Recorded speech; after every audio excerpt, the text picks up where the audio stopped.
Yo, what is up, everybody? Your boy Ceresco back again with another short horror story for you guys. This one is titled The Grave Crawlers, written by Old School Horror. Remember to use the links in the description below. Show love to them, like, comment, and subscribe.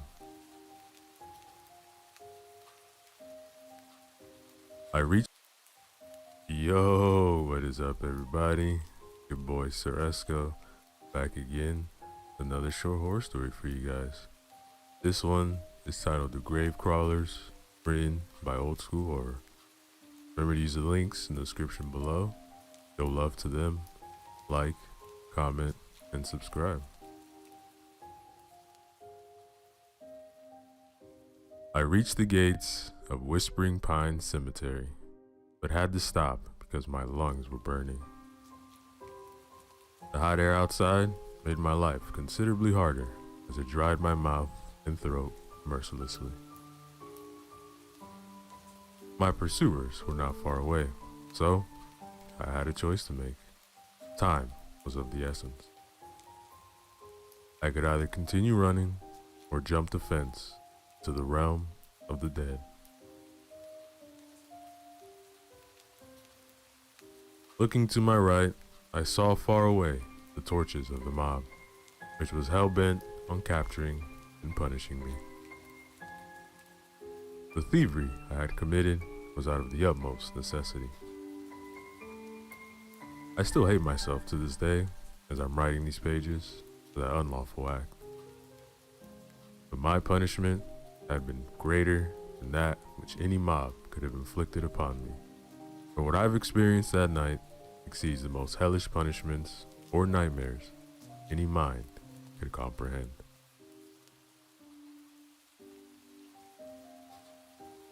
With aching muscles, I struggled to climb the fence. The mob was closing in. I heard their furious shouts. I jumped down on the other side, then hid behind a large gravestone several yards away. They turned onto the street with the cemetery, and just when I thought they'd passed by, they stopped. My heart was beating like the drums of war, and I was struggling to keep my rapid breathing from uttering any accidental sounds.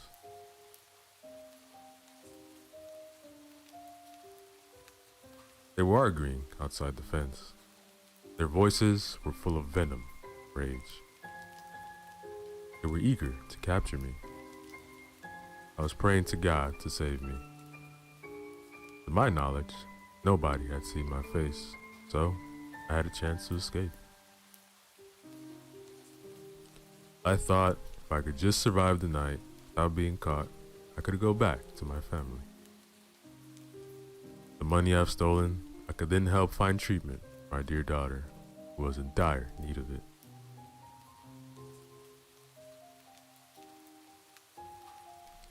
The arguing reached an end, and the mob decided to split up in order to increase their chances of finding me.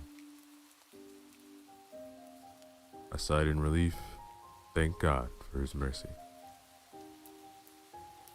Had they chosen to enter the cemetery, I would have had no chance. Now looking back, I know it was not mercy from God, rather a punishment for my grave sin.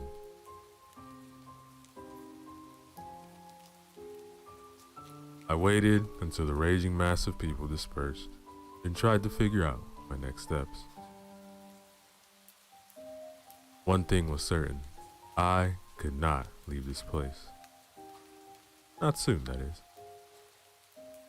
I was trapped in that garden of the dead with only ghosts for company. Or so I thought. This place bore an ominous feel to it. I sensed it after my heart and lungs calmed down. The smell of dried grass and dust accentuated the thirst I was feeling.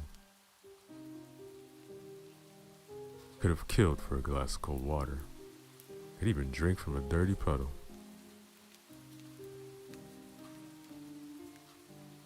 The smell of coming rain began drifting on the wind.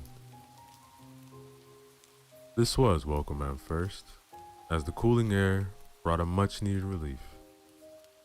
The prospect of rain was alarming. I looked to the sky through the pine branches and saw the moon fade behind the amassing clouds.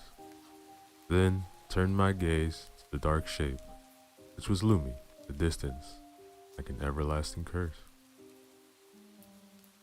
It was the house of the former caretaker and mortician Mortimer Blackwell. He had died before my birth, but his infamy has spread all across New England. Rumors say he had experimented with dark magic, and he had committed unspeakable evils in that very house.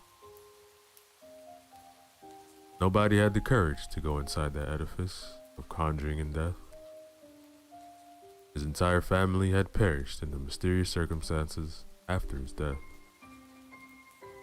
So did subsequent buyers of the house. And after nobody was willing to buy it anymore, it stood derelict. Whatever was hiding inside was watching over the cemetery.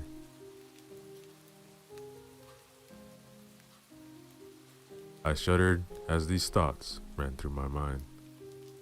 Then thunder rumbled nearby. The sky was full of mounting fury, ready to unleash upon the land. I had to find shelter. There was no other option but the accursed house. Outside, members of the mob still walking about relentlessly. I had a feeling that they tried to avoid this place. I mean, no sane soul in Harper's Ridge would enter it after nightfall. The awful history of the Blackwell house was keeping people out. Yet, I was inside Whispering Pines, forced to enter the dreaded ruin. So, I gathered my courage and headed toward the Blackwell house, which was several hundred yards away, the gate. I kept convincing myself that if I only stay on the porch outside, everything will be fine. I thought it would be a miserable night. The temperature outside dropped, but being the end of summer, I could survive that. There was nothing which could have prepared me for the things I was about to experience.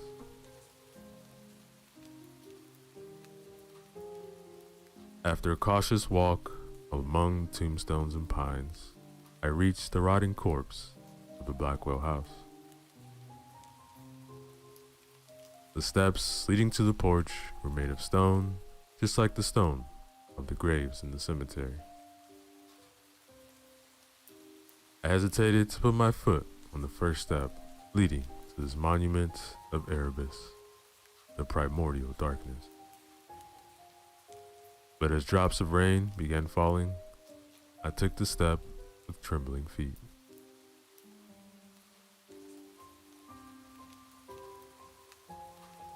I went to the porch, which used to be covered, but the shingles and woodwork lay in pieces on the mossy stone below my feet. Maybe I will stay in the rain, I thought. The prospect of going inside became ever more frightening. I looked toward the front door, but I saw only darkness. The clouds above blocked almost all moonlight. Fortunately, I remembered I had a few matches in my pocket. As I was fumbling for them, I heard a branch snap from down between the graves. I stopped, listened. Then came something similar to an owl's hoot, but it was sickly. A sound I did not recognize. It was deep and distorted. I turned, but saw nothing. Then another strange hoot sounded, this time from another direction. This one was slightly different, but still definitely not made by an owl, nor any other nocturnal bird.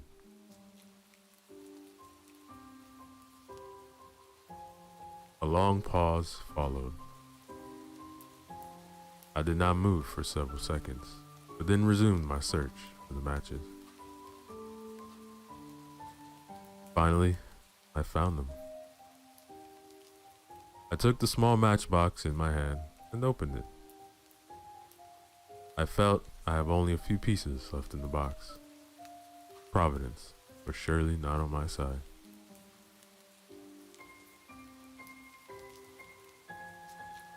I lit one, then I recoiled in horror. 2 yards away, between the graves, I saw a figure move. A gasp escaped my mouth as I tried not to scream with fright. It was only a fleeting moment, but I undoubtedly saw a humanoid shape crawling on all fours, then disappearing in the shrubbery.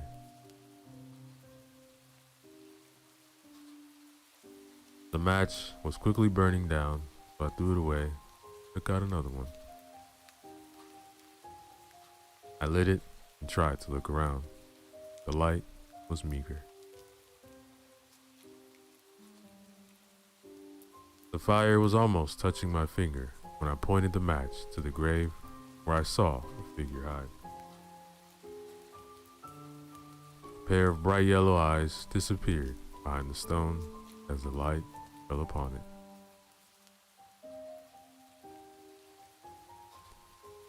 Something was lurking between the graves.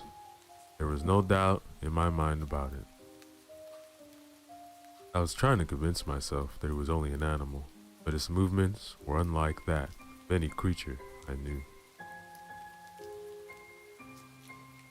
Match burned my finger, so I dropped it. Then I heard rustling. Something was coming from the direction of the grave. I took several steps back, but heard the thing approach the darkness. It uttered a menacing but unrecognizable sound as it closed on me. Meanwhile, the falling droplets transformed into rain, and the ramshackle porch roof above provided little protection.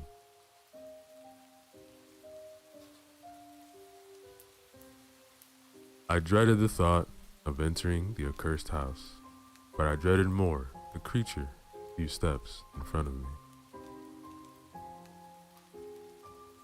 With a pounding heart, I turned and ran toward the blackness where the front door of the house was supposed to be. That thing bolted after me, but I reached the door just in time. My hand instinctively found the latch, and I opened it, stepped in, and closed it before the creature could catch me. I heard it pace around the door, sniffing, probing. Go away, damn you, I thought while I was gripping the latch with both hands. And finally, it retreated. I sighed, but I was in a worse situation than before. If a thing like that was outside, who can tell what was inside?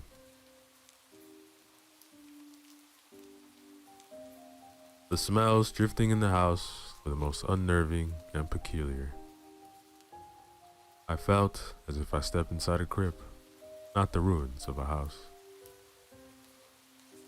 Smell of rats and mold blended with the miasma of the grave, of unearthed bodies left to rot. Everything there reeked of desecration and unholiness. If there was a God, I think he was staying far away from this place.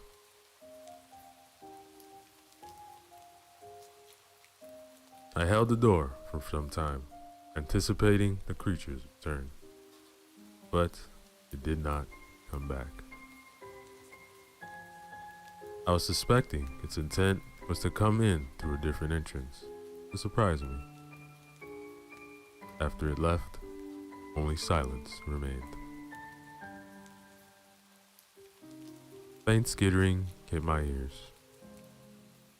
First, it startled me, but then I recognized the sound, that of rats moving around.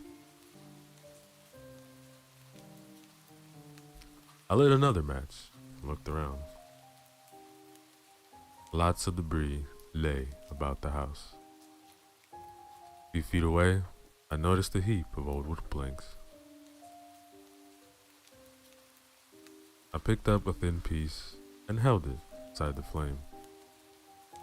It was dry, but caught fire where the match burned out.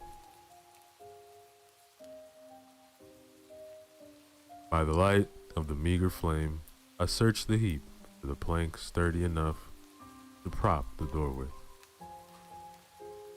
To my relief, I found one.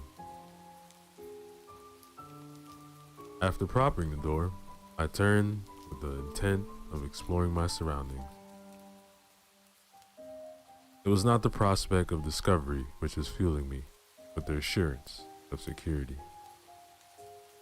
I wanted to see if there was any immediate danger near me, or anything useful.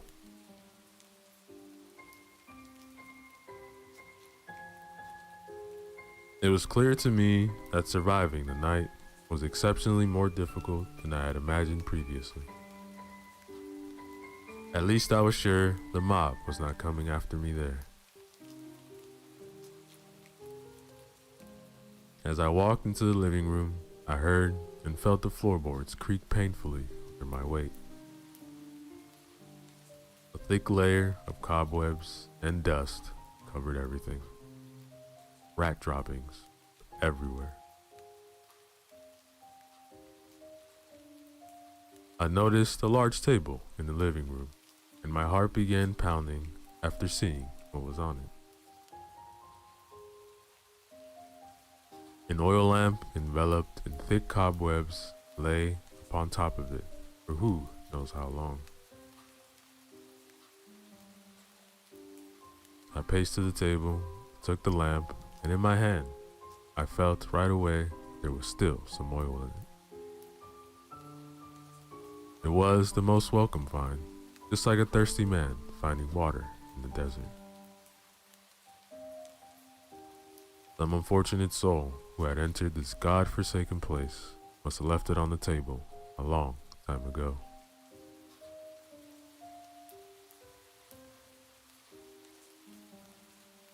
After clearing the cobwebs, I lit it.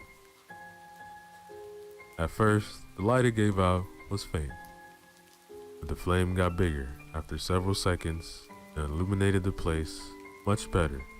Weak flame, but thin piece of wood.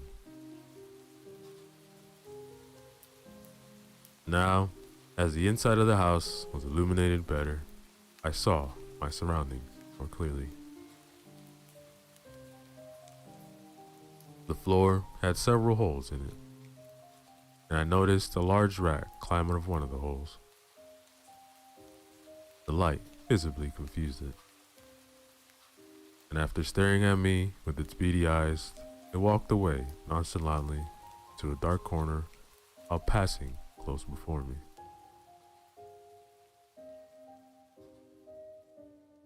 I turned and followed it with my gaze. Then I looked up after, saw it no more. I gasped when I saw the movement in the corner at a butt eye level.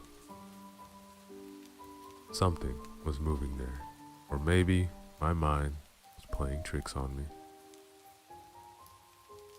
Instinctively, I took a step back towards the middle of the living room. The boards below my feet squeaked, but I didn't pay much attention. My eyes were fixed upon the shifting, undulating darkness. Then, to my utmost horror, it came out of the corner and began floating toward me. There was no doubt in me anymore. A haunting presence was there with me. A dark consciousness which had somehow survived the certitude of death was approaching me. As it got closer, I saw it possessed a human shape. but it was as black as the darkest pits of hell. It had no features, only a contour, and it radiated an icy chill. I still don't understand how something could radiate coldness, but that thing certainly did. It was emanating from it, and I felt it drain all the remaining warmth from my body. Then it spoke, but it was no language I understood. It was a strange mumbling which reverberated in my mind like some kind of dark chanting.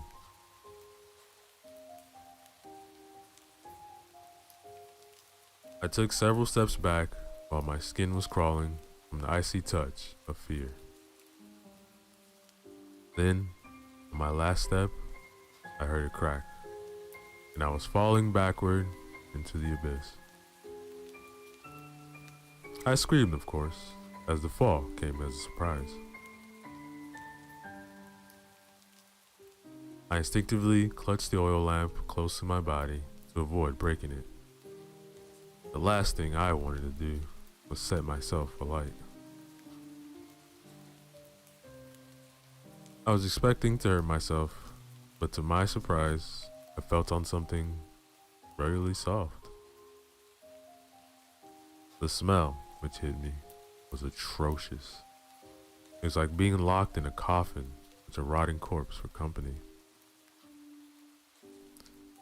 Then I looked around and saw what was below me on the basement floor. A pile of bodies in various stages of decomposition, with rats crawling all over them. I threw up right then and there, then scrambled to get up and move as far away from the horrible pile as possible. My incredible luck, the lamp was still burning. I was clutching it like a mother clutch her dear newborn child. I searched for the humanoid darkness which caused me to fall to this mass tomb, but I did not see it. The basement was littered with all kinds of waste. Close to the pile of bodies, I noticed the broken wood planks which had once been coffins. Then I heard rustling from near one of the walls. I looked towards the source in the sound and saw a large hole in the brick wall. Then I saw another few yards away.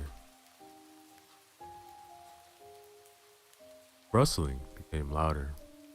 It was as if something were crawling through one of these holes. Then I remembered the strange creature which attacked me outside. I was expecting it to come through one of these holes to resume its attack, so I looked for a way to escape. I saw the remnants of a staircase, which was once leading to the floor above, but its lower part was lying in a pile below it.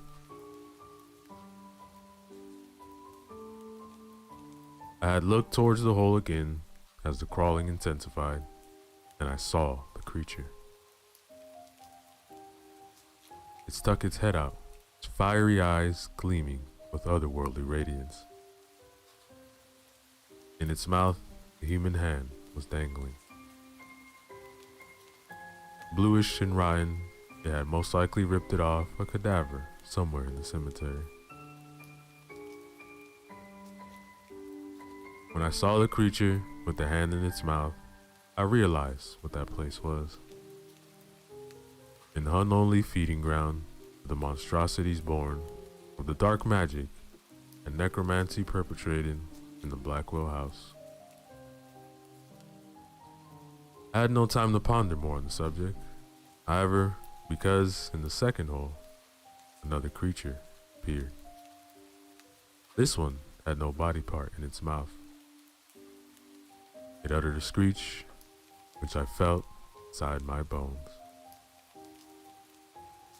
its mouth open wide, revealing countless sharp teeth made of rending flesh. Its skin was dark gray, slimy, and covered by soil.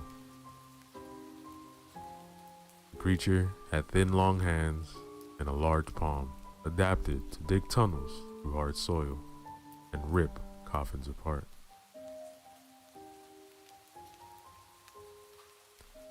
My eyes darted around, searching for a way to escape. Both creatures jumped out of the holes, and the first one dropped a hand from its mouth. It fell to the floor with a soggy thud. More creatures followed the first two. That was when I genuinely thought, I will serve as food for these ghouls, just like the bodies I have fallen over. As I was retreating, I turned my head and saw a small opening on the opposite wall. It was a small basement window. I knew right away I had to try it. It was my last and only chance, but with the beast closing in, I doubted I would get out. They approached, trying to encircle me while more came from the holes in the wall. A larger one came through, and when it saw me, it growled menacingly, then jumped into the pile of bodies. Saliva was dripping from its mouth. It must have been their leader. That was when I bolted toward the window. The beast growled and ran after me. I reached the opening with a few steps, but I felt them close. I smashed the lamp into the ground behind me, and the oil spilled and caught fire, blinding the nocturnal creatures for a few seconds. I jumped and grabbed the edge of the opening and pulled myself up.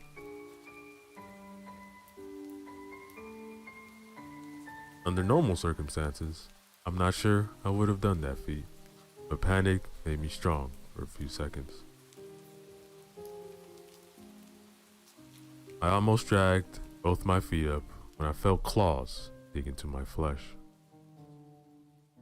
The pain was sharp, cutting like a razor blade.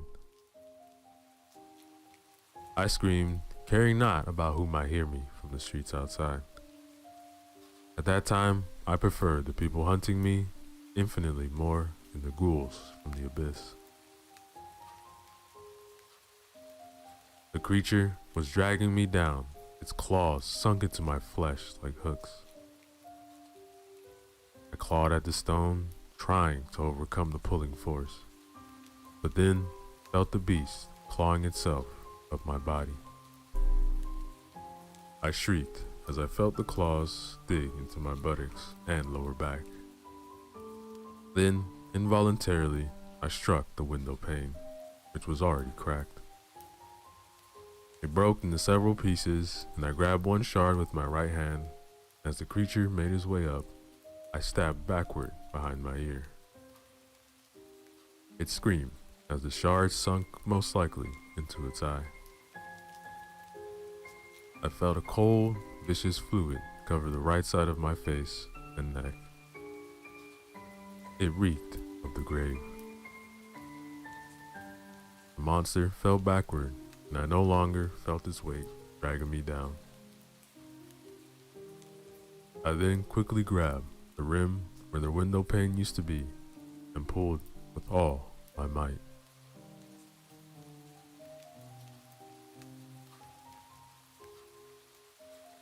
I didn't notice a shard of glass cutting deep into my palm. All I wanted was to get out by any means necessary. I did, but it was not over. I saw the shape of another creature in the opening. Rain fell on me mercilessly, but I did not care.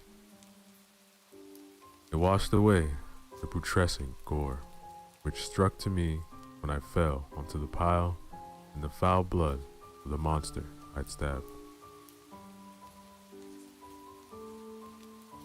In the basement, the fire caused by the broken lamp was already fading. By its dying light, I saw several hideous heads pop up behind the creature, which was already crawling outside. Having no weapons or anything which I could use to defend myself against, I ran towards the cemetery's edge. I heard them behind me as they gave chase. At the last moment, I changed directions with a sudden move. This made one of them crash into a gravestone, which shattered. So I ran, changing directions several times. My body was screaming for me to stop. My lungs were at the end of their capacity, and my heart was bursting out of my chest. Fortunately, I reached the fence. I jumped on it, and in a few moves, I was already on the other side. There was no time to be careful, so I fell on my side in a large puddle of fresh rainwater and gasped desperately for air as my chest was exploding from the effort.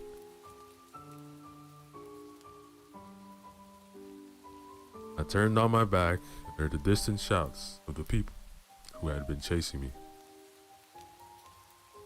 Rain fell onto my cheeks, and it was the most welcome feeling in the world.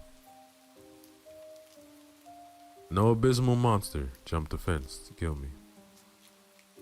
Members of the mob reached the place where I fell to the ground. They shouted for the others to come. But then silence came upon them.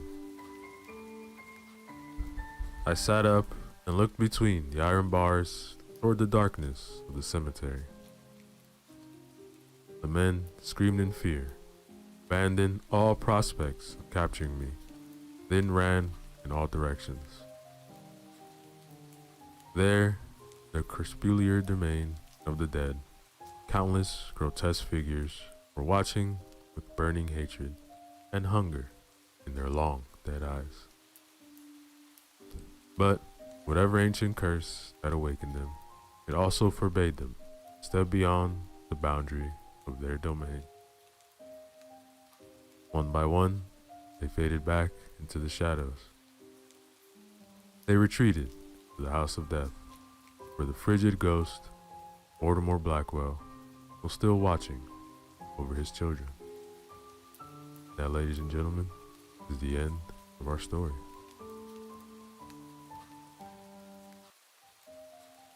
Yo, what is up, everybody? Your boy Ceresco back again. I know it's been a minute.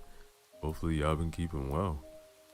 Got another horror story for you guys. This one is titled The Cabin, written by MS Grand. Remember to use the links in the description below.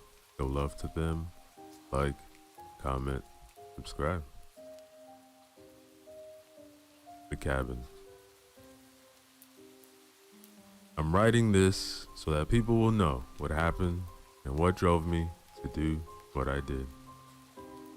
I'm writing this as a warning so that no one else will follow in my footsteps. It began last week. I had recently inherited some money. Not I never have to work again money, but still a good amount. It was from an aunt on my father's side. I had really only ever met her a couple times when I was a kid. I hadn't had any contact with her after my father died when I was in my 20s, even though she was my last living relative. I instantly knew what I wanted to spend it on. I'd always wanted a small cabin in the woods where I could flee the everyday stress, the city, all the shit that we all have to deal with on a daily basis. A place just for me, where I could kick back by the fire and just recharge my batteries. I wouldn't say that I'm an introvert, I just enjoy my own company more than spending time with others. That's all. So, a couple weeks ago, I'm browsing on the internet for cabins not too far away from where I live. My curiosity was piqued by an ad of one of all the websites with houses for sale. A small one-story cabin suited right by a medium-large lake in the middle of the woods. Not another house for miles in any direction, and only about a 2-hour drive from my home. Looked exactly like the cabin I've always wanted in my mind whenever I've been daydreaming about having my own place like that. Now, it did seem a bit run down, but the price was almost too good to be true. I just had to see this place with my own eyes. Curiously enough, even though they've posted an ad on this place online, couldn't seem to find the website for the agency. Only a landline phone number of an ad in itself. I called the agency, set up a meeting with their agent. After a few unanswered signals, a man answered. Sounded out of breath, like he had a rush to answer the phone. We decided that I was going to drive up to their office on Tuesday last week and meet up with him. And together, we were going to drive down to the cabin to have a look.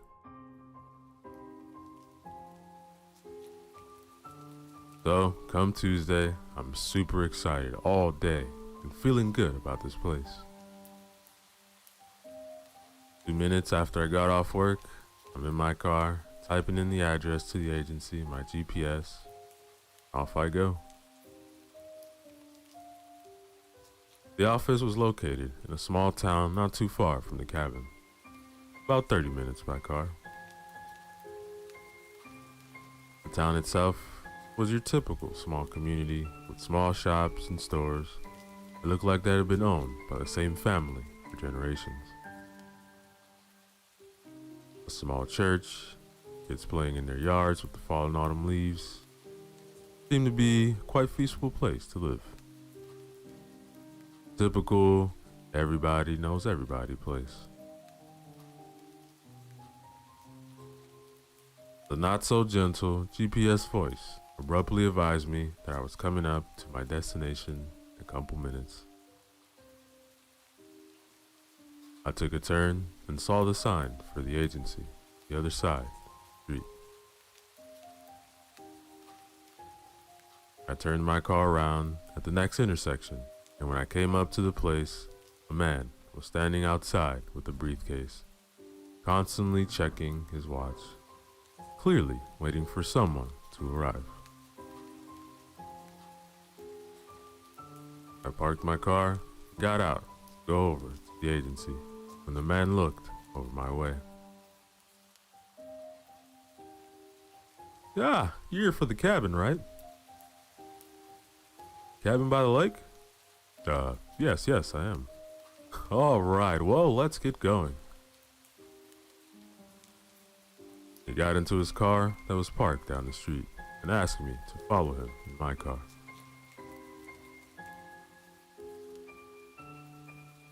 I noticed that he seemed a bit stressed, his face a bit pale, with beads of sweat on his forehead, like he was coming down with something. Anyway, we drove out the small town and was soon driving on twisting and turning small roads to the woods. The trees were exploding in autumn colors, yellow, orange, red. It was mesmerizing, like driving through an oil painting. After driving for about 45 minutes in this gorgeous scenery, the agent's car took a sharp turn down a small dirt road. If you didn't know it was there, you probably never would have seen it. It was overgrown with high grass and was a bumpy ride. Luckily, we only had to drive down it for about 10 minutes. Then I saw it. The cabin. It was, from what I could see, all what I hoped for, and more. I couldn't wait to go inside and check it out. I was so excited.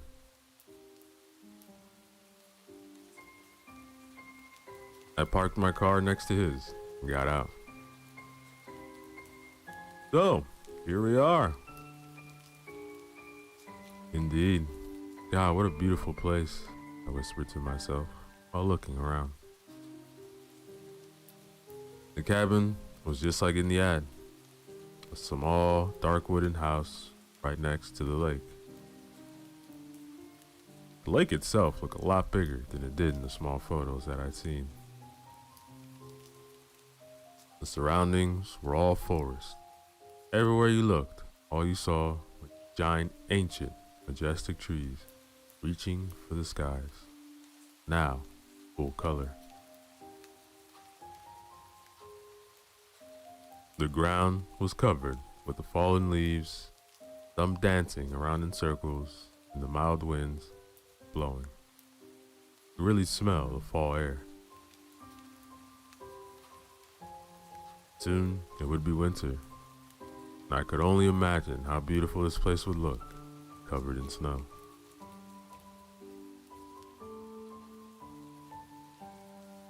I decided then and there I would spend my entire holiday vacation there. Could we have a look? I heard him say, awakening me from my daydreaming. Oh, yes, of course. Show me the way. So, the cabin is old. In fact, we don't know who built it or when. But as long as we have the town record, cabin has been here. We've been keeping it record for about 140 years. But I honestly think the cabin is much older than that. Now, of course, the cabin has seen a couple different owners over the years, and most of them has modernized the place in some way or another when moving in. For instance, there's running water and indoor bathroom, electricity. There's, however, no landline telephone, and the cell reception out here is sketchy at best. No worries. My plan is to come out here and get away from all this anyway. Well, that actually just good. Gives me another reason not to check my emails every 5 minutes. Oh yeah, I know what you mean. Come on, let's go inside. I didn't say anything, but his sales pitch was unnecessary. I had already made my mind up. I needed this place. It was, however, out of character for me to feel like this. I could easily spend several days browsing through different stores, comparing prices, just for a pair of jeans. Yet, here I was, ready to hand over quite the amount of cash for a cabin I have never set foot in. But somehow, it didn't bother me. It was like I was drawn to it. I needed it. I wanted it. Every fiber in my being telling me so.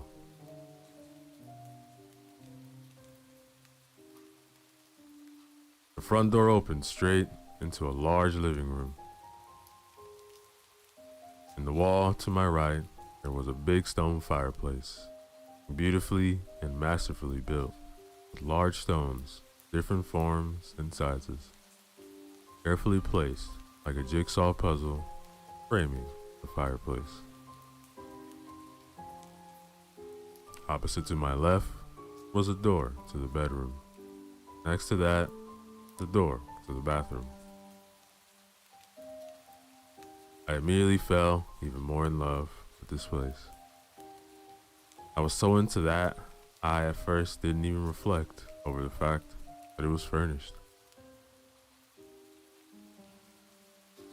The bedroom was a cozy little room, a big window overlooking the woods and the dirt road we drove down a couple minutes earlier.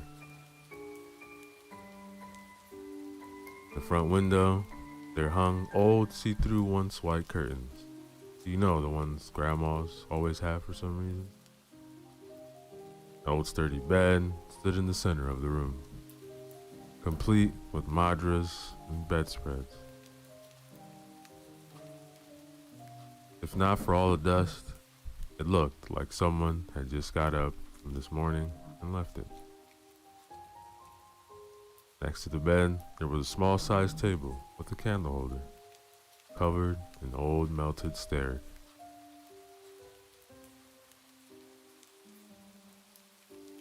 The bathroom was a small place, with just the things you needed: a shower, a toilet, and a sink. You can tell this part was added not too long ago, but still, it looked like it had been there for quite some time. It needed some cleaning, that's for sure. But all in all, it was just fine. On the far side of the living room, there was 3 big windows with an amazing panoramic view of the lake and the surrounding forest.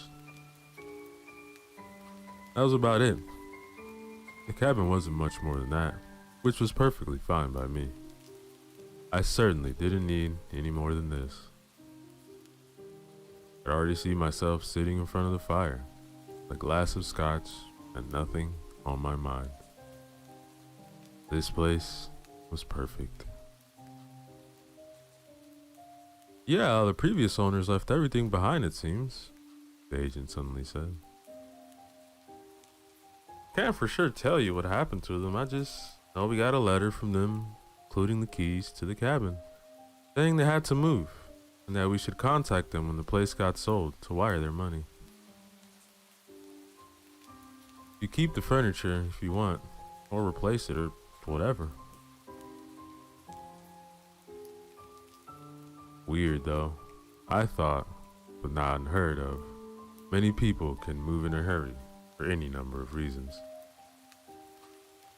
I looked around, and the furniture really did go well with the place. Big, strong wooden tables, leather sofa that looked like it would be really comfy, bookshelves filled with old books, lamps. Really gave the place nice ambiance. I'll probably have to buy a new bed though. I thought, feeling a bit weird about sleeping in some stranger's old bed.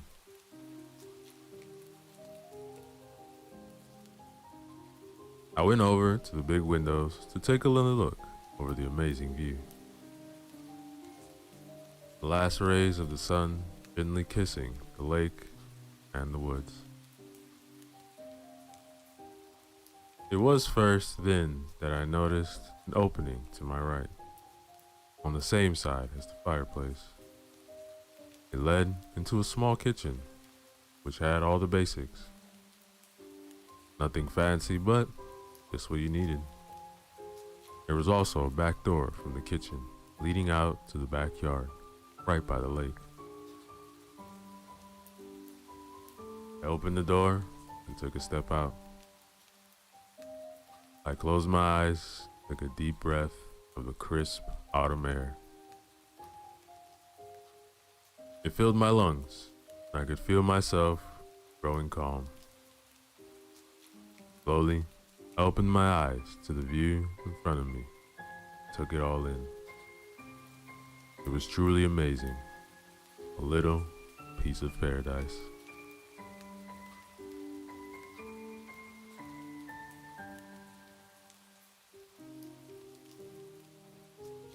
I drew another lung-filling breath where I stepped back inside, closed the door behind me. I was looking through the drawers and cabinets when I noticed the floor sounded differently in the middle of the kitchen. There was a small carpet there, and when I pushed it away with my foot, it revealed an old hatch underneath. Its hinges blackened by time and neglect. I looked over to the agent who was leaning against the wall, the kitchen entrance. Oh, go ahead, he said, almost in an excited manner. Motioned with his head towards the hatch. Open it, I leaned down and grabbed the handle and pulled the hatch towards me. It creaked and groaned like it hadn't been opened in years. A deep, dark, empty space beneath it stared back at me. I was trying to see what was down there. A steep wooden staircase with questionable stability led down to the darkness. I looked around for a flashlight. Like he was reading my mind, the agent came over, handed one to me. Here you go. I always keep one on me whenever I go into the woods. I started to descend down the stairs, with one hand firmly gripping the wall, and the other one holding the flashlight, illuminating the steps in front of me. About 15 steps down, I made it to what looked like a classic dirt cellar. The kind they used to have in old days when you needed somewhere to keep your food from spoiling. You didn't have access to a refrigerator. This dirt cellar, however, was a bit different. It looked like someone had used it as an office of some sort. There was an old desk, 2 big bookshelves along the walls, packed with books of all sizes. What an odd place to put an office, though. I shined the flashlight around the small space and saw that there was an old oil lamp hanging from the hook. I took it down and brought it back with me to the kitchen.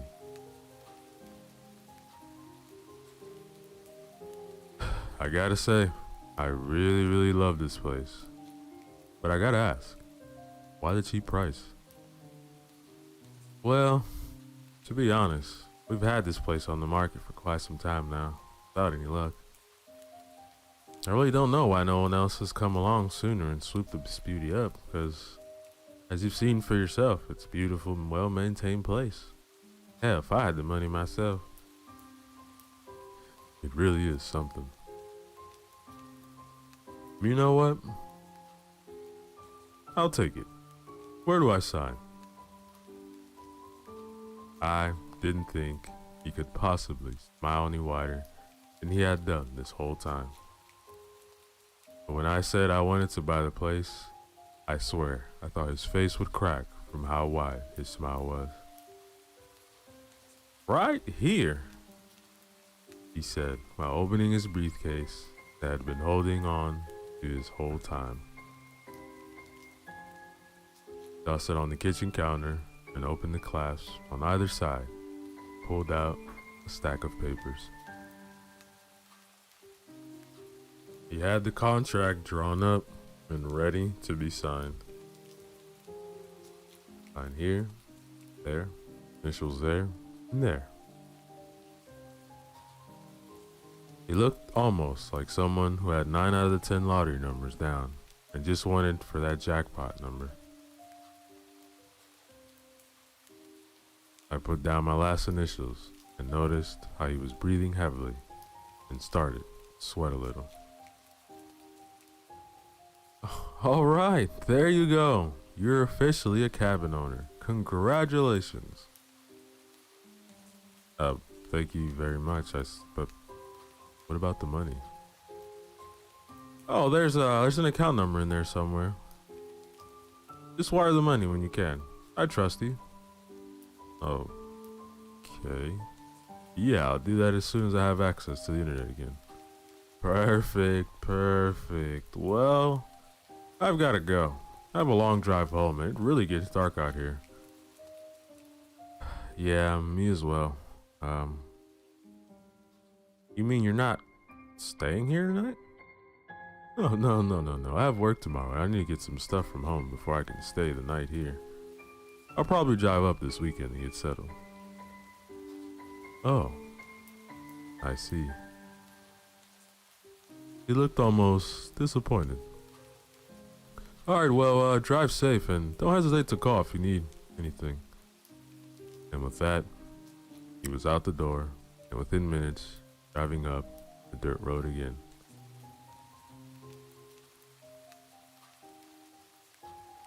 I took one last look around. My cabin, I thought. My own cabin. I let out a slight laugh. I couldn't believe it. The sun was just about to disappear behind the trees on the far side of the lake, making the water look almost entirely like it was ablaze. The thick mist was slowly rolling out of the waters, and even though I was inside, I could feel the coldness out there. I turned to leave, when in the distance, I swear I could hear a faint giggle. I stopped in my tracks and listened. Nothing. Must be the house, I thought. Wooden houses make all kinds of weird noises when temperature changes. I shook it off and went out through the front door, locked up, and walked over to my car to drive home. The leaves rustling and crunching beneath my feet.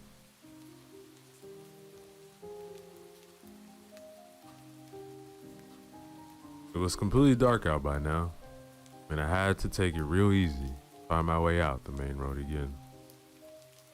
Quietly reminding myself that I needed to look over that dirt road again and clean it up a bit. I had been driving for about 10 minutes on the main road back, twisting and turning, when I came up to the sharp right turn again. The second I came around that corner, I all of a sudden saw a person step out of the woods right in front of my car. I slammed brakes, but it was too late. The person in front of me turned their head and looked me straight in the eye. It all went so fast, but I could clearly see that it was an old lady. She was smiling ear to ear beneath the dark hood. I closed my eyes and prepared for the inevitable impact, but it never came. The car came to a screaming halt, and I slowly opened my eyes again, my heart beating like crazy. I was breathing so hard, I almost passed out before I could calm myself down. I looked all around me, but couldn't see anything or anyone outside. I loosened my seatbelt and got out of the car to see where the old lady had gone. Oh my God, is she under the car? There was no one. Nothing. I was sure she had been there just seconds ago. I could still see her old creepy face in front of me. Had I fallen asleep? I turned my warning signals on and walked back the way I had came. There were no signs of anyone. I could see where the black tires on the pavement and the smell of burnt rubber mixed in with the smells of the forest.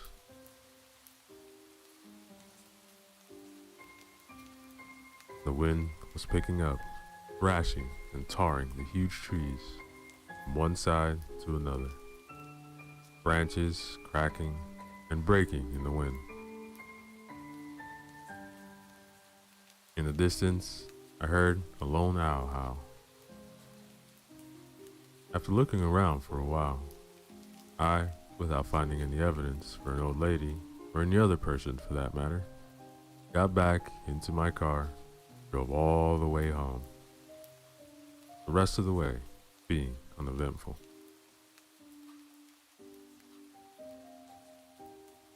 So, Wednesday and Thursday came and went.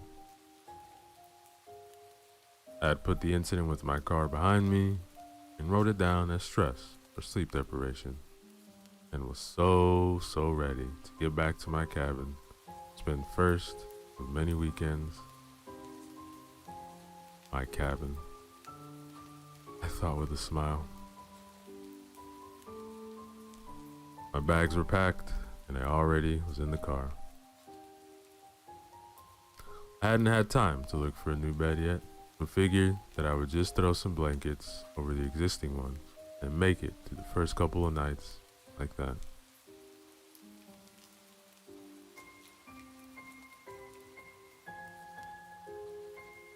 I sat in my office, counted down the minutes while staring out the window. Outside, the busy city was living its life. People in suits, dressing, get from one place to another, cars stuck in traffic, honking at each other, get out of the way. Buildings of all sizes packed tight together, blocking out the last few hours of the afternoon sun, casting shadows on the streets, stopping the fresh air from freely flowing, whilst containing all the foul stench of the city within their broad, tall walls, looming above all.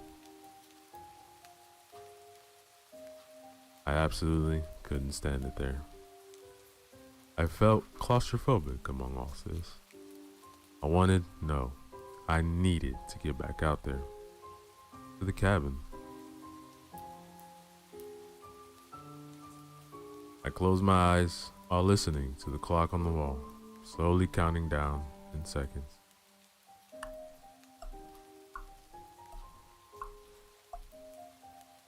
In my mind, I was back by the lake, feeling my lungs once again being filled by that pure, fresh air. I opened my eyes. The clock had just struck 5 p.m.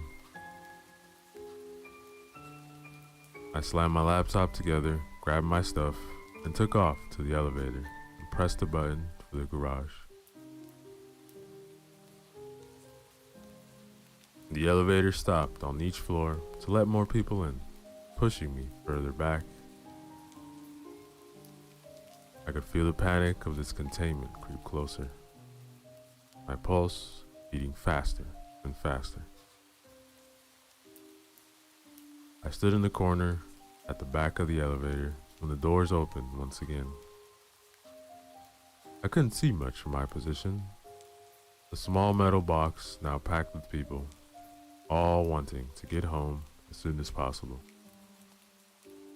But for a split second, one of the mirrors of the wall, I thought I saw a familiar face step into the elevator.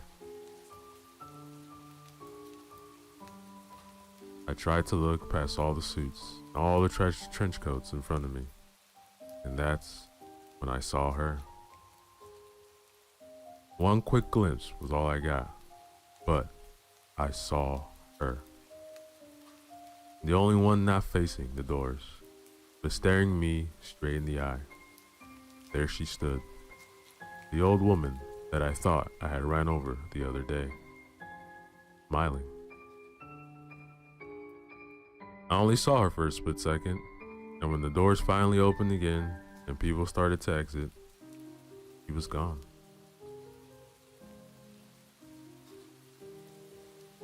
I waited for all the people in front of me to get out before I slowly started to make my way to the badly lit garage, the other side of the doors, clutching my things tight against my chest, all the while looking around to see if I could see where the old woman had gone. But just like the other day, she was nowhere to be found.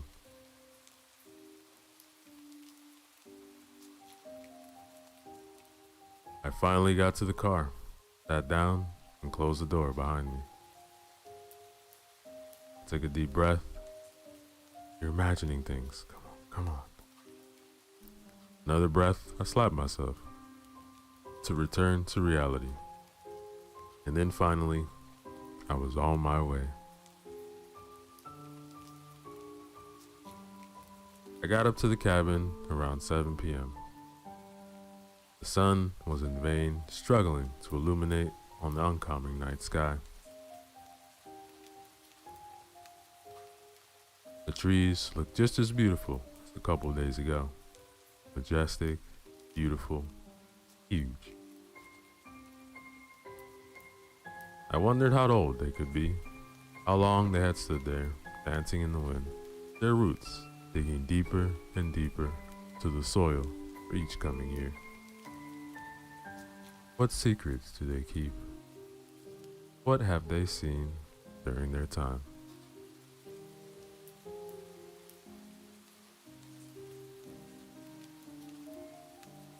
After unloading my stuff from the car, I unlocked the front door, flung it open, dropping my bags and belongings onto the couch, and immediately started to get a fire going in the big fireplace.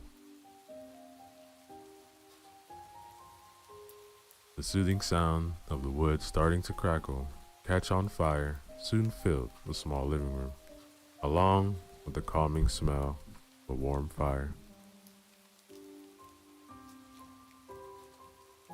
I went out into the kitchen and brewed a big mug of strong black coffee. I took the mug into the living room and started to look a bit more closely on the stuff that the previous owners had left behind. There were some real nice things here. An old 50s radio, the ones that took up half the room, a typewriter, all set up to be used with an old wrinkled paper still struck into it. Some figurines, random knickknacks.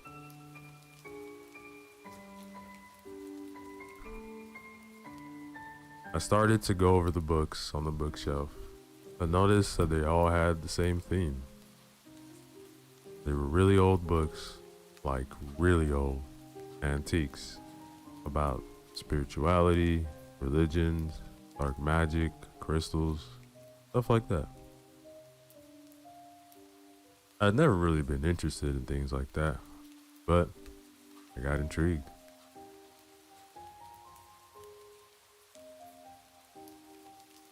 I pulled one of the books out and sat down on the couch, skimming through it while sipping my coffee and listening to the fire, now at full blaze, spreading its warmth around the cabin.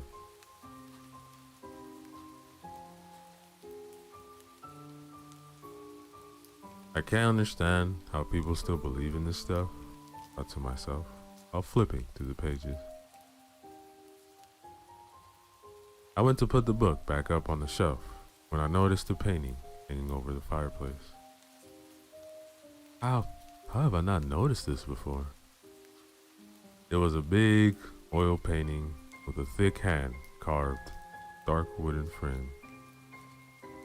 A painting of this very cabin. It looked old, but the cabin in the painting basically looked the same as it did now. The quality of it was amazing. So much detail.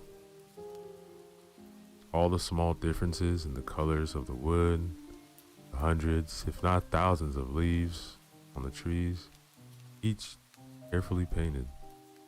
The way the sun broke through the clouds in the sky and reflected on the lake. Lady in the window. Wait, what lady? I looked again.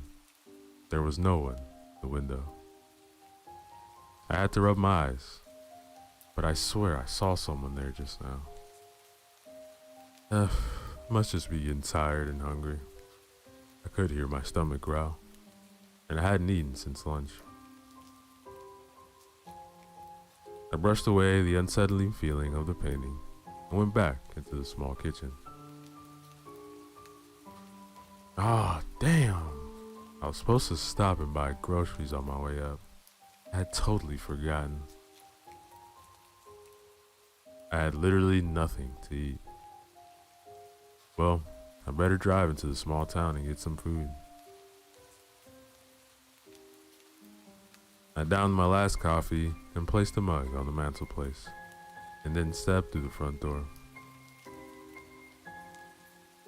Just like last time, I was up here, the wind had now picked up again, and the trees were once again swaying violently from one side to another, desperately trying to hold on to the last yellow-reddish leaves that were being ripped from their branches, like a mother trying to hold on to their child in panic.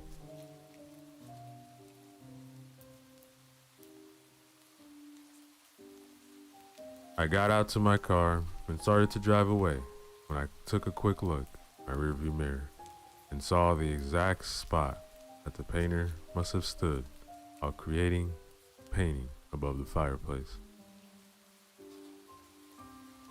I swear I could see someone standing in the living room window, if only for a split second. I stopped my car and turned around to get a better look. There was no one. I swear my mind's playing tricks on me. I really need to get to eat. I just kept on driving and finally got to the town, parked my car, started to walk around. It really was a small town. One main street, a couple of smaller ones intersecting with mostly homes, different sizes. The place seemed deserted at this time. Yellow tinted lights above the street rocked back and forth in the wind. It started to rain. I couldn't see a living soul anywhere, but I felt like I had eyes on me from behind every curtain, every dark window I walked by. I wrapped my jacket closer and tried my best to avoid the cold rain as I finally found a small grocery store with the lights on and went inside. The store mirrored the rest of the town. It was like taking a step back in time as I went inside. It looked like a grocery store from the 50s. Big bags of wheat, potatoes, seeds, and some sort of floor with hand-painted signs. Cans of all kinds of soups and preserved fruits, vegetables on the wooden shelves. The place was only lit by a dim light, hidden somewhere above the rows of shelves that took up most of the place of the small shop. The radio was playing quietly in the distance, and you could hear the rain, gaining in intensity as it poured down on the windows. There wasn't much to choose from, so I got some basics and went to the register to pay. The owner was an elderly gentleman with a white beard, brown glasses. He reminded me of Santa, I remember thinking. He looked up at me from his chair where he sat, reading a paper with a suspicious look. You're not from around here, are you? No. I just bought the cabin up there by the lake. Spending my first weekend. Cabin? By the lake? Huh. Yeah, it's a small place. I see. And this is your first night? Oh, that's right. Just needed to get some food out there. Mister, if I were you, I would get in my car and drive back wherever you came from. I just looked at him, dumbfounded. Didn't really know what to respond. So I just grabbed my groceries and started to walk towards the door, casting one last look back at him before I went outside. I'm serious. Forget the cabin. Go home. Why? This place isn't right. I know what cabin you mean. Stay away. Just go back home and forget all about it. Yeah, I think I'll be alright. Yeah, that's what they all say. Don't say I didn't warn you. I slowly walked out of there and closed the door behind me. Well, that was weird.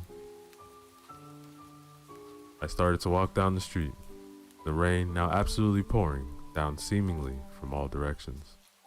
Hard gusts of wind making the streetlights cast their beams all over, and in turn creating an intense show of shadows appearing and disappearing on the side of the houses all along the main street.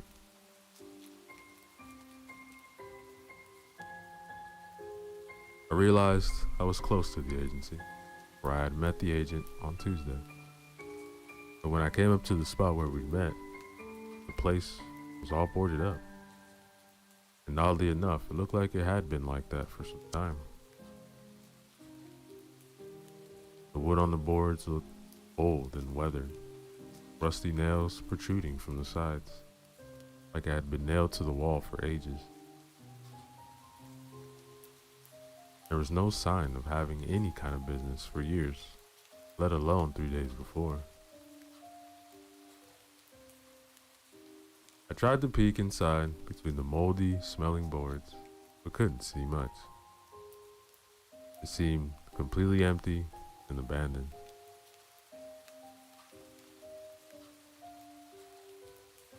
The growling sounds came from my stomach, brought me back to my senses. I hurried back to my car, realizing I was now completely drenched by the rain, freezing to the bones. Oh man, I couldn't wait to change into some dry clothes and sit down right in front of that warm fire back at the cabin.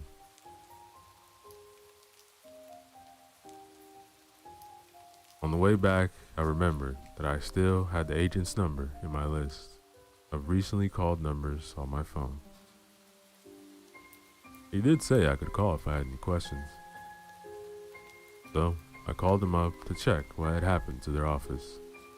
But as soon as I hit dial, I got the familiar tone that a number had been disconnected. That's odd. I'll just try him again tomorrow.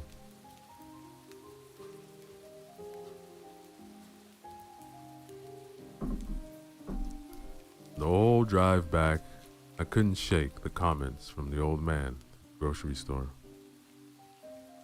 He really sounded like he meant what he said. He sounded almost scared for my well-being, like he knew something I didn't. Should I go back and talk to him? And what did he mean by, that's what they all say? Ooh. So, I decided I would speak with him next time I go into town. Far as I was hungry, wet, and tired, I am not going to turn this car around now.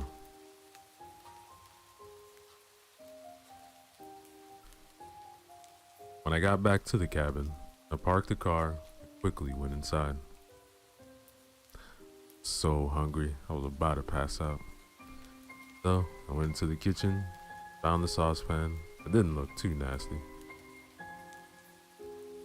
Cleaned it up as good as I could, started to fry some eggs and bacon. The best I could find in that small town. I noticed that the old oil lamp on the kitchen table that I had recently brought from the dirt cellar.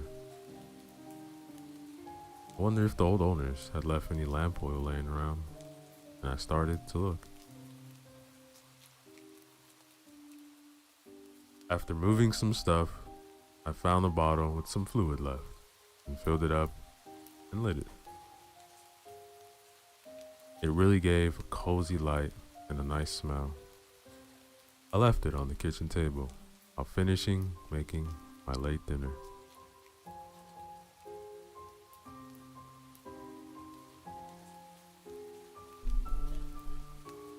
I sat down to eat while looking out into the darkness that had settled over the lake. The rain crashing down on the surface like someone was throwing hands full of pebbles, all their might, to the lake. The winds stirring up white foamy waves, going all directions at the same time, crashing into each other with force, sending the foamy droplets flying and joining the rain from above.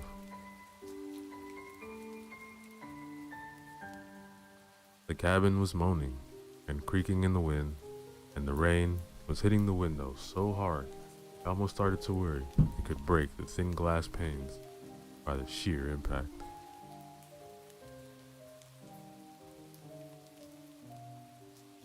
I started to think about the cellar beneath me. It really was a strange place to have an office. No windows, cold, dark. I needed to investigate it further.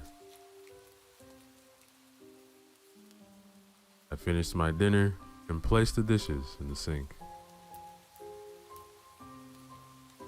Before I checked out the cellar, I had put some more wood on the fire. You could really start to feel this was an old place. No great insulation, especially in weather conditions like these. If the fire went out, it would get real cold in here real fast. I went out into the living room, and the fire was almost out already. Red embers glowing.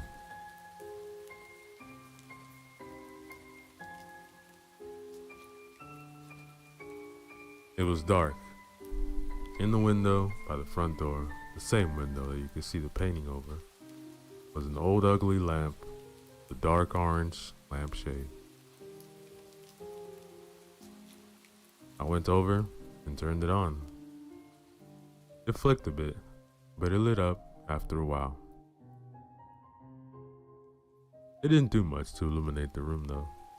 It seemed its light only reached as far as the window and back, turning that small part of the room sickeningly orange.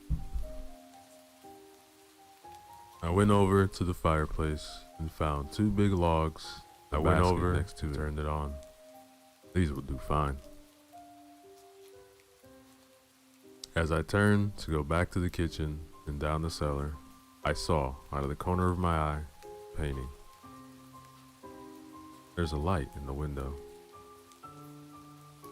I did a double take and looked over there again. No, there was no light. There's no woman and no light. Damn it. Mine is playing tricks on me again.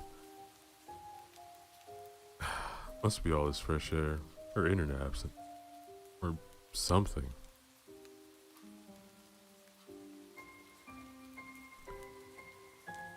I went back into the kitchen and rolled up the carpet to reveal the hatch underneath. I grabbed the handle and pulled it open again. This time though, I didn't have the agent's flashlight to guide me. I had to take the oil lamp with me.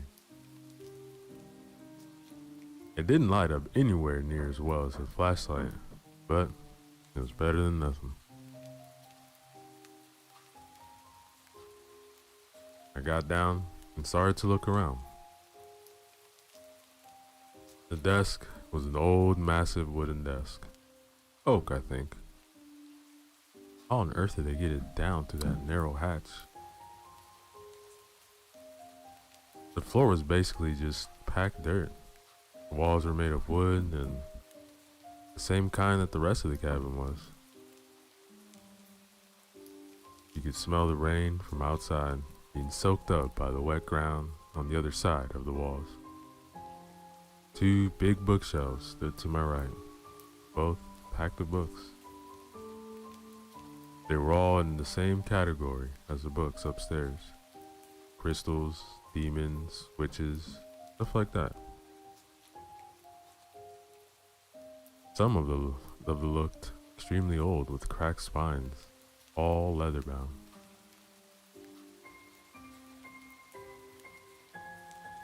There was a faded image of a mountaintop in the foreground with what looked like a fire behind it.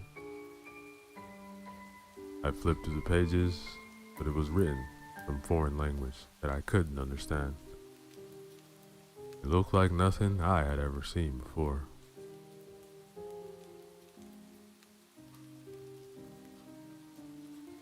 I put it back and continued to check out the inventory.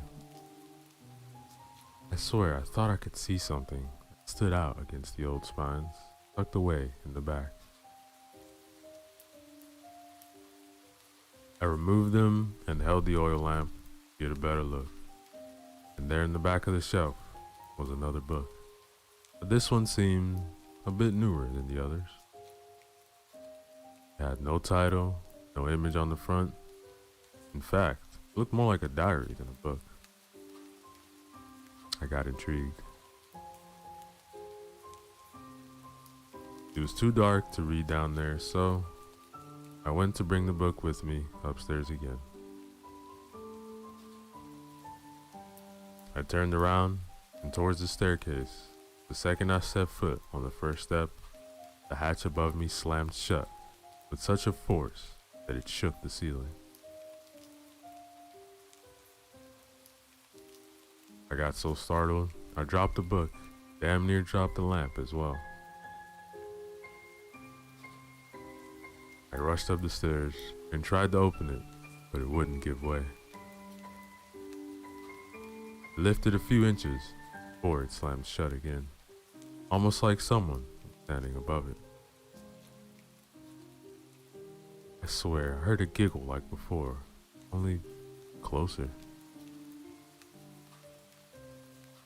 I started to freak out and was about to yell for help when I realized that there was no one around for miles. I was alone. Alone in the dark, damp cellar. Claustrophobic panic started to set in again. But as quickly as it started, it stopped. Suddenly, the weight lifted, and I could open the hatch again.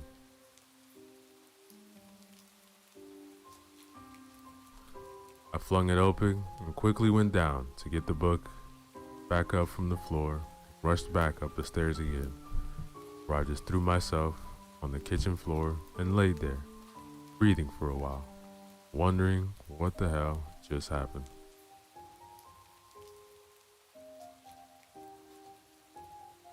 I got up, closed the hatch behind me, went into the living room, and sat down in the leather couch in front of the fire.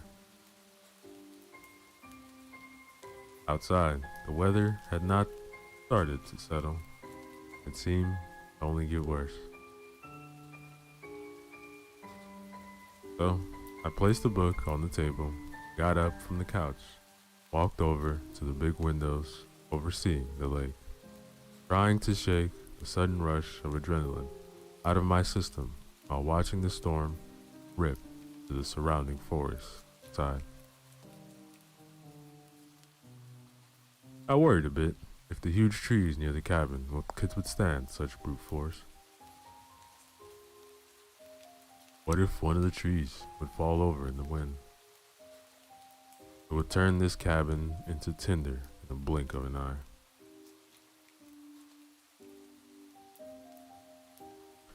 Alcohol. I need alcohol, and thought and remembered that I had packed a bottle of scotch in one of my bags. I got it out and found the glass in the kitchen. I poured myself a real generous drink and went back to the couch, took one big sip. Was it all in my head? Was I imagining? Was I freaking myself out with all these incidents? The old lady, the painting, the agency being boarded up, the man from the grocery store in his warning, the hatch, all these weird books. I took another sip, then turned to the diary. I opened it up and read the first of the sentences. I'm writing this so that people will know what happened and what drove me to do what I did. I'm writing this as a warning so that no one else would follow in my footsteps. But if you are reading this, chances are it's already too late for you. If you have come so far as to have found the cellar and the diary, then you have probably already signed the contract. If you have signed the contract, it's too late. You have already given yourself to her. You probably already know who I mean. You've seen her out the corner of your eye, maybe in the cabin, maybe in the woods, maybe even in the goddamn painting over the fireplace. That damn painting is cursed. I threw it in the fire one day, only to find it back on the wall the next day. And that just the start. I tried to get away, but it was pointless. No matter how I tried, I still ended up where I had started. In that fucking cabin. I have now realized that there's only one way out. Tonight, I'm going to end it myself. I'll hang myself in the cellar. I won't let her win. She can't have me or my soul or whatever it is that she wants from me. I'm going out on my terms. Sorry to say, but if you're reading this, you're probably going to want to do the same soon. Might shut the book hard. What the hell is this? Thought. This must be some sort of prank from the previous owners. Then I heard something slowly being slid over a rough surface. I stood up and gulped down the rest of the glass with one big sip. Out of the corner of my eye, I saw my coffee mug suddenly fly across the room, from the mantelpiece, crashing to the opposite wall, a million pieces. Oh, fuck this. I'm going home. I grabbed my jacket, bolted out the front door, and ran for the car. The wind almost lifted me off the ground, and the rain felt like I was being hit by 1,000 tiny nails. I could swear I heard a distant voice in the wind, but ignored it, got into my car, and turned the key. It wouldn't start. I tried again and again and again and again, but no luck. It was dead. I screamed and got out again and started to run up the dirt road. The second I turned back to the car, a huge branch broke from the tree just above, came crashing down, straight through the windshield of my car, into the driver's seat. Holy shit! I exclaimed as I fell backwards into the mud. I struggled to find a grip into the slippery surface, eventually getting myself up again, immediately starting to run up the dirt road. I'll find my ride once I hit the main road, I thought.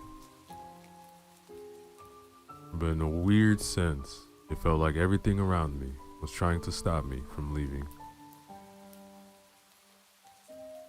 The wind and the rain were almost too much to run against, and the branches from the surrounding trees seemed to reach out after me, like bony fingers nagging me, trying to grab onto me.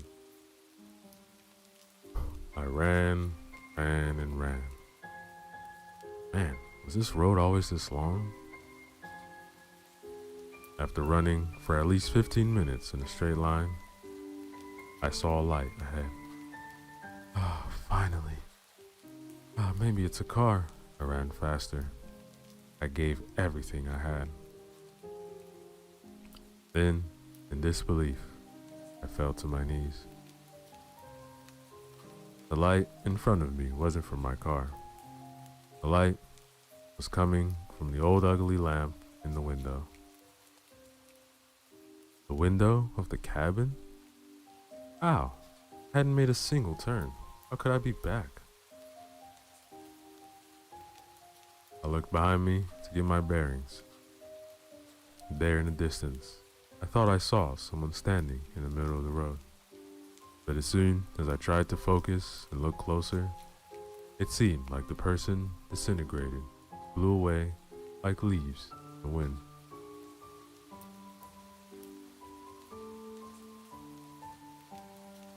I got up and ran back to the cabin. Went back in and locked the door, fell to the floor, panting, trying to wipe the mud and rain out of my face. Alright, need a plan. Need to get out of here. What the hell is this place? Mind was racing. My thoughts were then interrupted by the painting, all of a sudden falling to the floor with a loud crash. I got up and slowly went to pick it up, but dropped it as soon as I looked at it. There, in the painting, was a woman standing outside the cabin, right outside the front door, clear as day. I stumbled back and fell down on the couch. I slowly turned my head towards the front door and saw the handle slowly turn. I flew up to make sure the door was locked and slowly backed away again. The door suddenly stopped moving. It was immediately replaced with the sound of an old typewriter behind me, typing. I turned my head and, to my disbelief, watched as the letters were being pressed down, one by one, by some invisible force. I slowly made my way over there and looked down on the paper. You are mine. You are mine. You are mine. Over and over. I couldn't believe what I was seeing and glanced over to the kitchen. The back door, I thought. I had to make another try to get out of here.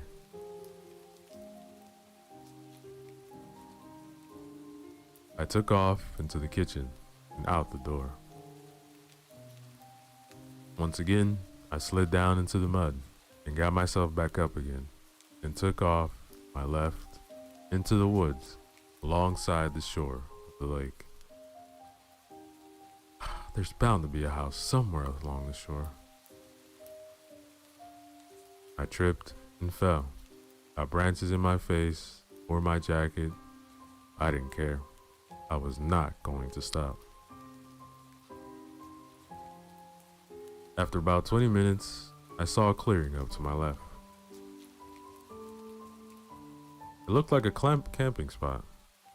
Maybe there's someone there that can help me?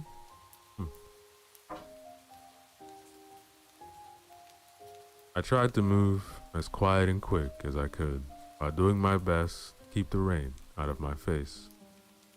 But when I came to the clearing, it was empty. No sign of anyone being there any time. There were, however, markings and carvings on the trees all around the clearing. I got up closer, and it looked like the same language that I found in the old books. Almost Latin, but not quite. 3 rows of text on one tree and some weird carving.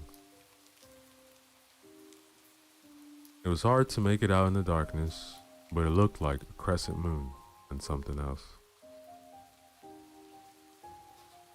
In the middle of the clearing, there was a big stone circle on the ground, twigs bound together, resting on the trees.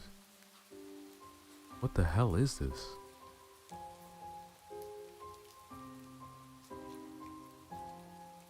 I went back down to the shore and moved on in the same direction that I had been going before. More than once, tripping over fallen branches and stone, almost falling to the damn lake itself. I looked back out over the water, and I could still clearly see the cabin way back there. It looked perfectly peaceful from here, but I knew better by now. I turned my head to move on and got the wind completely knocked out of me. There, right in front of me, it stood. The goddamn cabin. I looked back behind me again, and a mist lay over the lake, blocking the view. Other than that, nothing but woods. All I saw was the fucking cabin behind me. And now, here it is. As if I had run full circle around the lake and come up to it from the right-hand side. I could feel my sanity go. Honestly, I think I'm losing it. But shit like this can't be real. I must have crashed my car on the way up there, ended up in a coma or something. This has to all be a dream. Yes, that's it. This is a dream. This is not happening. Reality does not work this way. I didn't know if this was in fact what was happening, but somewhere, somehow, gave me some small moment of relief. The thought of this might all be some kind of messed up dream. After all, what was more likely, more probable? That I somehow ended up what I only could describe as a haunted cabin? Or was this really just all in my head? Occam's razor and all that? The simplest solution is almost always correct. Almost always.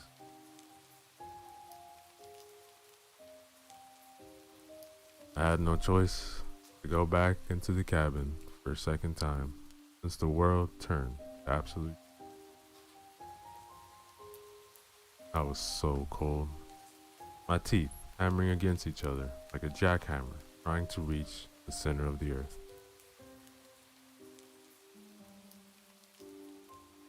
My clothes were by this point more water than fabric. I got back in though, through the kitchen door, closed it behind me. Carefully looked around. No one in the kitchen, the hatch was closed, empty in the living room, bathroom, bedroom. The painting looked normal again. Front door, still locked. The typewriter was still... I walked over to it again, and the paper was blanked. There was nothing written on it.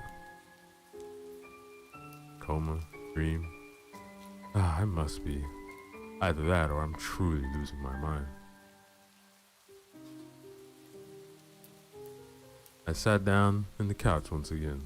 A loud sigh, poured myself another drink. The fire was still going. Felt good. I discarded my soaking wet jacket on the floor and could feel myself calm down a bit. I glanced over at the table and saw the diary still laying there. I grabbed it, kept on reading. I just can't see any other way out. I don't know what happens if she catches you. I don't want to know. All I know is that I've been up here for 3 days now, and I can't get out. I tried getting to the main road. I've tried running out into the woods. I even tried swimming over the fucking lake. No matter what I try, I always end up back here at the cabin. This place is cursed. I even tried to burn the book to the ground, but the fire wouldn't take. It's a goddamn wooden cabin. The fire wouldn't take? God damn it. I'm writing this as a warning, but I don't know if it will make any difference. On my last day here today, I found a diary myself, written by the last owner, with a warning for me, or for anyone who would have found it. Poor guy before me couldn't take it either. He had ended his stay here, and on this earth, by going out into the lake to drown himself. I think hanging is probably faster. If only I had a gun, could have ended it in a second. I truly hope no one needs to read this, but if you do, I'm so sorry.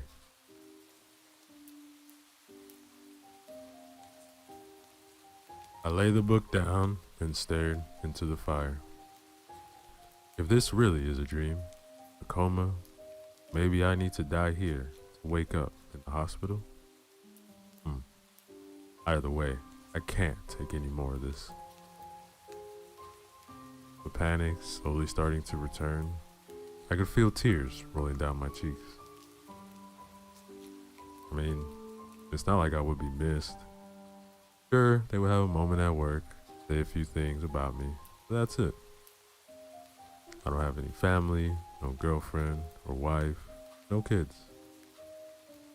I have to try. I have to try to die so that I maybe can live again. If this really is a dream, maybe my only way out.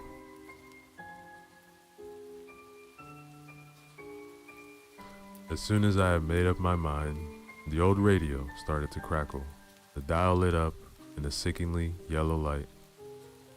The needle on the dial slowly moving back and forth through the frequencies all by itself. A voice in the distance behind the static. "Oh, you are mine. You have signed the contract. You will not defraud me of what I own. You belong to me." And a loud bang on the door, and the handle started to wiggle furiously. I stood up in a panic, staring at the door, then at the radio, the dial now flying back and forth in a manic speed, and the room from nowhere burst with loud white noise.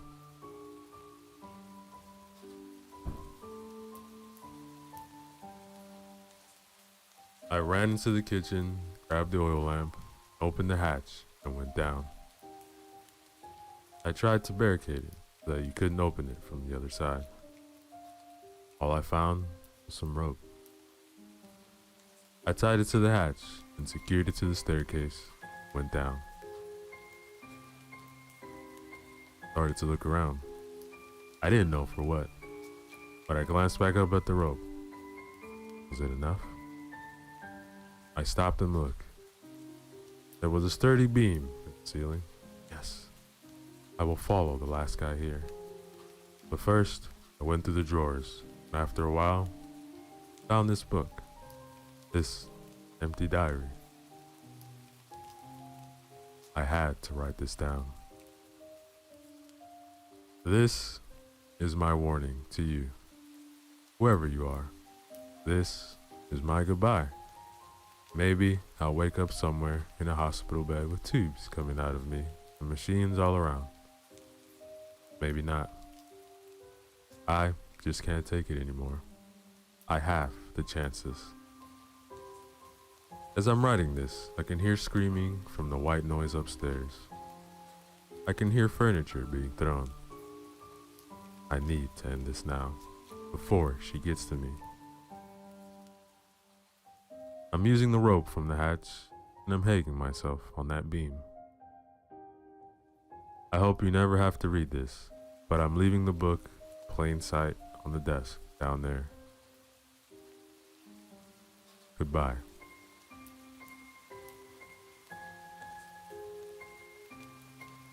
Silence. Was I dead?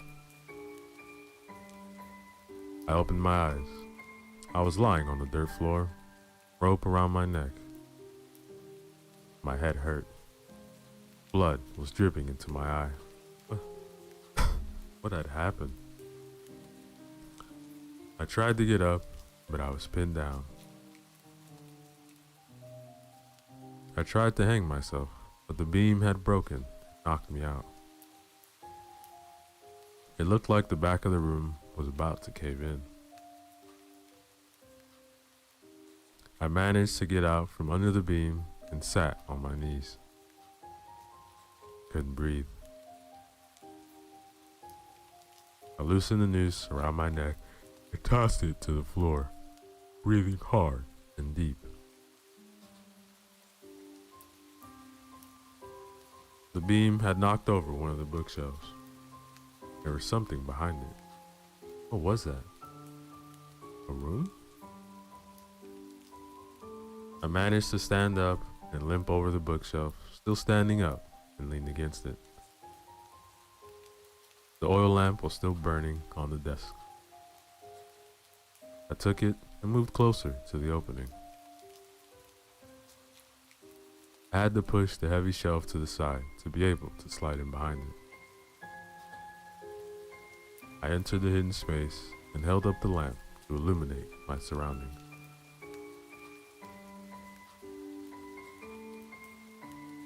What was that in the back of the room? It looked like an altar? A big stone altar, bowls with something in it. It looked like dried up blood mixed with some other stuff. The smell was nauseating. I felt like throwing up.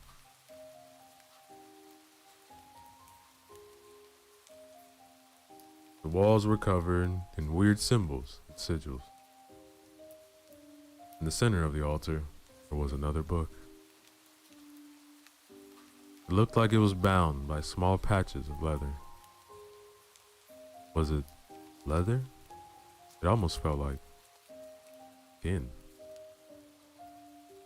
There was a symbol on the front of the eye and a crescent moon. It looked like it had been burnt into the skin. I opened the book and it too was covered in text that I couldn't read. But somehow I knew that this book was connected to all that was happening.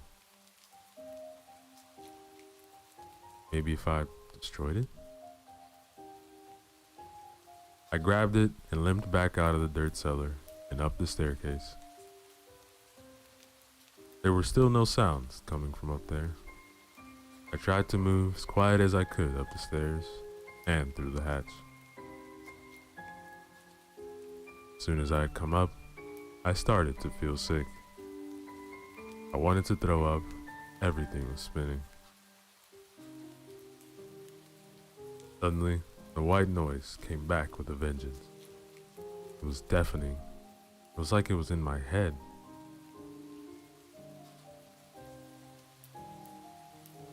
I could feel blood starting to drip from my ears. I have to destroy this book. This is all I can think of.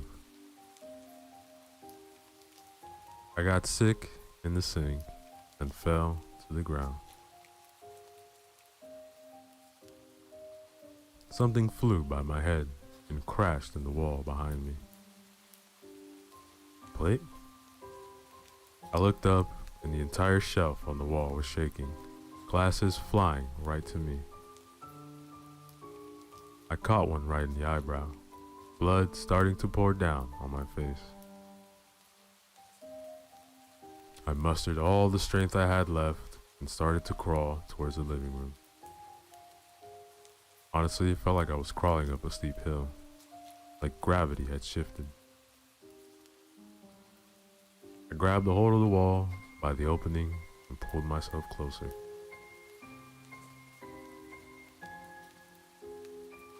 The fireplace. I have to throw the book in the fire. I have to. I managed to get to the living room, but I had no strength left. I could barely even breathe. I threw myself on the floor. I had a narrow angle to the fireplace, and I saw the painting above it. It had changed again. The forest was burning. The lake looked like it was boiling lava. In the window of the painting she stood. I could see her clearly now. Her old, wrinkly face. Her eyes. Oh my God, her eyes. Pure white. It felt like she was staring into my soul.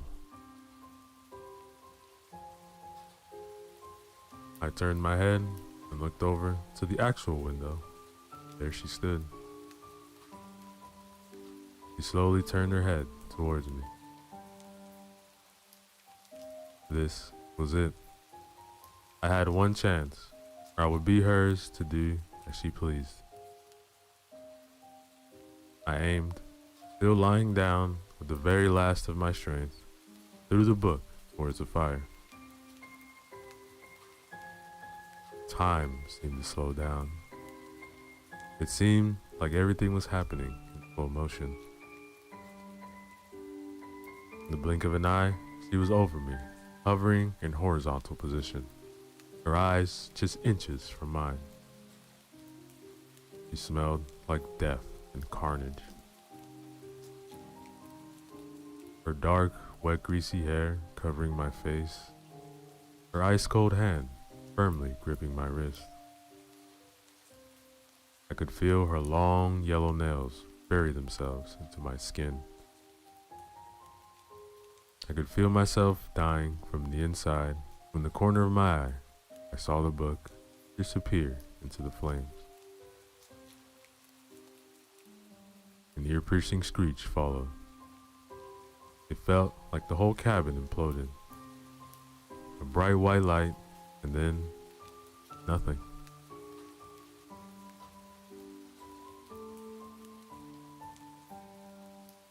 I woke up yesterday in the hospital. They say a couple of hikers found me out in the woods in what looked like a camp spot. Apparently, I had been lying there in the middle of a big stone circle, unconscious. Dried blood everywhere, torn clothes, bruises all over. I wasn't sure what had happened.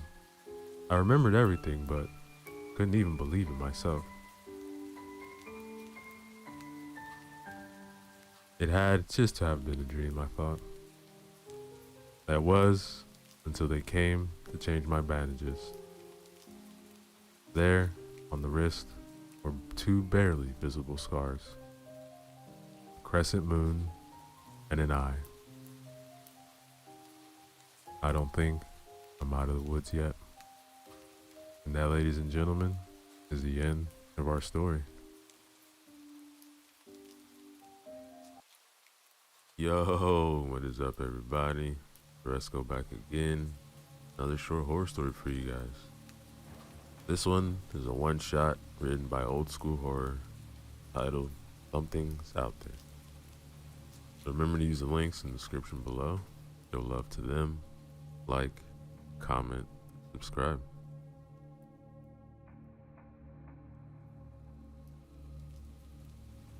Dark roads lead to dark places.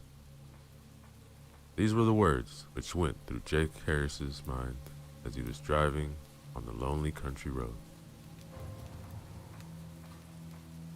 He was coming from a dark place, a place which was not physical. It was in his past, and no matter how fast he was driving, he couldn't get out of it. Guilt is a dangerous feeling. It was eating him for years, so he was driving away from the big city. He needed some time on his own. The state of Wisconsin proved to be an excellent choice for him. Jake's late parents had a cabin somewhere north in the woods. He was headed in that direction in order to escape for a few days.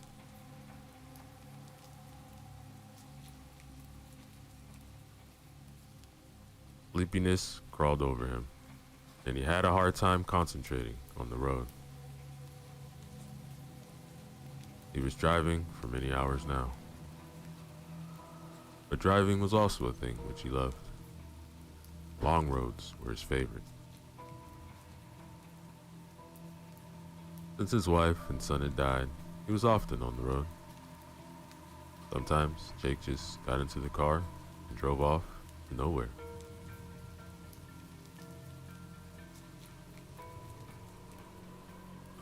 The road wasn't lit very well. It was a country road after all. It hadn't been rehabilitated since 1980. Now, in 2005, condition was already decayed by weather and because of the high frequency of truck traffic. Now, the trucks tried to avoid this road as much as possible because of poor condition. Many of the lights weren't working, and nobody bothered repairing them. Jake had to pay extra attention to the road and anything on the side. He didn't want to risk getting a deer or wild boar.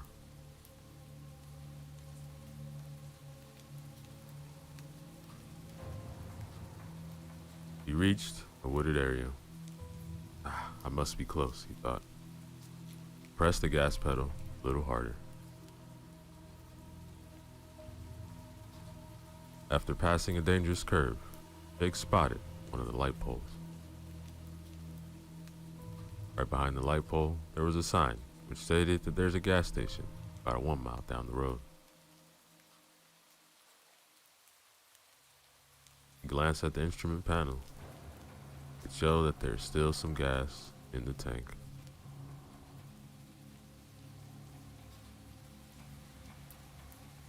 Glancing back at the sign, he saw that the light wasn't working properly. It kept fading, then brightening again. It was a strange occurrence. Jake couldn't remember seeing anything like that before. Then his eyes caught something here in the shadows. It looked like there was a person standing there. For a moment, he thought he saw a pair of circular red eyes. Or were they red lights? He slowed down a bit, but couldn't see more. So, he kept on driving.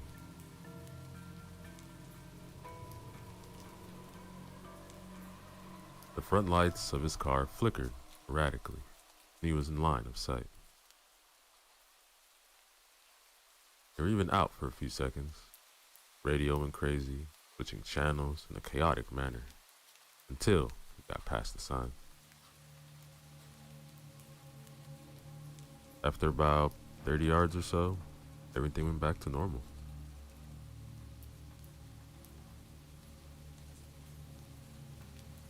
This strange event woke him up from his lethargic state.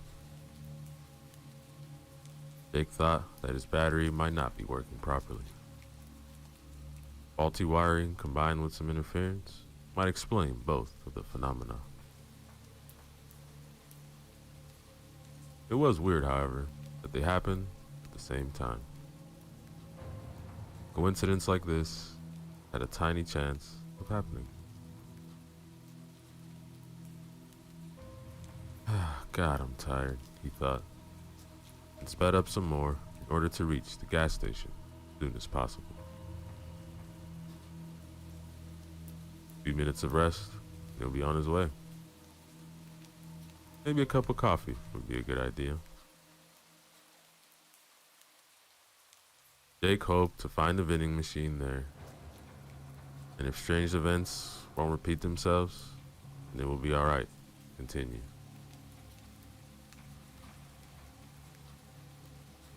The tired man kept looking around to see if he can spot anything unusual between the trees. He couldn't see anything out of the ordinary. There were only oak and maple trees everywhere he looked. Lush vegetation surrounded the road from both sides.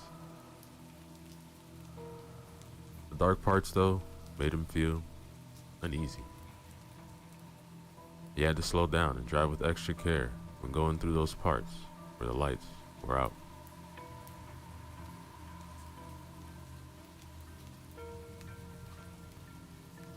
The gas station appeared in front of him. It was a well-lit place, but not big. In front of the station, where the pumps had been placed, was covered by a metallic roof supported by an old steel structure. He then stopped his red 1993 BMW at one of the pumps and filled up the tank. Another car was parked at the other pump. There were only 4 of them. When Jake looked inside, he saw a woman and a little girl through the windows. They were looking around as if they didn't know what to buy.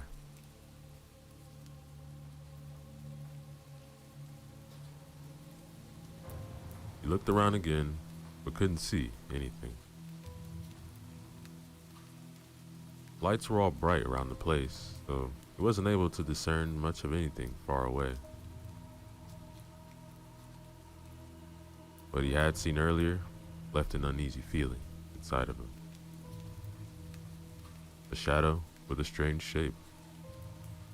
Or was it his imagination?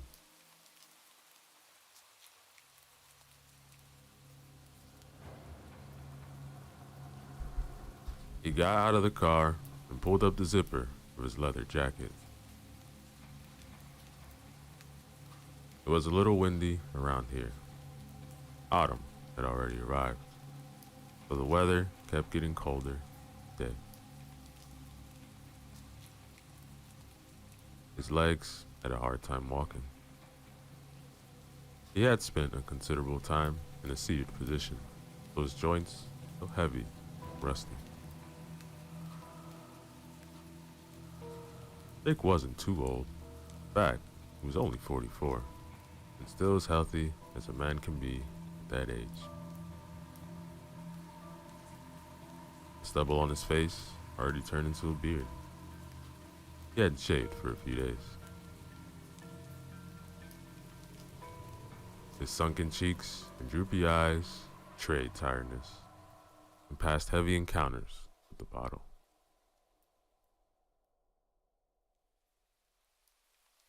He filled up the tank, then went inside the station and bought himself a coffee from the vending machine.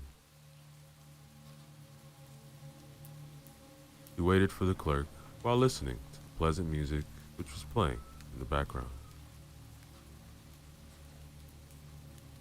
It must have been the radio, but he couldn't see where it was. Then the gas station clerk came to the counter a few seconds later. He was a tall black guy, also a little skinny. The man didn't look tired at all, maybe a little bored. He had thick lips and dark brown eyes, characteristic of African American people.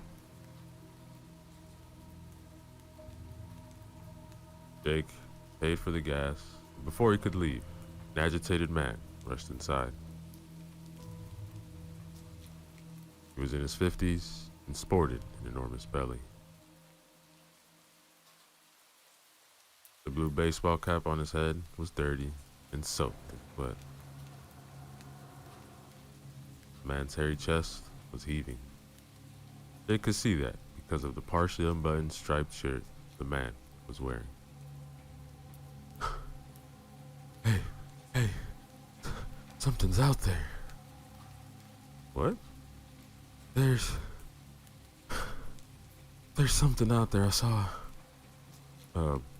What's out there? I don't know. So what? Maybe it was a man. Yeah, but he was black. No shit. I'm black too, man. No, not like that. He was completely black. I'm completely black too. No, not like that. Look, about a mile from here, that way. Near the road. I saw it too. Look, I don't know what the two saw, but I ain't seen shit right. So with all due respect, please stop talking crazy stuff. Scaring the lady and her little daughter. He pointed towards the woman and child. They were close by.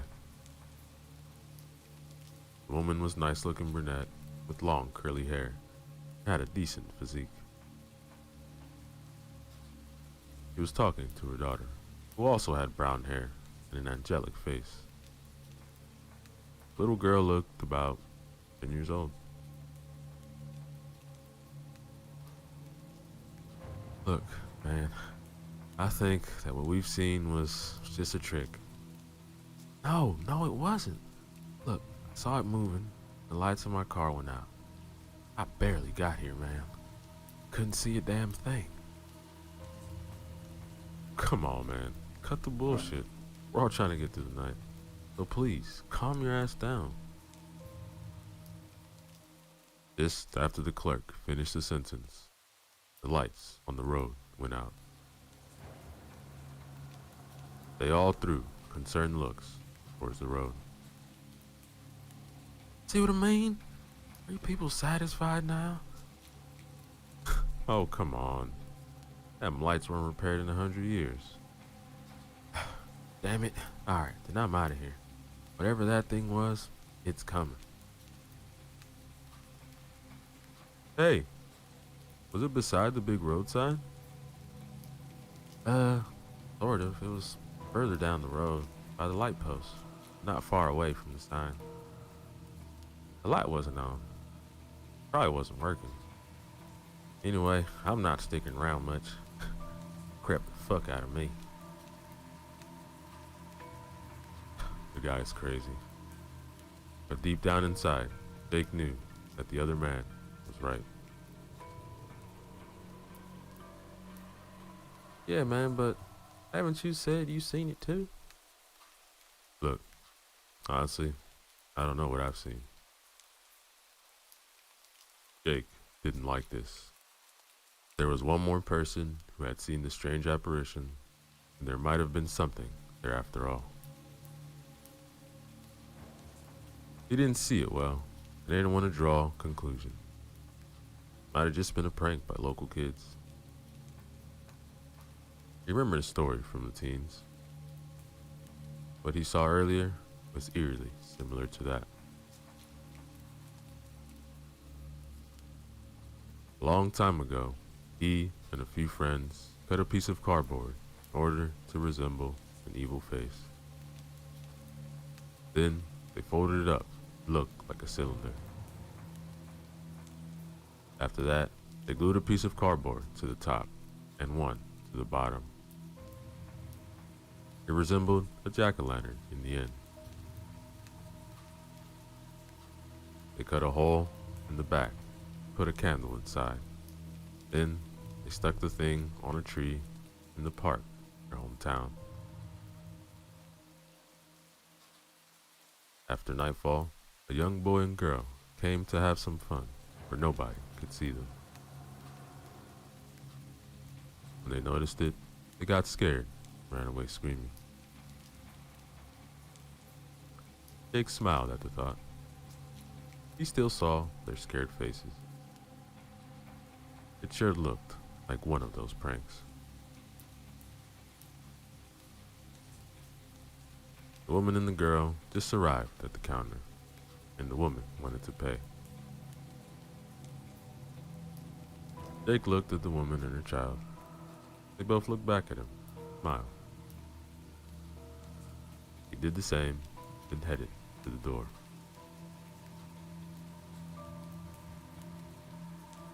Don't even think about it, he thought. You don't deserve it. The little girl's face struck him.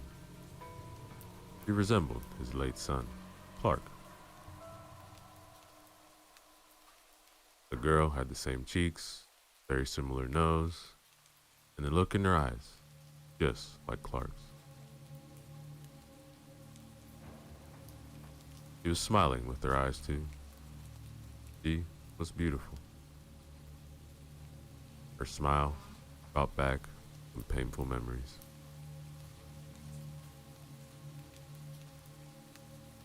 These memories dated back 4 years, and Jake hated them as much as he hated himself.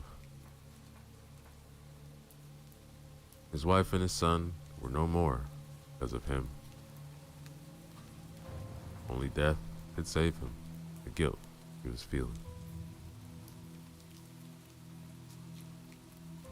He didn't start a new life since their death. He couldn't. The road was his salvation when he wasn't working. Jake was driving because this way he'd avoid the damn bottle. He couldn't drink himself to death being behind the wheel.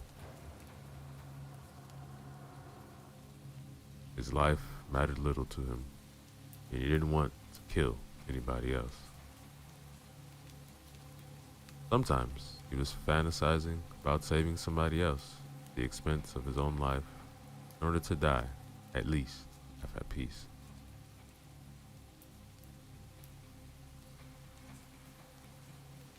Jake walked out the front door and saw the big guy driving out the station. He was driving an old pickup truck, and Jake was wondering how it was still in one piece and didn't fall apart 100 years ago. The man wasn't hesitating much. He must have stepped on the gas really hard because he was out of the road in no time.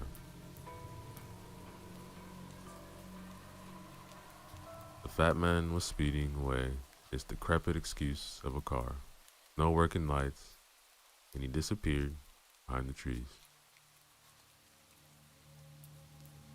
He didn't get far, however, as Jake heard tires screeching and then loud crashing noise. Crashing noise was quickly followed by a harsh metallic one, then an elongated scream. Jake couldn't see anything because of the lush vegetation surrounding the station, but he knew it was bad. Rushed back inside right away. Hey, I think the big guy had an accident. All right, I'm coming right away, said the clerk. Grabbed the flashlight.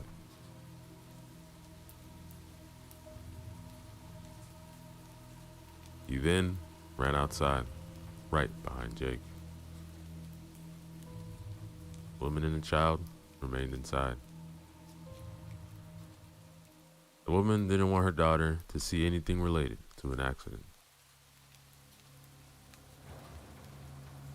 Jake reached the man's fat car. It looked like the man tried to avoid something on the road. Something he saw too late.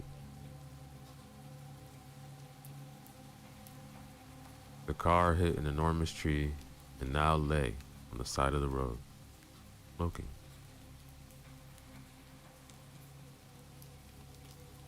The two men looked inside the car, but they couldn't see the driver.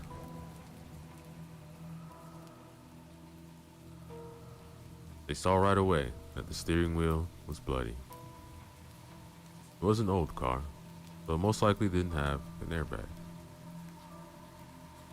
I mean, even if it had one, it obviously wasn't working. They noticed that the right-hand door wasn't where it should have been. It was ripped out of its hinges and lying about 5 yards away between the trees. The impact didn't look so forceful for the door to be that far away. Even for a wreck of a car like a pickup truck, it appeared impossible. What the hell happened here? Look, man, I don't know.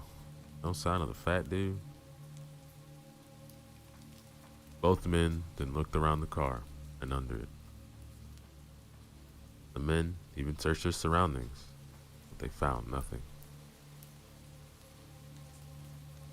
Jake's guts twisting, turning. The sight of the red-eyed shape came back to him. If it were only for him to see it, it would have been fine. The really unnerving fact was that the fat guy had also seen something even closer to the station. What if that thing reached the station? Maybe the road lights turning off were a sign that it was here. Look, it's a mess, man. Yeah, but where the hell did he go? Look, I don't know, but let's not just stand here. I'm gonna call emergency. Yeah, that's a good idea because I heard a scream. That door, something took him. Yeah, man, something big. But I ain't gonna wait here to see it. Alright, man. Let's go. Let's get back inside.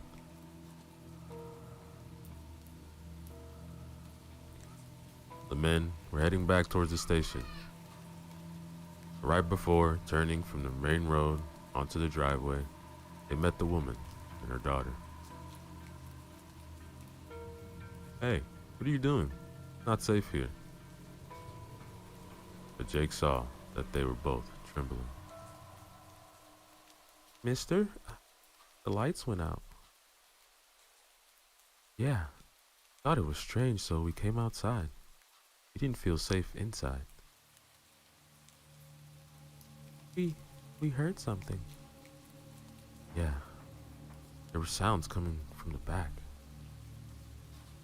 Alright, let's get back first, and we'll see.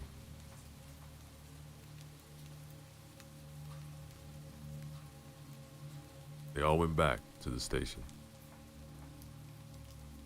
The clerk was in front with the flashlight. The girls were behind him, and Jake in the back. For a short time, he turned and walked backwards.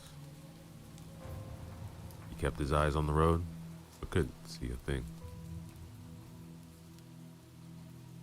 The night was still, and nothing moved on the moonlit road. Not a car passed as he arrived. It really did seem like an abandoned road. He was wondering why the owner of the gas station hadn't gone out of business. It seemed that the owner made little money out here.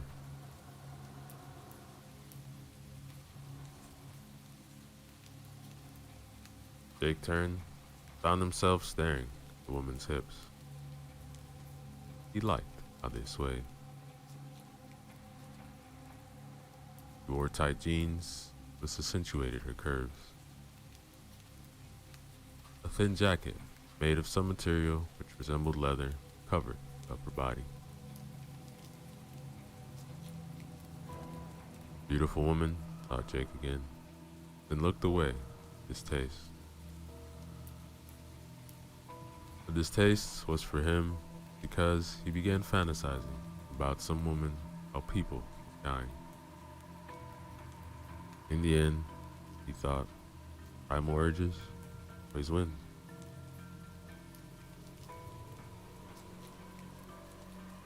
My name is Curtis, by the way. Hi, I'm Jenna. This is my daughter, Claire. Not the best circumstances to make friends, huh? Definitely not. I'm Jake.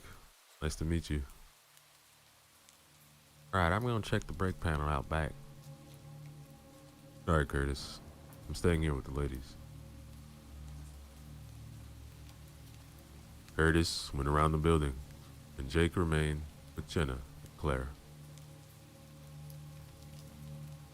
The little girl was hugging her mother. Jenna was keeping her hand protectively over Claire's shoulder.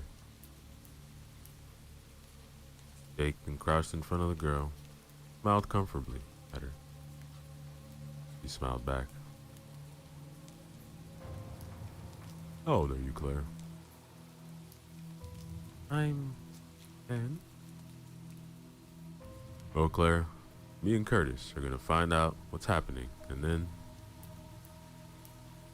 He couldn't finish because there was a loud curse coming from behind the building. Motherfucker. It was Curtis. Alright, stay here. Don't drive away because we don't know what's out there.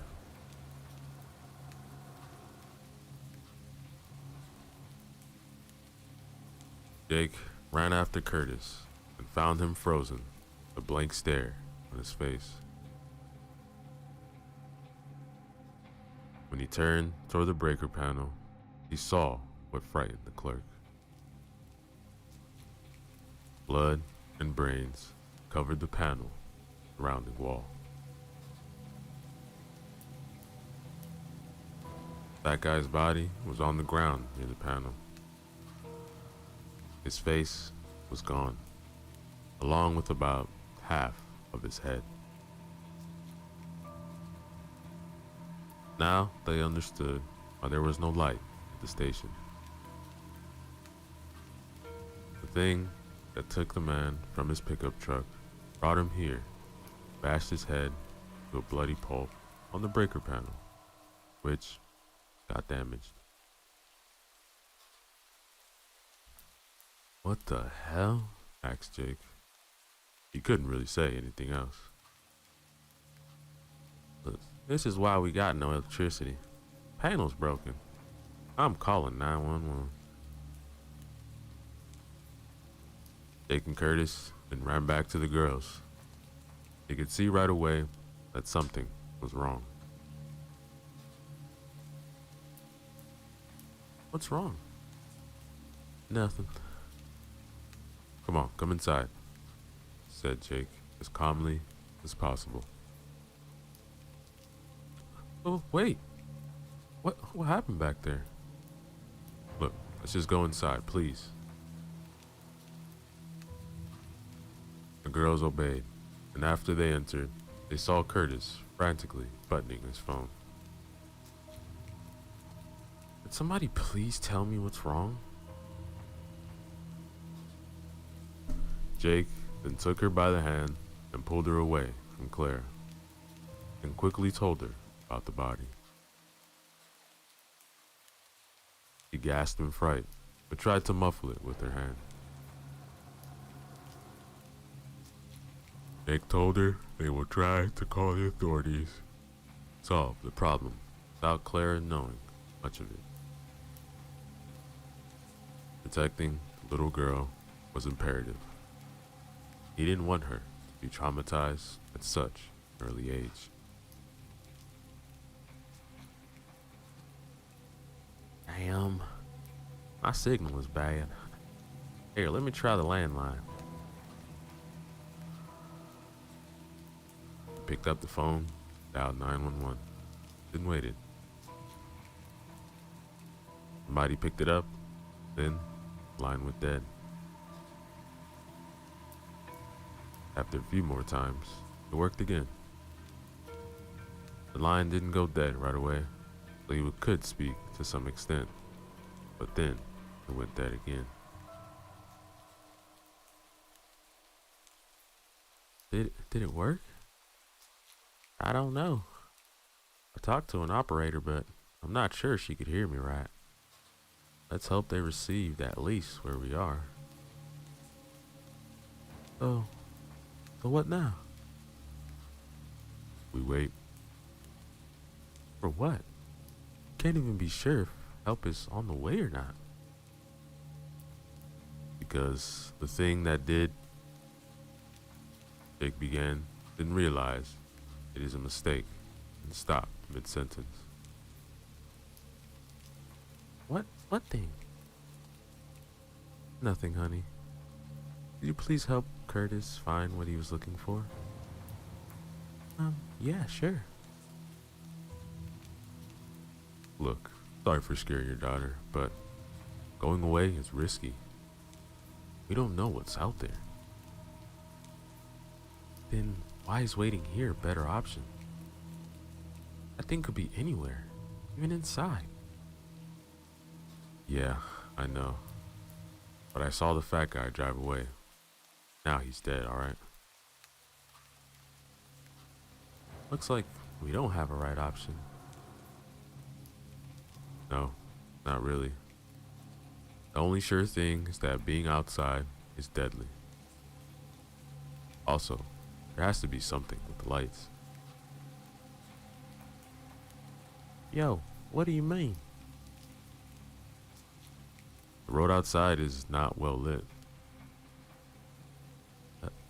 Yeah, damn politicians ain't wanna fix shit here. Yes, I know. The thing is, when the fat guy left, his lights weren't working. Yeah, he told us, man. I remember now, but what's your point? Yeah, what's with the lights? He also said his lights went out when he saw something on the roadside. I saw it too. When I got close to it, the lights went downright crazy.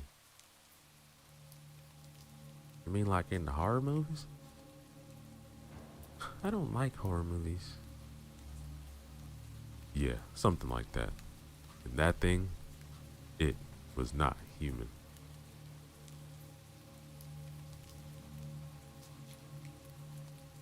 You listening to yourselves? Really? Horror movies? Monsters? You two must have smoked something. Alright, come with me. Excuse me? Look, just come with me. I'll show you something. I won't hurt you, don't worry. Alright. Watch my daughter, Curtis. Yes, ma'am, no problem.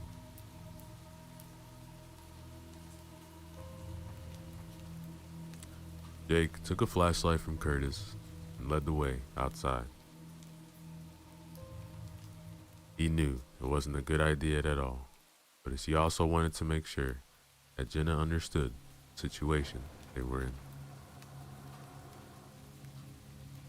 They went back to where the breaker panel was, along with the dead man. What the fuck? What? What's wrong? There should have been a dead body here. Oh my God, said Jenna, and her hands jumped to her mouth.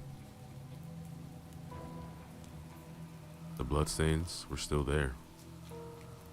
Bits of brain were still plastered to the panel. It looked like something bashed the poor man's head against the panel with substantial force.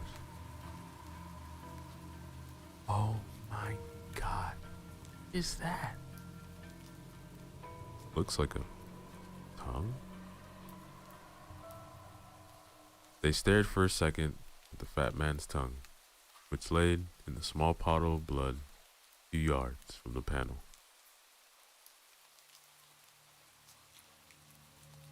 Jake noticed that the bloodstains on the ground continued all the way towards the forest. He shone his light on the ground where the body used to be, and traced the blood-red streak till it disappeared into the darkness of the trees. That thing dragged the body into the woods. Yeah, but why? I don't know, maybe to eat it? Maybe. I don't know. But why leave it here first? Take it away later. Jake froze after his light beam fell on something he didn't see before. He gasped, and Jenna threw a half-frightened, half-worried look at him. What's that? They went closer in order to see what made the man stare so dumbfounded at the ground.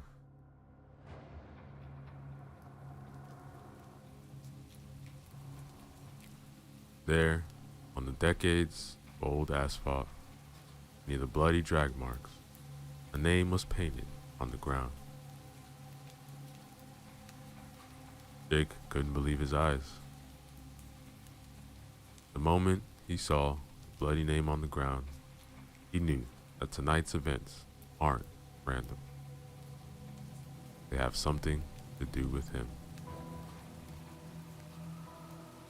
When he was pondering the implications, Jenna interrupted him. Clark? Who the hell is Clark? He was my son. Was? He died. I'm sorry. Yeah, thanks. Let's get back to... Then a loud scream interrupted him. It was Claire.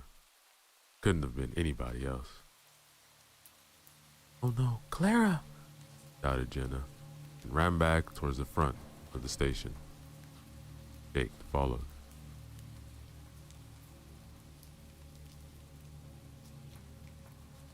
A stream was light, illuminating the driveway from inside. It looked like somebody was searching for something. Mommy? It's alright, honey, I'm here. What happened? A monster wanted to take me. Curtis chased it away. Hey, y'all need to get inside. They followed the clerk's instructions and hurried in. He was trembling from head to toe. His chest was heaving, flashlight in his right hand was shaking.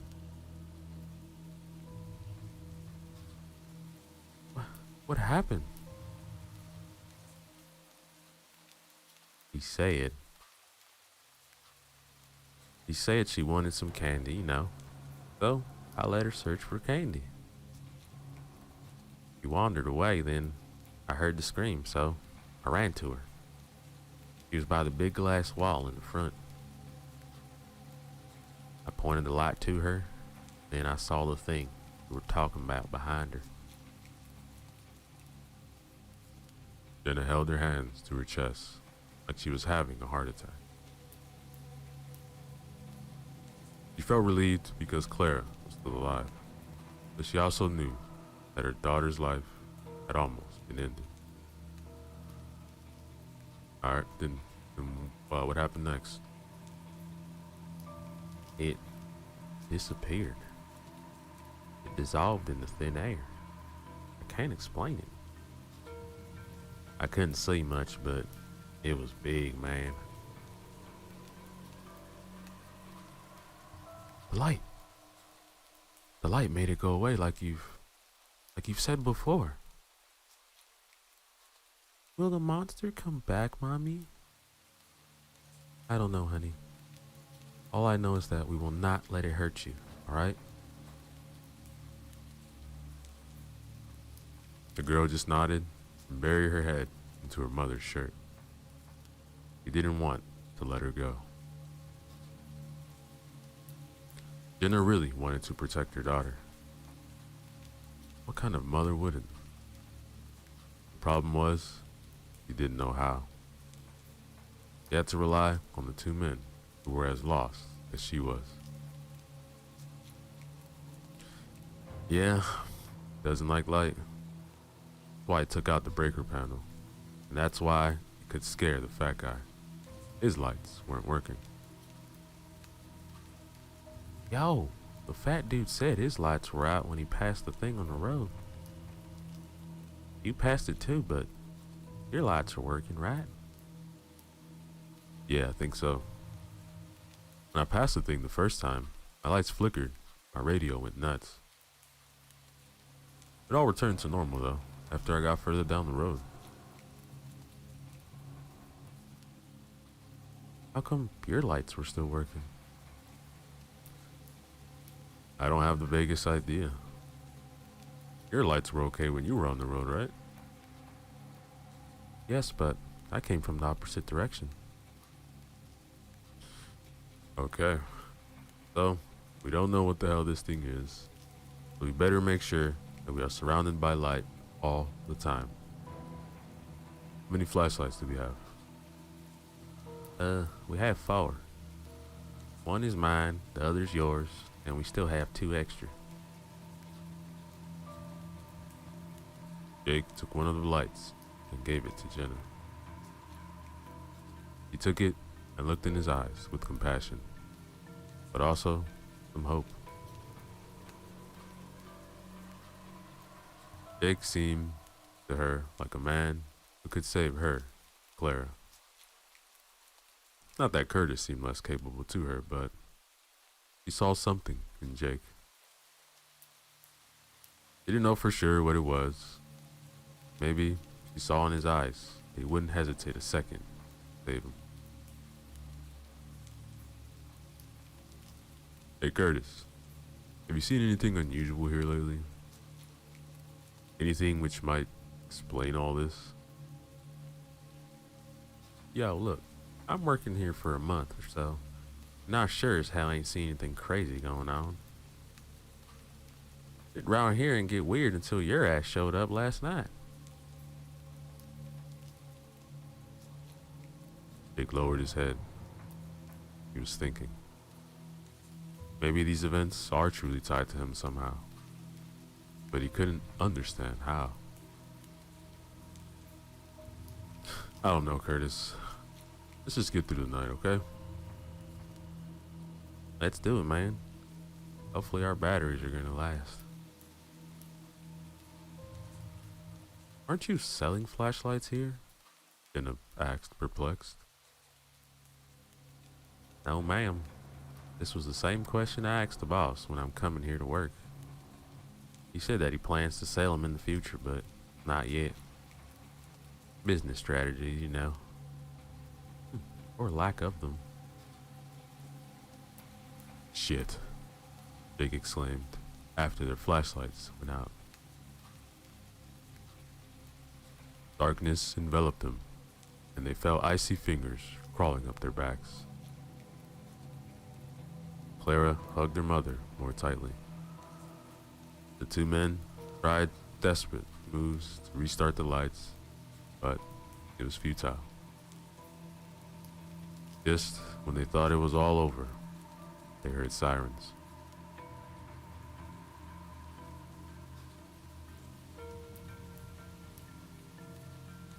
Soon, a police cruiser turned onto the driveway with its blue and red lights whirling around. People inside the station died in relief. Finally, they had been rescued, and the ordeal was over. At least, this is what they thought. Better stated, this is what they all wanted to be true. The car didn't get too close because its siren and lights went dead in an instant. The driver tried to start the engine a few more times, but was unsuccessful. He also tried the radio, but it was dead.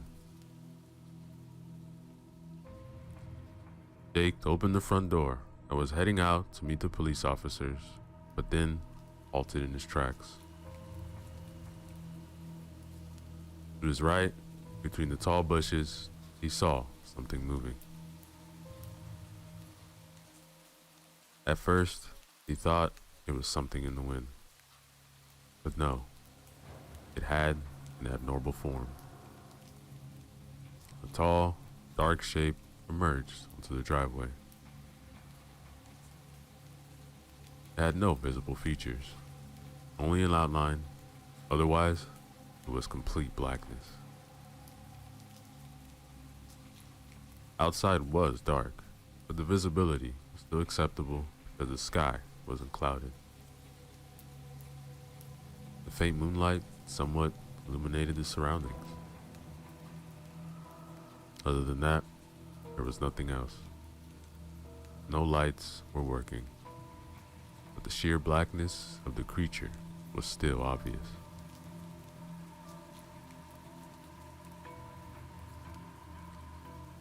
It looked tall, about 8 or 9 feet, and had wings.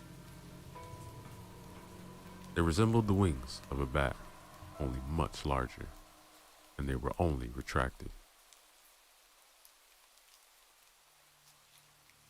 The creature also had 2 horns, jutting forward from its forehead, which then curled upwards.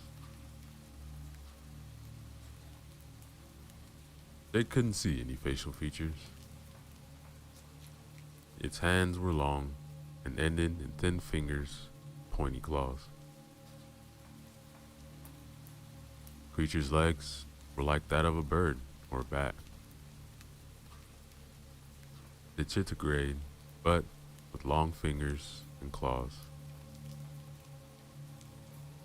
The only feature which stood out, the blackness, were the eyes. Brown and red positioned in front of the face like those of humans. They were looking straight at the cruiser. Jake told the others to stay inside and began signaling the officers to watch out. He was waving both his hands frantically, shouting. He knew that this was his most idiotic thing he could do, but didn't want to have more people on his conscience. His wife and son were enough for him. Watch out! Watch out! To your left! The creature was already marching towards the car. Those inside surely noticed Jake signaling and approached the menace, because both front doors were opened with force. The driver couldn't get out because as soon as the door opened, the black thing made a tremendous leap and landed beside the car. This was when Jenna took her daughter and rushed to the back of the station. He didn't want her to witness anything of what was going to happen. What the fuck? Came the panicked shout from the police officer as the creature grabbed the door and ripped it off like it was nothing.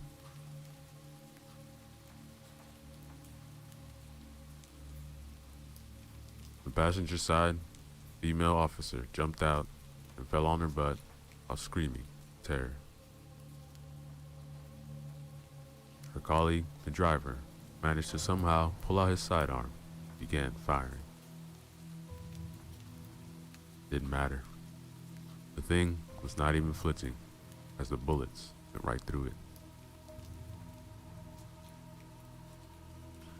Jake assumed that the shots could have been off target because of the distance between the shooter and the monster was only about 6 feet.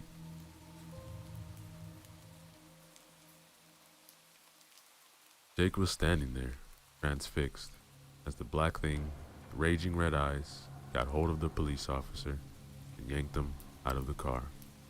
And then, a terrifying roar spread its wings.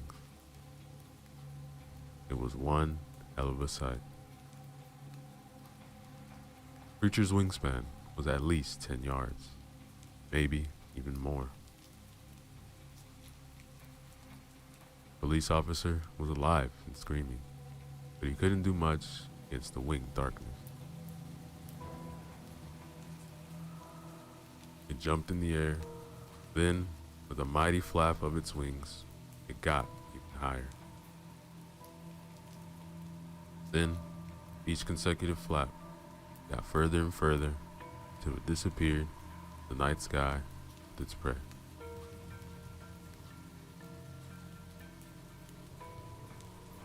Come here! Hey, officer! Jake was trying to get the attention of the policewoman who was still lying on the ground.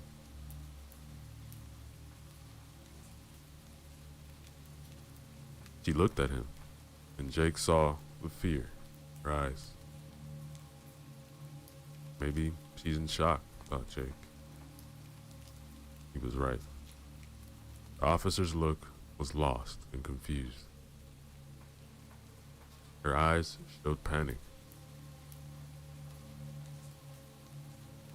Jake extended his arm, and only after calling to her a few times did she wake up from her stupor.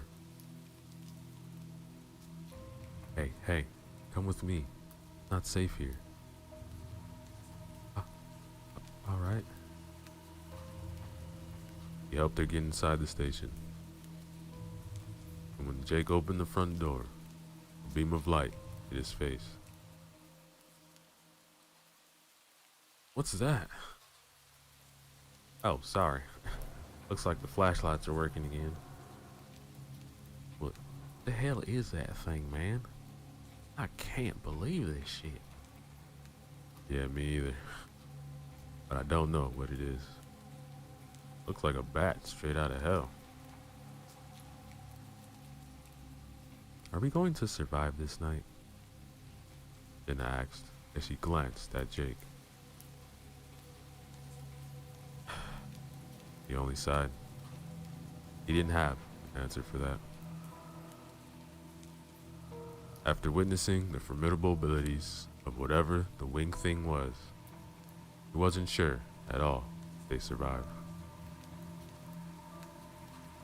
Deep in his guts, he felt that they can't fight this thing, and neither can they run away.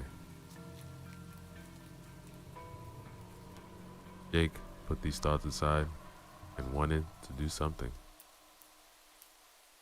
The sight of the crying little girl and the look on her mother's face broke his heart. Look, we have to do something, man. I know, Curtis, thinking. Look, all we know is that its weakness is light. And it can interfere with electronics. Yo, that's right. Problem is that we need electronics to have lights. I sure ain't starting no campfire here. Okay, but what about the generator? Don't you have some kind of backup generator for emergencies? I don't know. As I said, I've been working here for a month. They don't show me much when I started. There is a generator, said the policewoman. The others just looked at her without saying a word, like she was some kind of alien. They almost forgot she even existed. She was young, close to 30, but not yet there. Her long blonde hair was tied up in a ponytail, and her otherwise harmonious face were now contorted under the pressure of fear and shock. She was sitting on the floor with her back to the counter, hands on her knees and head down. Sorry, ma'am. Are you sure? Yes, my name is Sarah. My brother used to work here. He had told me that he had to use the generator once because of a power outage. And do you know where it might be? Because I ain't see it around here. Somewhere in the back. I don't know. Might be in the equipment room. Go check. Alright, I'm gonna go check it out. Alright, I'll come with you, Curtis. Can you, take care of the girls? Yes, of course. I think I'm okay now. Just go. The two men rushed out, lighting their way with flashlights. Curtis was leading Jake to the back where they had found the body of the fat guy. The toilets were here, and also a small room for different tools and equipment. Curtis fumbled a little with the key, but soon the door opened, and they were greeted by a dirty and cluttered rectangular room. The smell of dust and gasoline hit their nose right away. All right, let's see what we have here. As Curtis and Jake began searching.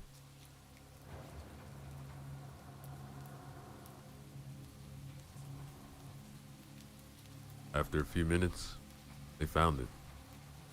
It was a small, portable generator. It worked on gasoline, and it wasn't the thing they were hoping to find, but it was better than nothing.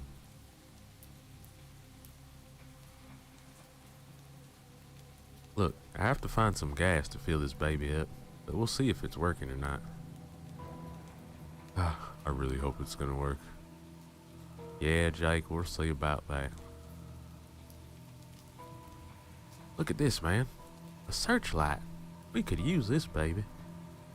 Yeah, damn right. said Jake, and inspected the object, which was larger than a flashlight and had a long cable attached to it.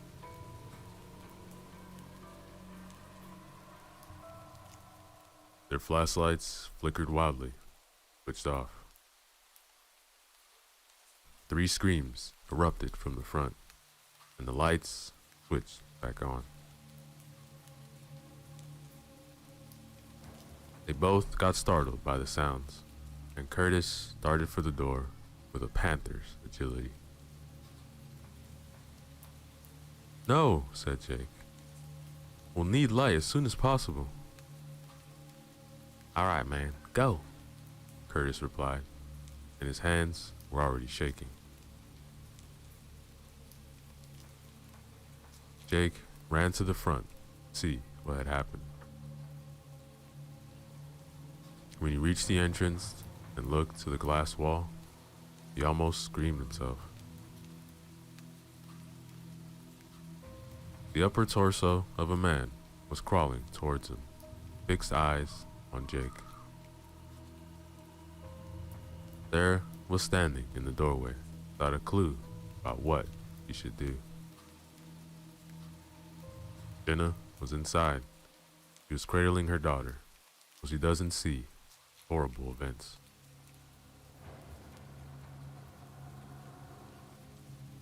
The mangled body was inching towards Jake, and he didn't have a clue what to do.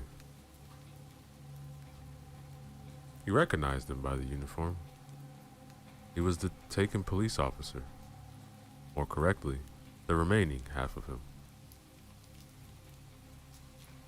His first thought was that he should help the man, but something told him that this shouldn't be happening. It's not normal for a man to crawl who knows how much after he's ripped, too. The shock and blood loss must be extreme in cases.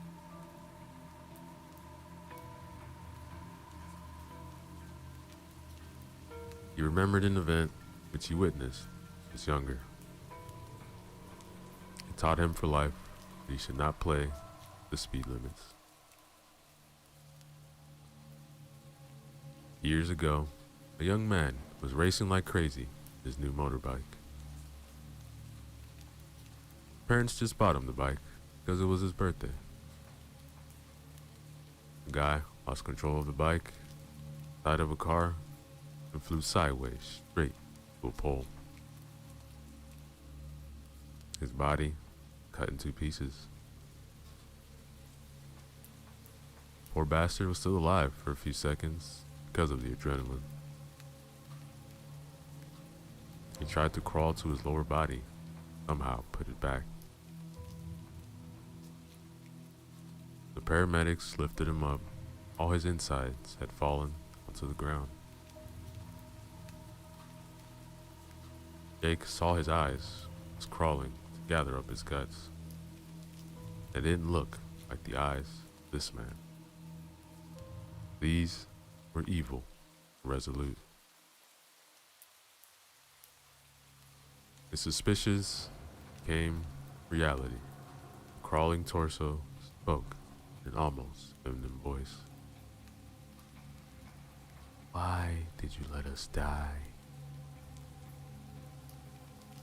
Jake backed up a few steps with his mouth hanging open. He couldn't believe the voice he was hearing. "It's your fault, Jake. It's all your fault." Jake kept looking at the corpse, then to Sarah, who was still standing in the doorway. Her face showed bewilderment, fright. He looked at Jake for answers, because she knew that he had some. At least, this was she concluded, when looking at his face, which betrayed many feelings.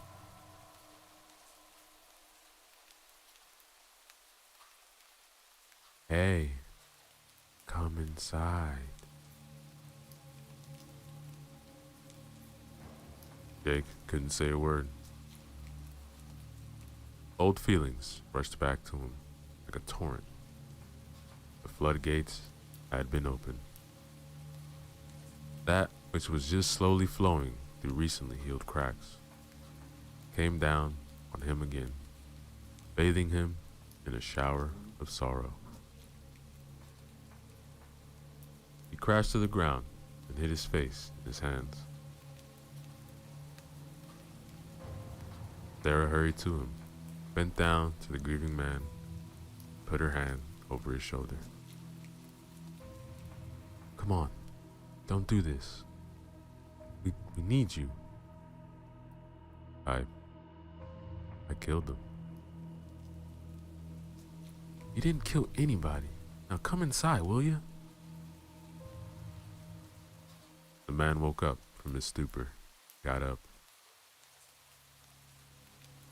Sarah led him back inside the station. His legs were barely obeying him. His mind was in some other place, a dark place.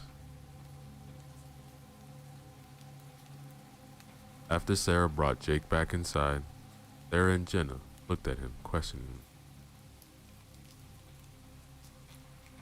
What was that? How could that man still be alive? I don't know. He wasn't. What do you mean? He couldn't have been alive. It was just a sick game played by us, by that wingman thing. But what about the voice? That voice was not him, I tell you. But whose voice was it? Tell me that voice has something to do. Yes, it has. It was my wife's voice. Almost. Your wife? Yes. She died 4 years ago, along with my son, Clark. Oh. Really sorry to hear that. But I don't understand what that's got to do with what's happening tonight. I don't either, believe me. So, what's the story? Well, the fucked up story is I was married and had a son. He was 10 years old. He looked very much like your daughter Clara. What happened to him? Asked Clara. Well, our relationship wasn't that good, you know. So, I sought some fun elsewhere. You know what I mean? Yeah, you cheated on her. Yes, that's right. And there's not a single fucking day on this earth when I don't regret doing that. He found out eventually.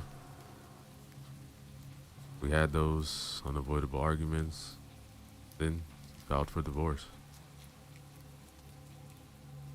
Got divorced, got custody, but I got to see my son at least. What happened then? One night, they went to their grandmother's. It was a night like this. We were driving on an abandoned country road. She was tired, found herself face to face with a truck. Couldn't avoid it. My God, I'm sorry, said Sarah. Yeah, me too. Every damn day. The weird thing is that Clark found himself almost all his head missing, several yards away in the forest. Some wild animal dragged him from the wreck. It's like the body of the first victim. Was there a first victim? Asked Sarah. Yes, replied Jenna. The back. And what about the next one? When the emergency services found my wife, only her upper half was left in one piece. The engine was pushed forward, and it crushed everything from her waist down. Ah, I see now. You think that these events have something to do with that? Definitely. I don't know how, but they are related. If I hadn't cheated on her, they could still be alive. Look, it wasn't your fault, said Sarah. Yeah, cheating on her wasn't an agreeable thing, but their death wasn't your fault.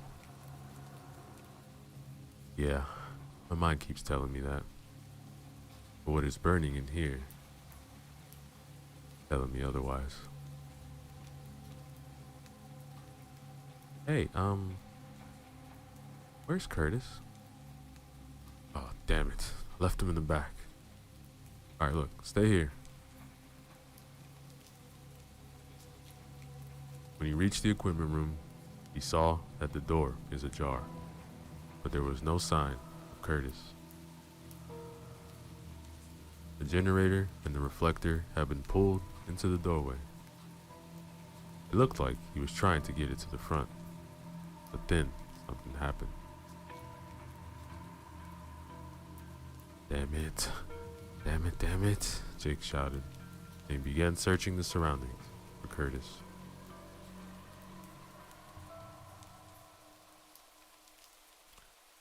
His heart was racing. He didn't want to lose Curtis. In fact, he didn't want to lose anybody. He wanted to make sure that they all survive. But it seemed that it is not a plausible task. Jake kept calling for Curtis, but no answer came. Only the eerie sounds of the night greeted him. Crickets were chirping endlessly in the forest, and from deep within the woods, owl hooted. A harbinger of death, he thought briefly. Is this his destiny? One minor mistake, and then only pain and suffering? He didn't deserve this, he thought. Not this much, at least. Others shouldn't pay with their lives just because he was stupid once.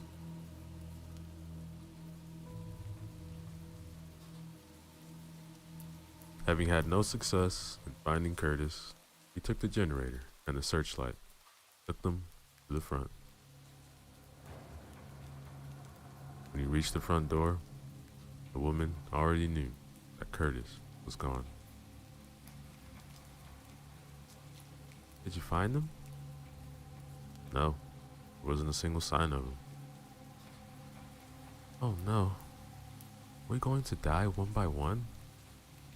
Mommy, I don't want to die. I'm sorry, honey, I didn't mean it. Mommy's just scared, that's all. We'll figure something out soon and we'll go home, alright? We really have to do something, said Sarah, because this thing is going to kill us all. I don't want to scare anybody, but we have to get out of here. I agree, Sarah, but what the hell can we do? We don't know where that thing is. We don't know how we can stop it. Alright, look, let's start the generator so we have some light. And we wait until morning. I have no better idea. Alright, I'll try to start it.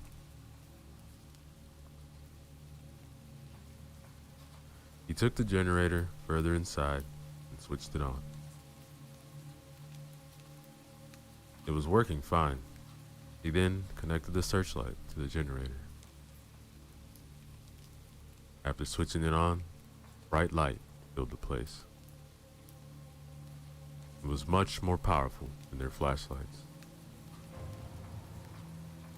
The steady roaring of this generator sound was a welcoming one. Ah, great. It's working, exclaimed Jenna.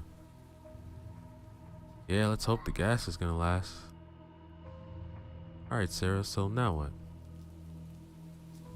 Jake then said, now we wait.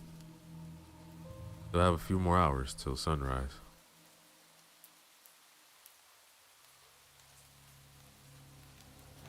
They all gathered close to one another and waited.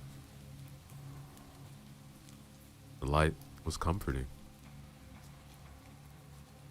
Jake checked from time to time the generator to see the level of gasoline. The machine was eating up the gas at a steady state, but it seemed that it will last till sunrise. For an hour or so, nothing happened. Clara was sleeping in her mother's arms. Jenna was sleeping too.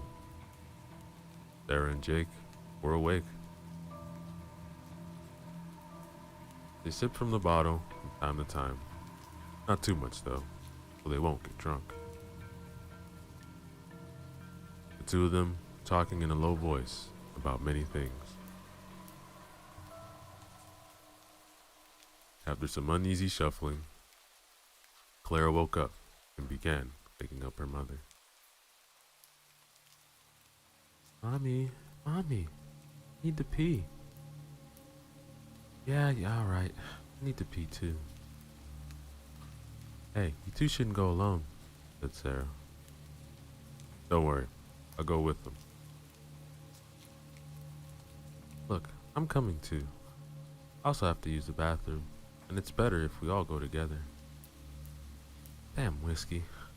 And drink on the job. Alright, let's try to make it quick. Take the flashlights with us. At least we'll know when it comes.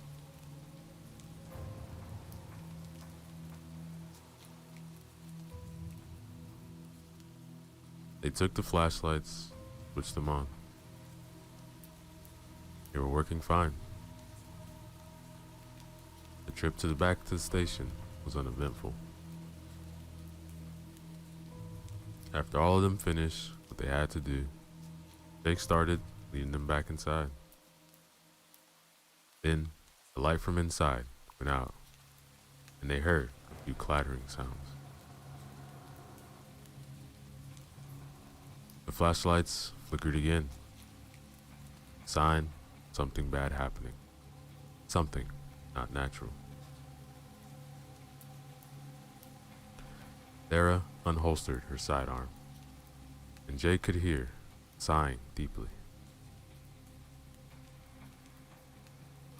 They were standing at the corner of the building. What do we do now? Asked Sarah. I don't want to die, Mommy. Don't worry, honey. I'm here. Alright, let's check, said Jake. A winged creature couldn't have done it. It hates the light.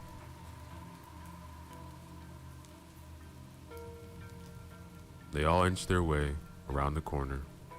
The entrance was only a few feet away. After a brief glance inside, they saw that there was nothing moving. Only suspicious thing was the light was not working.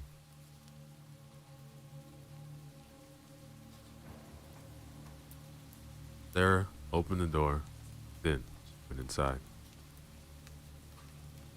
Jake followed, and after him, Jenna, Clara.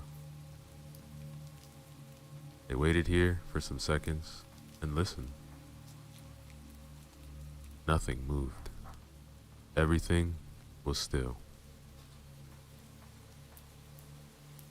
Jake inched towards the generator, which lay broken on the floor. It looked like something took a sledgehammer to it and broke it into pieces. Gasoline was lying on the ground in a great pool. Who's there? Shouted Sarah. What? Something moved there. Wait, said Jake. A faint rustling came from the back, but they couldn't see anything because of the overwhelming darkness. The smell of spilled gasoline was heavy in the air. They had to be careful not to do something stupid, ignite it accidentally. Sarah and Jake took careful steps towards the back. This was when they heard the flapping of heavy wings from outside. Both of them turned towards a glass wall, but couldn't see a thing. They were between shelves anyway, and it was dark too. The flapping came once again from the outside. Sarah was shaking, and the gun in her hands was rattling as her hands trembled. Jenna and Clara moved back from the front wall.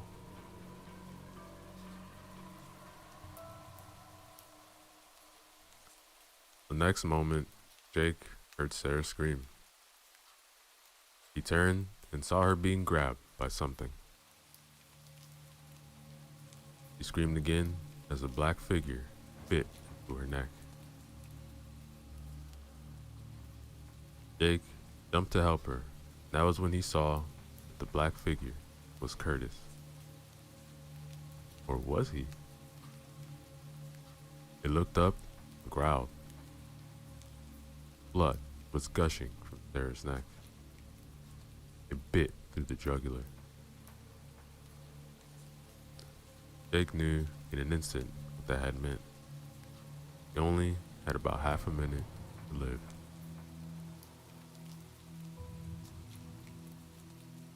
Jake grabbed the hand which was around Sarah's neck and then punched Curtis in the face. Curtis drew back, loosened his grip. Sarah slid out. With her remaining strength, turned and fired 2 times. The bullets hit their target in the chest, and Curtis tumbled back. He fell, hitting a shelf with his back, and fell on his butt. There was no blood coming from the wounds. You're all gonna die. Curtis, man, what's wrong with you? But Jake knew he wasn't talking to Curtis. You let me die, just like you let the police officer die. Just like you let the fat man die. Just like you let... Shut up.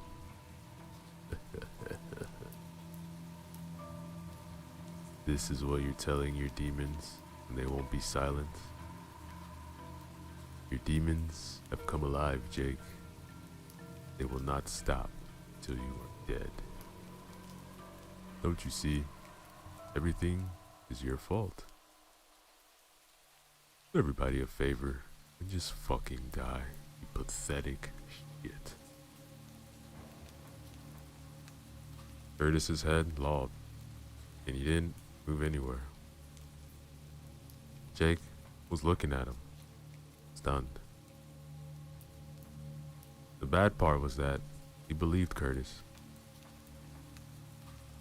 Jake now saw clearly what these events meant. He looked at Sarah, who was on the ground, clutching at the wound on her neck.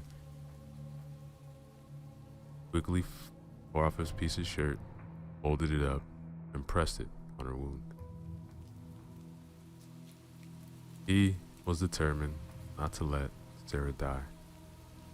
He didn't deserve it. The only one who deserved to die was him. Jenna came to the side. Clara stood a few feet behind them.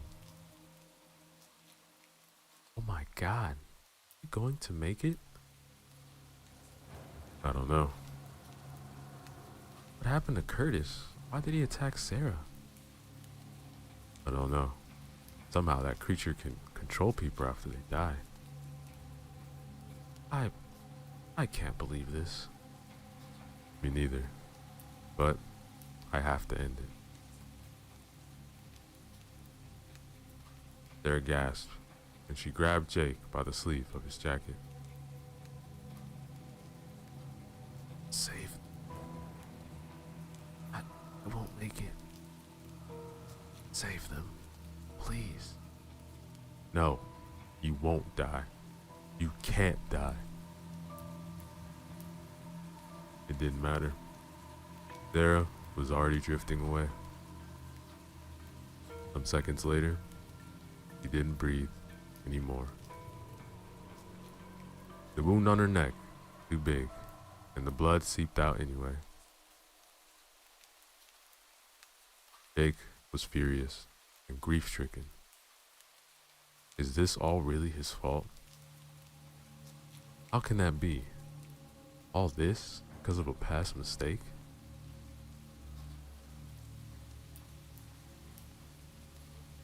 He took Sarah's sidearm from her lifeless hand and checked it. It was a revolver, and it still had 4 bullets in it. After checking her pockets, he found some more bullets and replaced the 2 missing. He looked at Jenna, then to her daughter. These 2 will make it out alive. He would do everything in his power to save them. Jake, what are you gonna do? Going to end it. Gasoline, which had flown out of the generator, gave him an idea. He went to one of the shelves, grabbed some duct tape. Jake also searched for some matches, soon found them. They were cheap, but the stock was plentiful.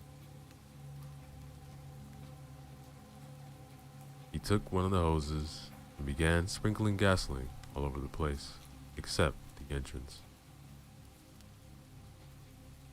Then he taped the lever to the handle so the gas could flow without him holding the hose.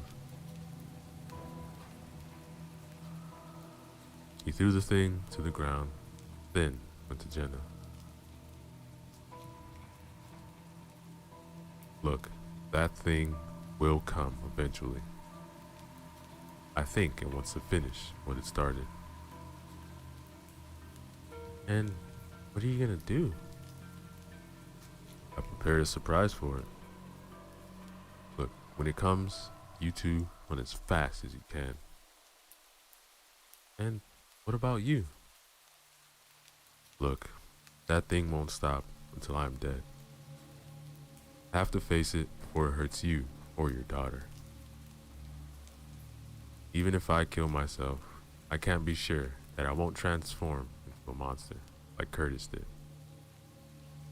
I have to make sure that everything is gone.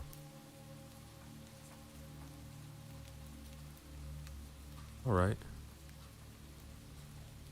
Look, I wish I had a choice, but it seems like the only one. Look, get your daughter and be ready. But where should we run? Away from the monster. If you have to run through the woods, do it. Don't hesitate.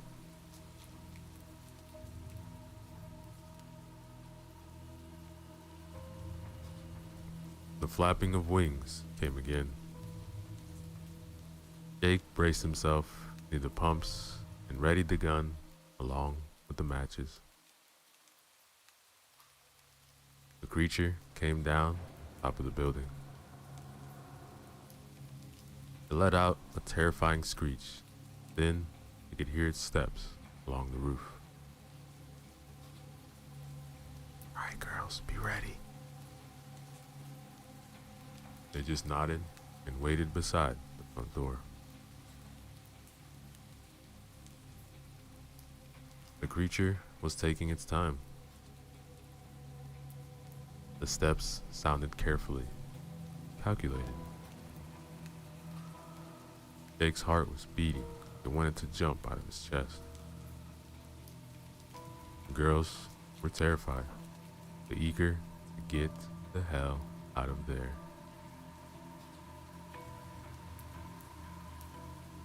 The creature jumped down to the building beside the girls.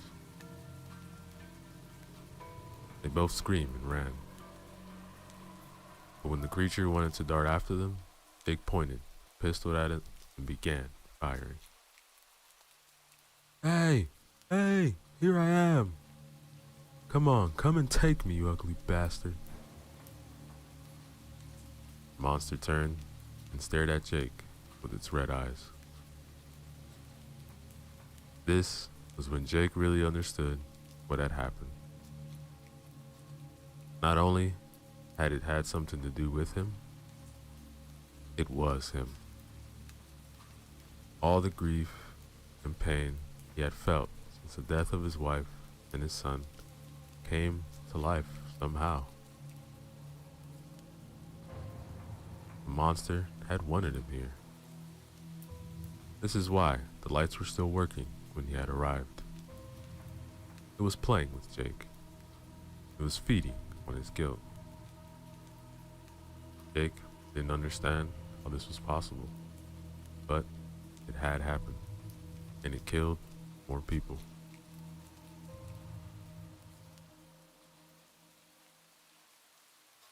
He fired more shots, but they didn't hurt the monster. He got closer and closer. Jake saved the last bullet for himself and glanced behind him. Jenna and Clara had already run away.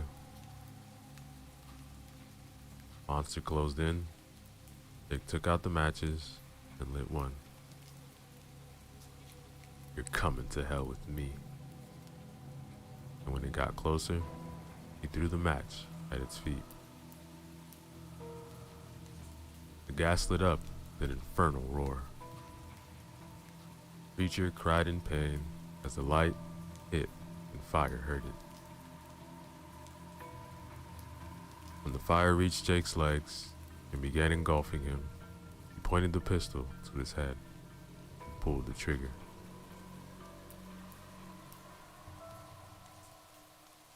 A few seconds later, Jenna and Clara saw from the road as the underground gasoline containers exploded in a fiery blaze of light and heat. The cries of the creature reached their ears too. They saw the creature's body, blazing, body rise from the flames and dissolve in a few seconds into thin air. Yo, what is up everybody? Let's go back again with another little horror story for you guys. This one is from the collection titled Short Horror Stories, written by Laurel Hope.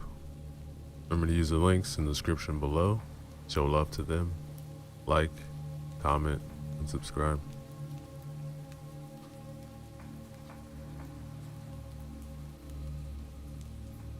Devil's New Baby Born, Part 1. I'm just a 15-year-old girl sleeping in my bed on such a quiet, calming night. It was nothing strange to me that my great-grandfather's old barn home is a total wreck.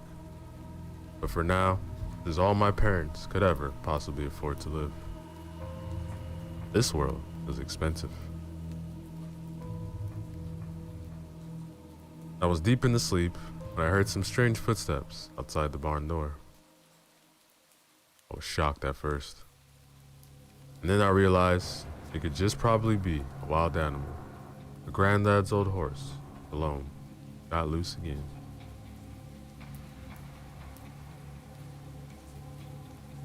I went back under my tattered sheet while my parents are fast asleep around the back like they were almost dead. Apparently, the door swung open quietly to reveal an old dog carrying the corpses of a baby boy. After silently in shock, the dog looked terrified, like he came to dump the body and go elsewhere. He gave me a nervous look, dropped the dead baby, and scattered for his life.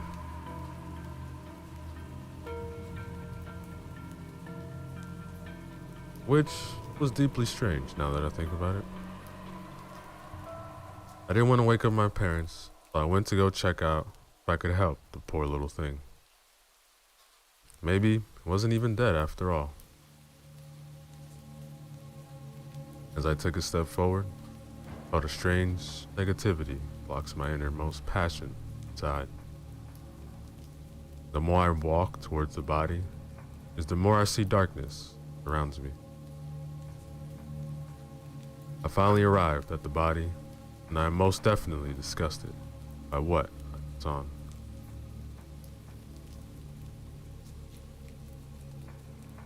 The baby eyes were a deep mystery, as if you were looking and to find something that never existed.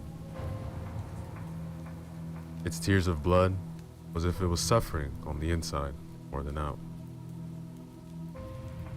Furthermore, there wasn't a nose in sight. There was just a huge mark on where the nose was placed. Looked like it was chopped off, or even worse. The mouth was in an awkward position, as if the child was born with a handicap. It was located at the far end of the right side of its face.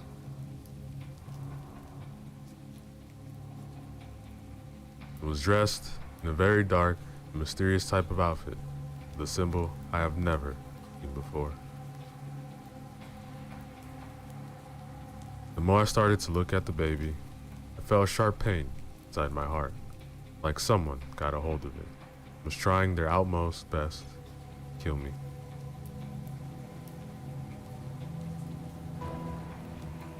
I was truly scared beyond belief. I cried out so loud, but it's like I couldn't hear most of anything. I heard like my mom called me, and that's when everything completely dropped. Like I was in my own death world, and my mom saved me. I turned around to look, the baby still there. And it disappeared. Nothing. The bloody corpse was gone. My parents ran straight up to give me a hug. What on earth happened here? And out of the blue, my great-granddad woke up saying, "The demon baby is here." He looks around in fear. "Death is near." He collapsed, with blood running vigorously through his eyes. As the blood settled and formed back to the baby I saw previously. And that, ladies and gentlemen, is the end of our story.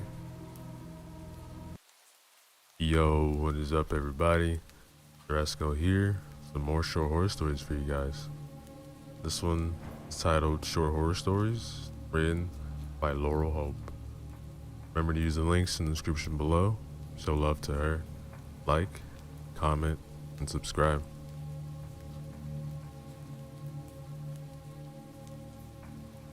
The Legend of the Black-Eyed Children.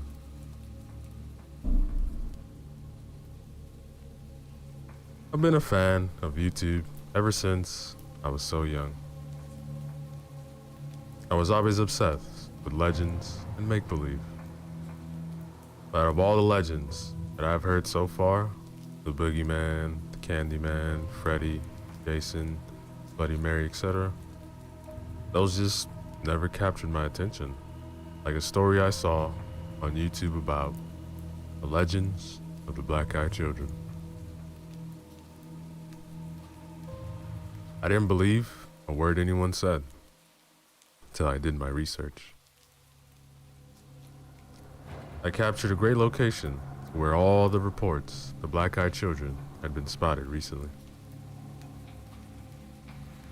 I told my friend Rush all about it because he's too obsessed with all the fables, fantasy, and legends. And of course, he's down for a challenge. Alright, we leave by 8. Off to New York we go. The search for a legend that I don't think exists. I probably think people online make up shit like that to get noticed on social media. But what if it's real though? Suppose we die? Rush replied. Well, do you want to die? No, let's turn back then. Yeah? No, no, no. The journey must go on. Besides, I want a selfie with it. Our flight arrived in New York at 1:54 p.m. Tired, confused, and bored. So do we go straight to Sydney right now, or? You can't be serious right now, Rush. We at least have to rent a motel or something. I'm tired, man. Plus, I have $5,000 to mess around with. Aren't motels for runaway couples and teen lovers? Oh, shush. Come on, man. Taxi's waiting.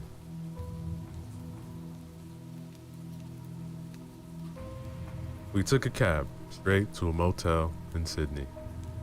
But this motel looked rather desolate, rather empty and abandoned. It reminds me of one of the stories I've heard about an abandoned motel where there's frequent disturbances around. But we were both tired, so we both didn't really care. We both fell asleep together, with his hands around my hips, knocked out, deep sleep.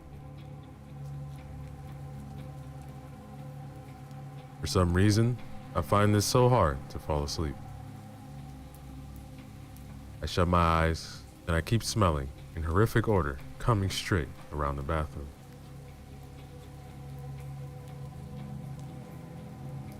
I didn't want to risk getting up. Then, there was a wild dog ready to attack, and I didn't have a weapon. I got to sleep either way.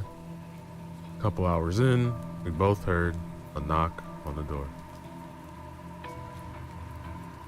Cooks, get up.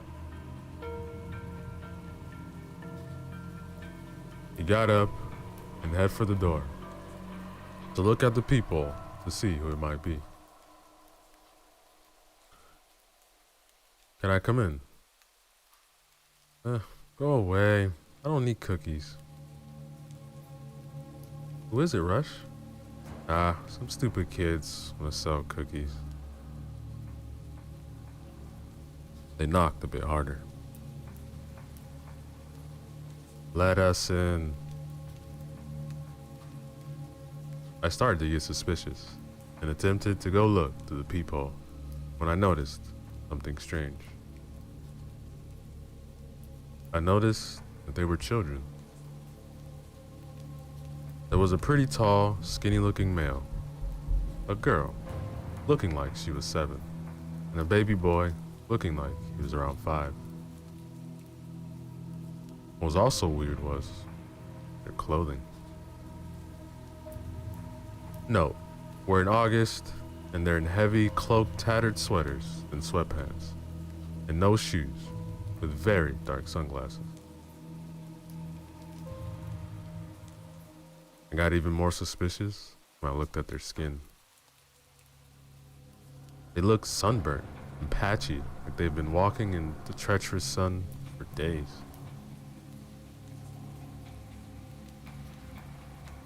The younger one realized I was peeping and said, "Can you let us in?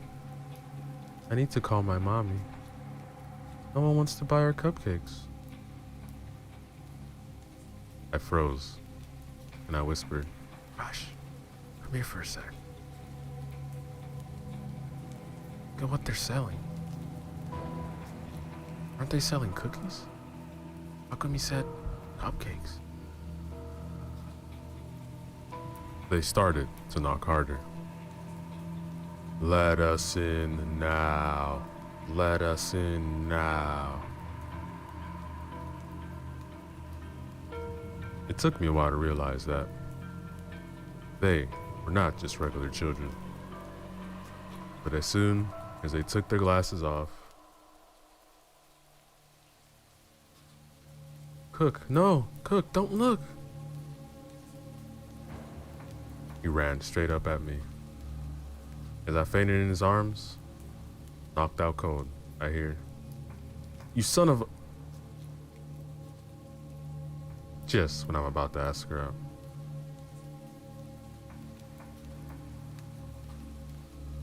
Rush ran towards his suitcase and took out his AK-47 and his Eclipse sunglasses as they hung on the old tattered door.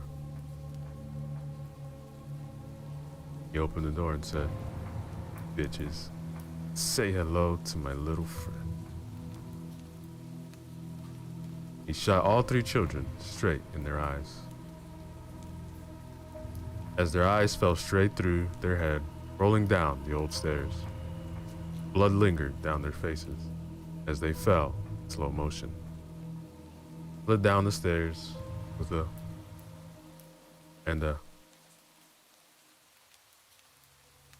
they disappeared. A couple minutes later, Rush was just sitting over the corpse of Cook, hoping for her to wake up. As small tears glided down his face, he started to stagger, he could barely say.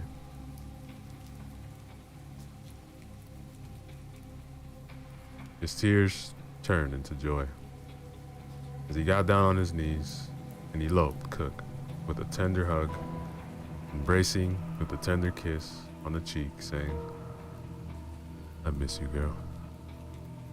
Now, ladies and gentlemen, the end of our story. Yo, what is up, everybody?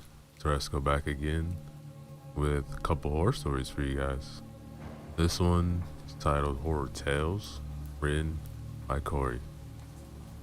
Remember to use the links in the description below. Show love to them. Like, comment, and subscribe.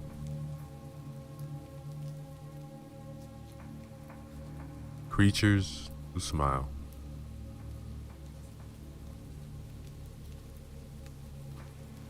It was the eyes that attracted her to the boy.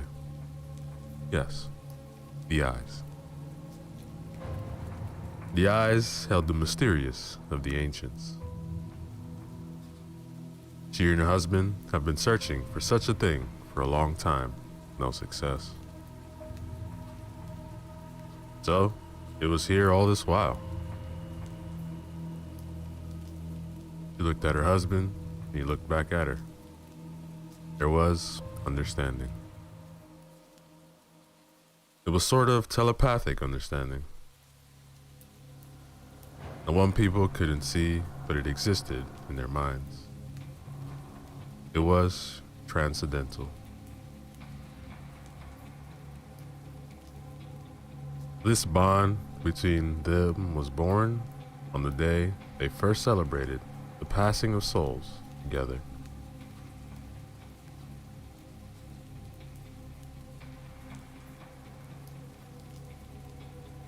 She beckoned on the fat woman standing at one end of the room. The woman walked faster than her legs could carry her. He whispered something to the fat woman and pointed to the boy.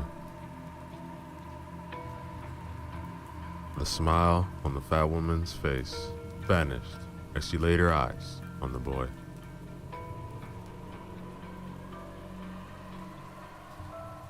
The fat woman tried to convince her to change her mind, but she won't have any of it. She wanted the boy, and that was the end of the matter. The fat woman turned and commanded the children to go back to their rooms and asked the boy to stay behind.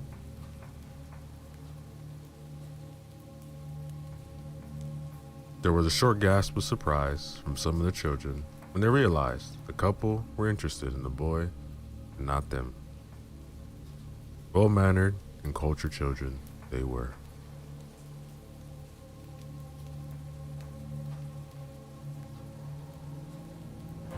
Nobody seems to like him, but the boy didn't care. He was smarter than all of them. Not for that damn fire, he wouldn't be here. The couple still looking at him as if he was a fine piece of china they were about to purchase. They seemed like regular folk that came to the orphanage from time to time to adopt children. None of the other couples that had visited the orphanage had ever considered adopting him. Who would? He was a weirdo. At least, that's what the other kids called him. The name now struck him as he thought more about it. Weirdo hairdo, weirdo hairdo. They called out to him at every given opportunity they had. Is it wrong to keep one's hair the way he did?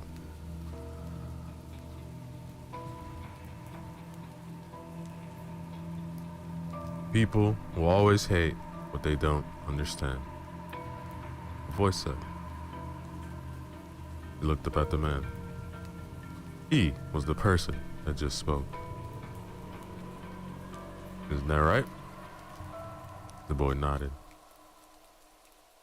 He didn't feel like talking to these strangers, but he felt they understood his pain. He didn't know how, but he felt it. What's your name? James. James what? The other name is not important. If you adopt me, it will be gone. So no need of talking about what is not important. The boy replied in a nonchalant tone. He didn't have time for all these formal questions that were probably on the paper in front of them. They let silence reign for a couple of minutes.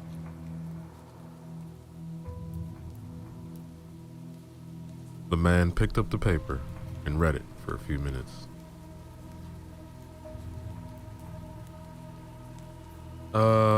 It says here that your family died in a fire accident. Did you watch them die? The question was harmless and did not imply anything, but to the boy, it churned his heart. An avalanche of tragic memories flooded his brain. He was back home. He could still hear the screams, the dreadful cry from his younger sister as it split the hot air from her. He looked down at the scar on his hands, a sad reminder of that night.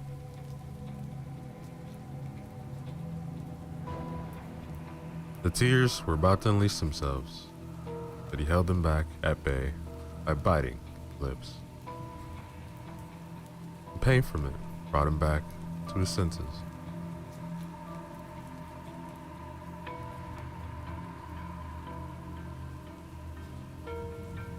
The man was watching him diligently.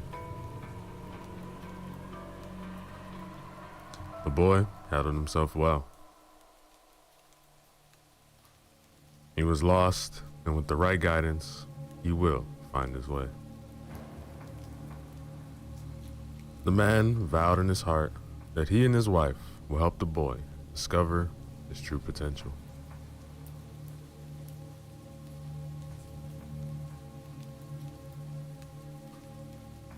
Outside the room, the couple announced to the fat woman that they will adopt the boy. With a deep frown on her face, she brought the adoption papers, and that was how James came to have a new family.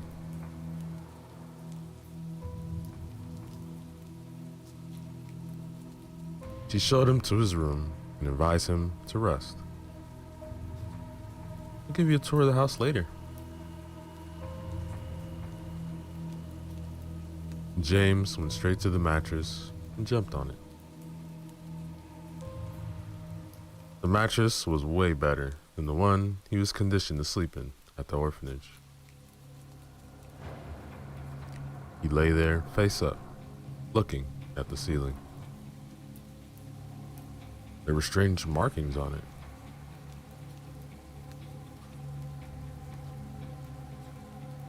He had seen such markings before, but his mind was too tired to summon such a memory.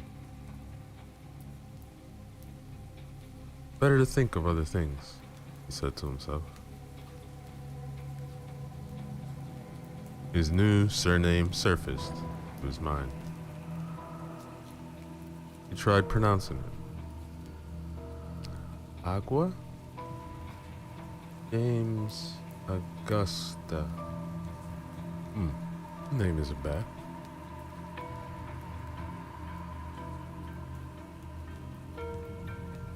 He pondered on the name. What it meant. Why the family chose it as a name for themselves. James thought of the orphanage. He will not miss that place. He didn't have any friends there. He didn't have friends anywhere.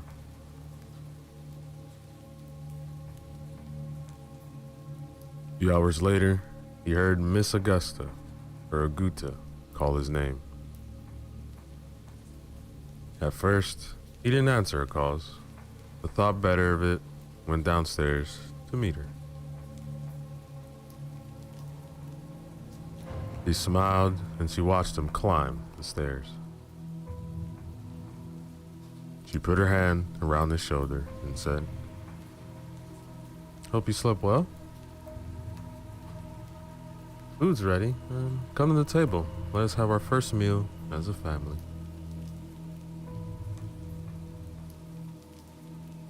James joined them there, and they ate in silence.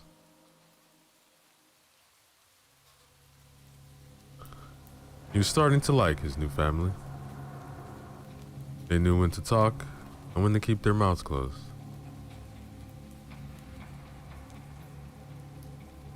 He enjoyed the food. He hadn't eaten such a delicious meal ever since his family's demise. He complimented Miss Aguda on the delicious food and thanked the family once again for bringing him to their home. As he got up to leave, a question suddenly popped into his head. What is the meaning of your name? Augusta? Letting curiosity get the better of him, the couple quickly exchanged glances. Mr. Gouda cleared his throat and said, "Gatherer of the dead." James looked at him, patiently waiting for the moment he would laugh and say he was joking, then tell him the real meaning. No laughter came. "All right, well, weird name," James said and walked upstairs to his room. Mr. Aguda turns to his wife and says, "Finally got the right one." "Yes, we got the right one."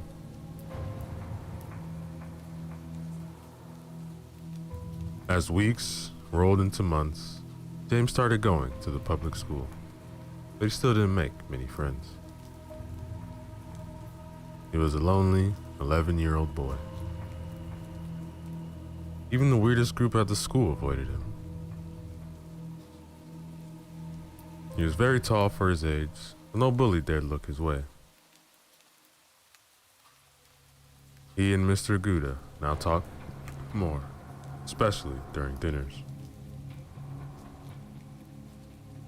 Mr. Gouda told him about the Inuit culture.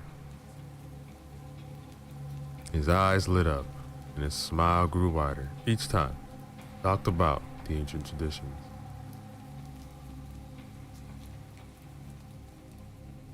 His body was in this century, but his mind and soul belonged to his ancestors.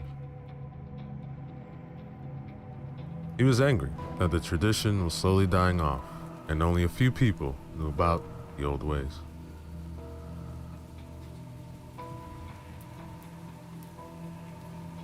James thought of what life must have been in the ancient Inuit tribes. The tribal wars Mr. Gouda told him about was something he would have loved to be a part of. James still couldn't believe that life was that interesting in the barrow. Barrow was at the edge of the world, and people rarely came to these parts. I mean, who in their right senses will come and live in Alaska? In Barrow? The weather was treacherous and can penetrate the barriers of clothes and bite the skin.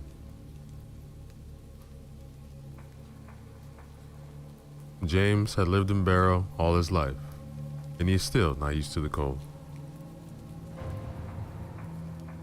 He hated living in the city, and as soon as the opportunity presented itself, he will leave, never to return.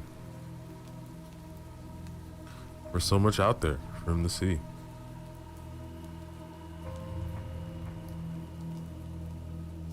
The town experienced a beehive of activities during the annual Kivglig, the Messenger Festival.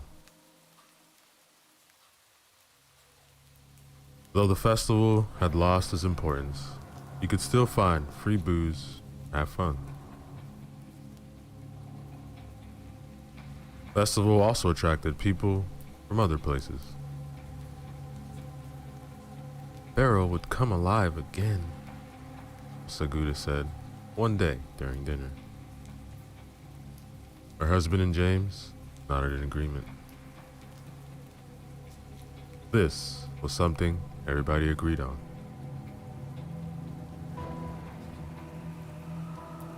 In the days leading to the festival, the couple frequented the basement a lot. They took some boxes out and replaced them with other boxes. James watched from a distance. He really didn't care about what they were up to, and he didn't bother asking.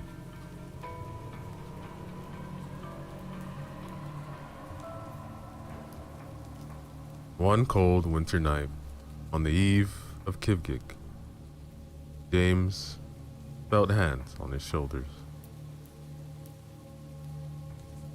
The hands shook him softly in the bed and woke him from his sleep.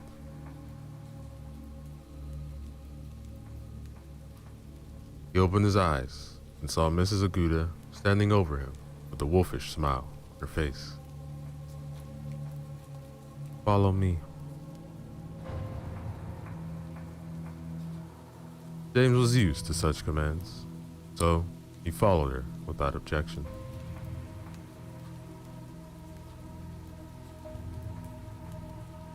She walked down the stairs leading to the basement.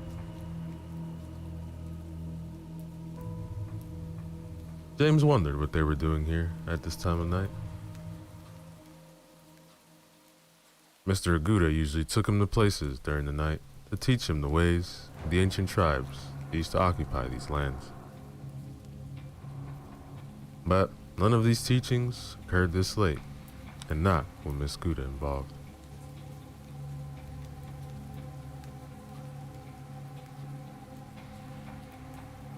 She opened the trap door on the floor and asked James to climb down the small ladder that led downwards.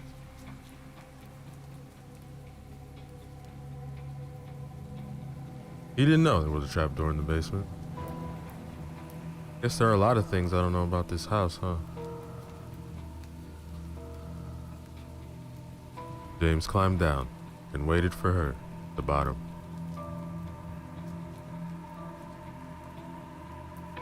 He followed and closed the trap door behind her. They walked through a passage that was dimly lit.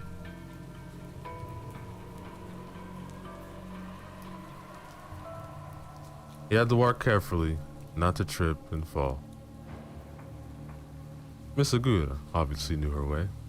He could tell from the confidence in her gait.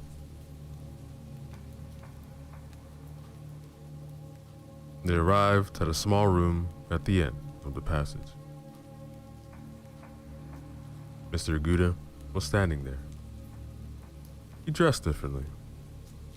Surgical gloves covered his hands, glasses with big rims on his face, strange markings all over his body. "Ah, come, my son." James approached Mr. Aguda and stood in front of him. Mr. Aguda placed his left hand on his shoulder and said, "It is time for you to discover your destiny."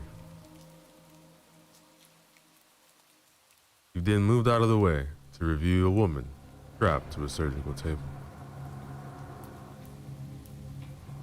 James' eyes widened in surprise as he realized that she was a real human being and that she was naked.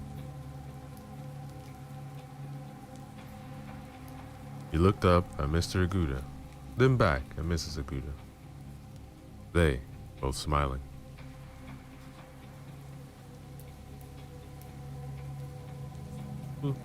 Who is she? Ah, my son, she is the messenger. What is she doing here? She is here to lead the dead to the other world.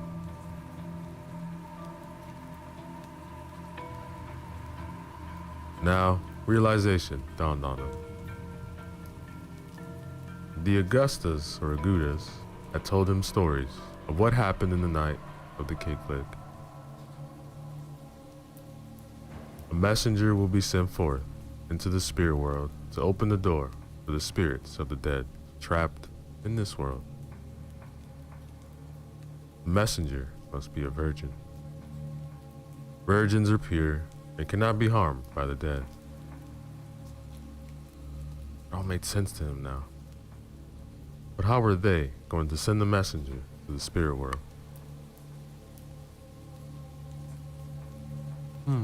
We will show you how, my son. As if reading his mind. He made hand signals with his wife, and to her, the one corner of the room, to where a bowl of water stood, and carried it. He brought it and dropped it on the floor, next to the unconscious lady. James looked down at the bowl. There was a sponge inside. He didn't need any command from the couple. He understood what needed to be done. He picked the sponge and started cleaning the smudges on her body.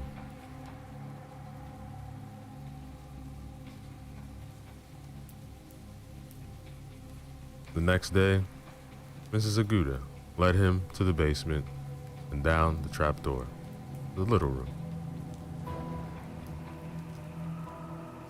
The woman was still strapped to the surgical table, but this time around, she was conscious.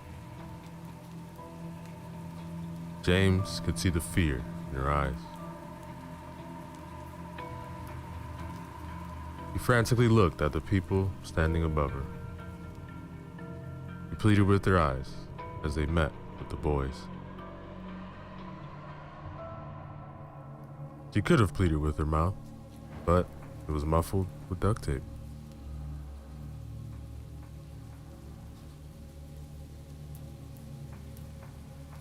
Mrs. Aguda held the bowl in her hand, but it was not filled with water, but with a black substance James could not recognize. He placed 2 fingers in it and drew strange markings on the woman's shivering body. He mumbled something under her breath and returned the bowl to its original position.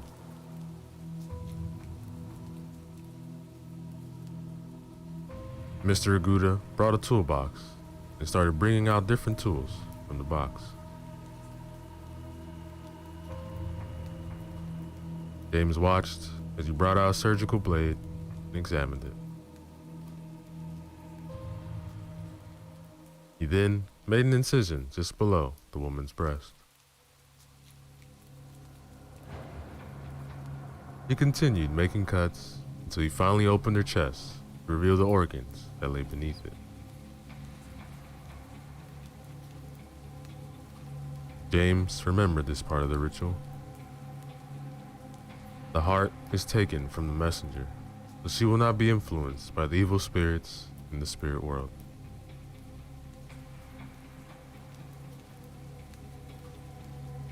Who has not hearted cannot conceive evil, Mr. Gouda said out loud, and violently tore the heart from her chest.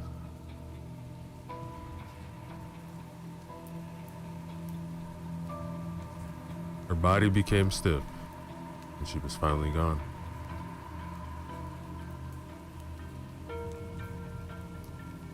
Mrs. Aguda brought a tray, and her husband placed the heart on it.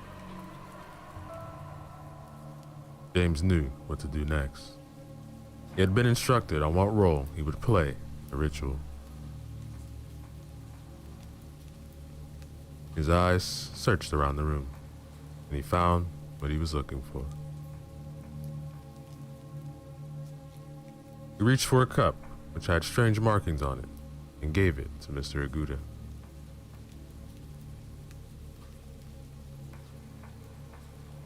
After he collected the cup from James, he slit the corpse's wrist and let the blood flow into the cup. He placed the cup on the tray. One last thing to do.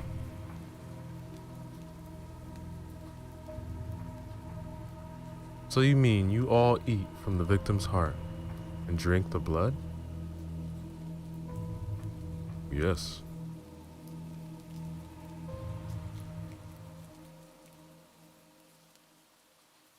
James could see that this was not an easy thing to admit. And moreover, he had promised not to fret if he told her his deepest, darkest secrets. It still felt like a dream to her. She was dating a guy that was from a family of serial killers. Most notorious serial killers in this part of the world.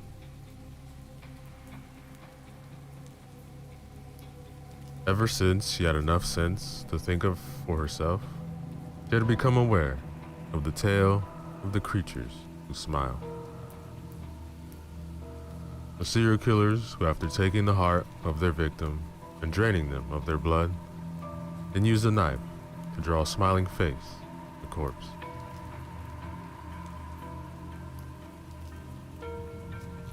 The federal agents that came to Barrow to investigate the murders concluded that the killings involved some sort of ancient rituals, and the killers were a group of fanatics who adhered to the gruesome practices of their beliefs. They have terrorized the city for as long as she can remember. Now her boyfriend was telling her he was a serial killer. She could run to the police now, but that would mean James will go to jail along with his parents. She didn't want him to go to jail. It was not his fault that he was adopted into such a family. She still loved him after hearing what had just come out of his mouth.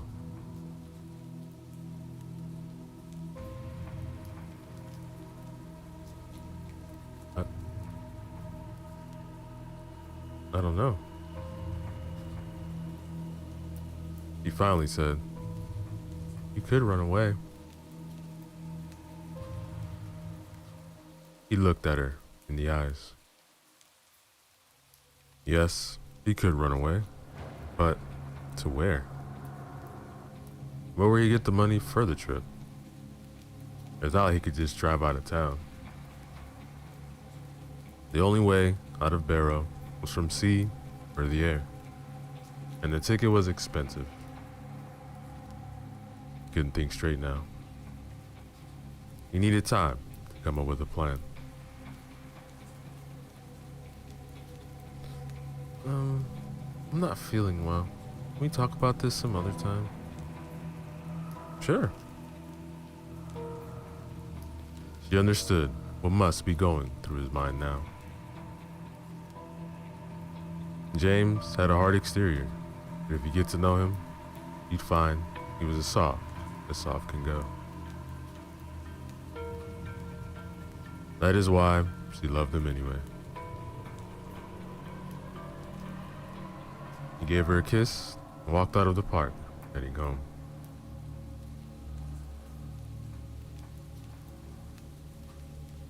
Mr. Aguda looked at the young girl's file again. Then he looked at her sitting alone at the park bench. He had been watching the young couple discuss for hours from a distance. He could not be spotted from the position the car was parked. His son's girlfriend will be the next messenger. He smiled at this thought. That, ladies and gentlemen, is the end of our story. Yo, what is up, everybody? Let's go back again. Another little story from the collection titled Short Horror Stories, written by Laurel Hope. Remember to use the links in the description below. Show love to them. Like, comment, and subscribe. Nightmare Moon. 8:27 p.m. Romario, time for bed. Hope you've packed all your stuff. Shh. Before I was rudely interrupted. My name's Romario, age 18. I'm currently not at a school because of how broke my family is. We just keep moving from place to place. I'm a reader. I love books. I crave for fantasy and horror stories. I have around 36 books relating, but 15 books alone are from my favorite artist in the world, Jack Daniels. He inspired me a whole lot with his stories. Like it almost seems so realistic. Like I could just enter the book within. There was the next book that was to be published 10 years ago, but everyone claims the author's dead. But his books brought me to believe that he hadn't died, but there might be a 98% chance that there's no form of proof. One day, I descended to finding the truth on what really happened to Jack Daniels, even if it kills me.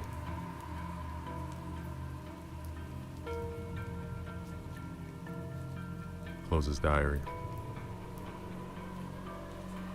I really hope this barnyard homestead is as good as it looks on the brochure, because this would be the 4th time my mom and dad got ripped off for a desolate home.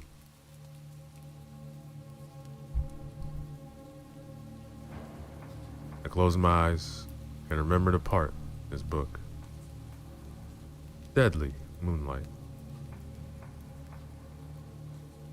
At every 12 p.m. like this, there will be a calm whispering brainwashing your mind. Step out the outdoor and get ripped, eaten, nabbed, torched by anything that deadly moon spawned in your presence. If the brainwash didn't go through successfully, the deadly whispers will. And they will approach you the next day with a deeper approach, trapping you in your own nightmare like you were spawned on outside of your lot. Negative forces that would have to pray as the moon darkened their soul deep within, capturing every inch of light there is. But it's only for 1 hour. Mysteriously after that, everything would just disappear. Poof. Like nothing ever happened. If successful, your loved ones would be seeing your corpses scattered everywhere with just a tab of blood barely to be seen. So, if there would never be a possible trace of finding what or who ever got brainwashed in dealing the crime, who knows? Maybe you could be the killer. Knocked out, fast asleep, with soundproof earplugs. Morning was approaching. Hopefully tomorrow would be a better day than before. Now, ladies and gentlemen, the end of our story.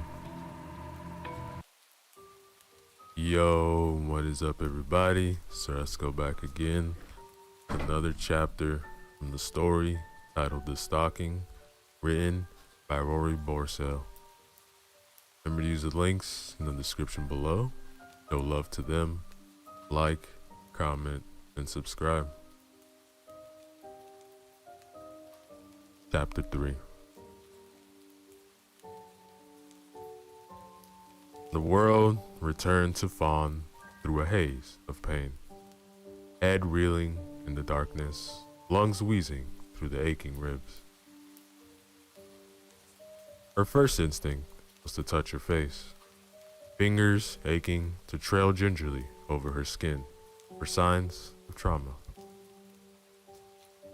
Yet, no matter how hard she willed it, her arms seemed to protest against the movement. Her body felt heavy as lead. An icy shot of fear streaked through her. She had fallen roughly 60 feet and was still living. Was she paralyzed? Easy now, Thomas. Almost there. The velvet voice punctured Fawn's confusion, her memory flooding back to her on the tides of fresh terror. Looking about herself, Fawn could see the faint outline of familiar treasures, half lit by pale blue moonlight. She was wedged deep within the Christmas stocking, her limbs wrapped up hopeless in a tight, soft red ribbon.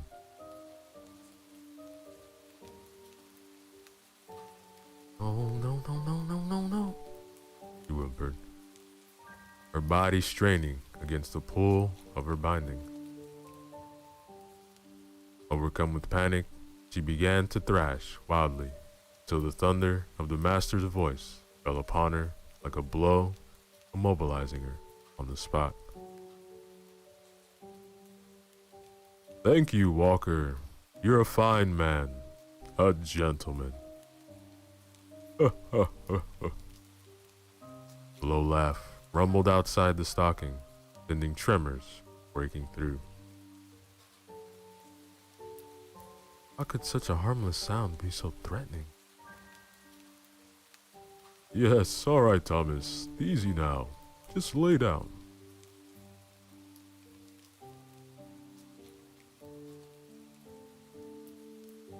The words were followed closely by the muted thump of a massive body collapsing to a seat.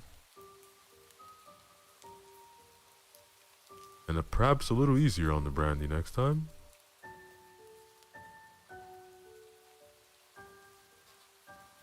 The disembodied voice was growing near, the stranger's presence looming so closely over the stocking you could almost feel the weight of his shadow.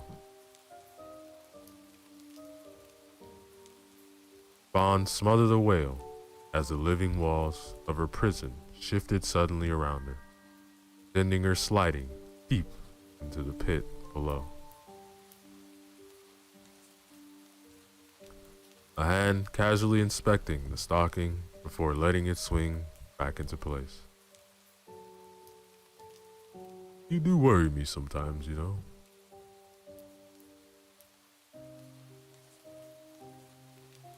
Fawn flinched as the master scoffed it, a current of anger bristling beneath his chipped tone. I'm perfectly well, Walker. Perhaps you should tend to your own house before trying to fix mine. A long pause ensued, in which Fawn could hear only her own ragged breathing and the hammering of her wild pulse. Forgive me. I didn't mean it's just this damn house. Their memories, the emptiness, it weighs on me. I never wanted it, you know. The house. It was meant to be inherited by William. Every year I come back. I say it will be the last. This time I mean it. I'm gonna sell the damn acreage. The hell with it all. Vaughn's stomach plunged. Sell it? He couldn't sell it. This was her home. I've said it before, Thomas, Ranger rejoined. I'll do it. If that's really what you want. I'll draw up the deed as soon as you're back in London. But I'll not accept your word, state. This state? Do you know what I did yesterday, Walker? I yelled at a troop of carolers. Carolers, for God's sake. I think they were canvassing for the poor. Must have scared the living spirits out of them.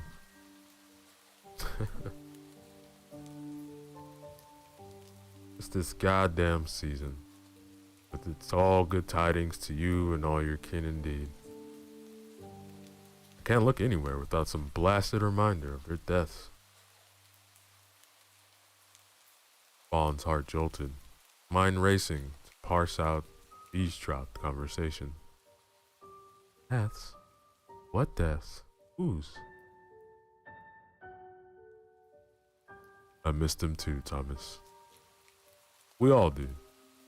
But you know, you mustn't let it stop you from going on with your own life. You will think I'm quite mad, Walker. But sometimes I'm sure that their spirits are still here, in this house. It's the only reason I can't bear to part with it.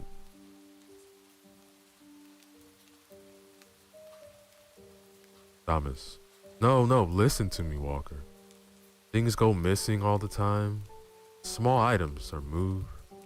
And when I work, I often hear the skittering of feet. Catch the faint stirring of movement at the corner of my eye. Mice. It's mice. It's an old house. Yeah, I thought the same thing at first. But mice cannot hum. And I'm sure I've heard the sound of humming. Faintly, yes, but recognizable all the same. Last week, I even saw a shadow flicker over the wall. It was human in shape, and yet, when I turned around, there was no one there. Vaughn felt the blood drain from her veins. All these years, she thought she had been so stealthy, so discreet, and yet she'd only ever been one glance away, discovery. What's worse, her carelessness had toyed with the master's sorrow, made him believe the house was visited by the ghost of his loved one. He blanched.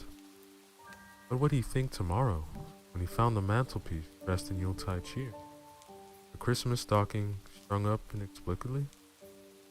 What would he do? Found her inside and realized she'd never been any spirits in this house at all. Only a thief, an intruder. It's been a long night, Thomas. You'll be more clear-headed in the morning. We can talk again and then... Look, I may be intoxicated, Walker, but I'm not mad. I'm not. There was another pause, then the sound of the master's voice, halting and dismissive embarrassment. Yes, of course.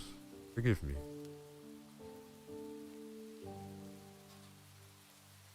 Vaughn tensed up as the floorboards creaked. The shifting of clothing and the brush of farewells followed closely by the muted thud of the stranger's gait receding down the hallway. With a groan of wood, the door slammed shut, sealing the house in a tremble silence. In the heavy darkness, Vaughn frantically pieced together the pieces of the puzzle. The photograph on the mantelpiece, the deaths of his loved one, the end to all Christmas celebration. A cold sliver of dread snaked up her spine. God, what have I done? Now, ladies and gentlemen, is the end of our chapter. Yo, what is up, everybody? Let's go back again. Another chapter from the story titled The Stalking, written by Rory Borsell.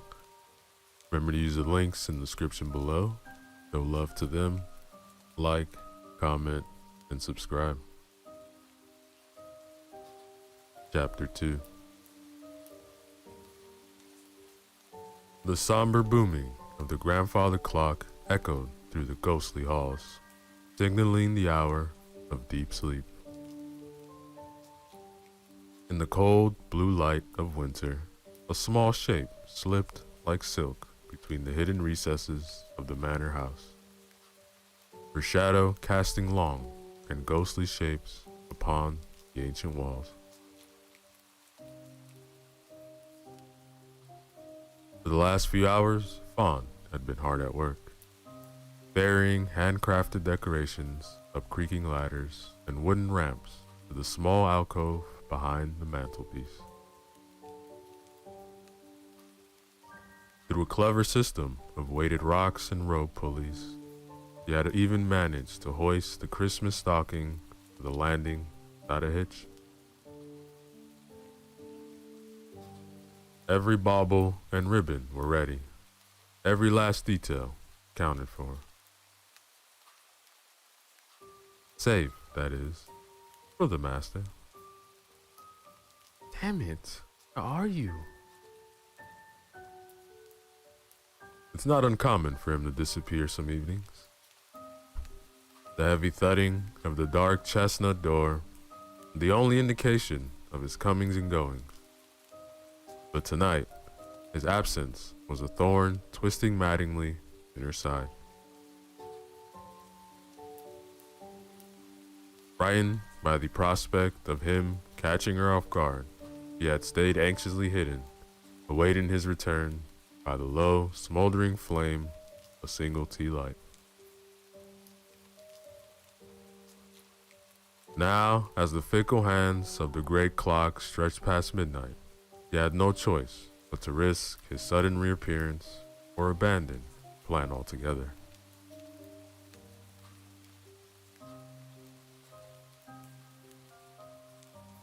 With a terse sight, she trailed her hand across the rough clay brick wall, blundering fingers feeling for the slight groove that marked the loose slab.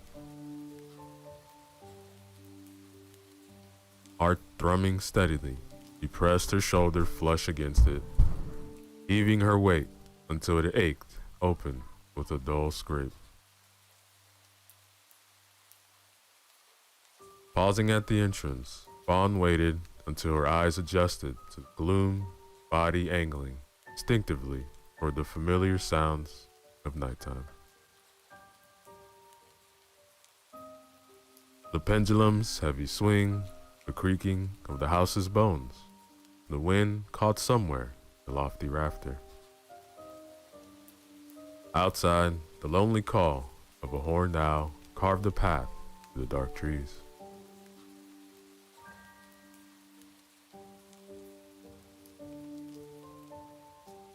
When she was certain all else was still, she set about her task. Soft leather of her stitched boots muffling the pattering of tiny steps. In and out she weaved, silently transforming the mantelpiece with half-spent candles and hand-tied bows. A year's worth of careful gathering unfolding like some half-mad miracle in the dark.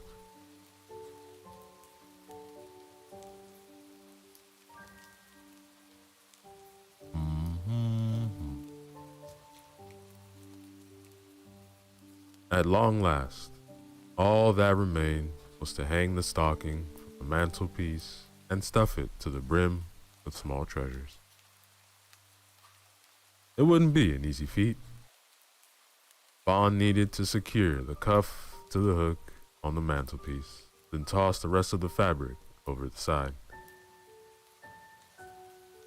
but she was more than used to navigating sheer drops. In fact, as she dragged the heavy fabric toward the edge of the mantelpiece, she hummed carols under her breath, barely able to contain her giddiness. And to think the master, surprised when he awoke tomorrow morning, found the spirit of Christmas was alive and well. With a sudden jerk, Fawn's foot shot out from beneath her body slamming painfully to the ground, not an inch away from the looming edge. Eyes traveling slowly downward, she could just make out the silky fabric, stocking, pulling beneath her heel. For a moment, she didn't move a muscle, her body still in a state of cold shock. Then she scrambled backwards, all fours, every limb quaking. Single second, a simple misstep, but one that could have cost life. Foolish, so foolish, she chastised herself, sniffling back the tears that had sprung unexpectedly. Your parents taught you better, Fawn Bragon.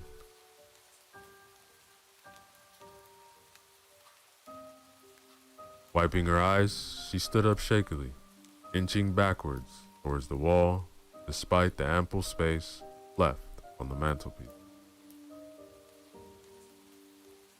Grabbing one of the stray ribbons, she began to twist it around her arms and waist, looping it under her thighs and back up to her chest. Knotting it expertly, she went. Always wear a harness, she muttered. Wrapping the loose string around herself a few more times for good measure, she fixed the end of the stray nail in the wall, tugged. Confident that it held steady, she got to her hands and knees, crawling toward the edge of the mantelpiece. Gathering up as much fabric into her arms as possible, she peered over, the floor seeming to shrink further and further away from this dizzying height. Well, here it goes. With one enormous heave, Fawn tossed the stocking over the edge, watching with a mixture of dread and awe as it tumbled and unfurled gracefully in the air. Its descent stopped short with a jolt, the fabric swinging slightly as it settled over the fireplace.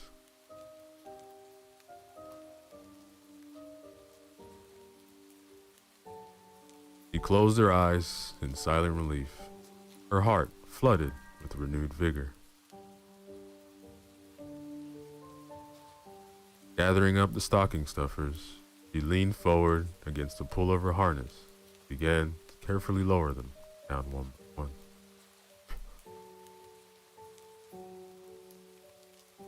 Fawn gave a tiny cheer as each disappeared. The chestnuts she had gathered throughout the summer months, strewn about the soft grasses by the wooden stream. The brass buttons and elegant cufflinks she had recovered from the magpie's nest. The pouch of golden guineas and silver shillings she retrieved from the cushion cracks or beneath the floor.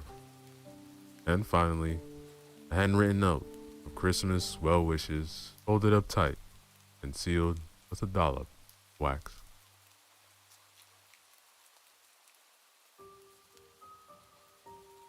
As the last treasure disappeared into the dark, silk mouth below, Fawn let out a long, triumphant sigh. Pausing for a moment to catch her breath, her eyes strayed over the shadowed mantelpiece till they came to rest upon the photograph of Master's family.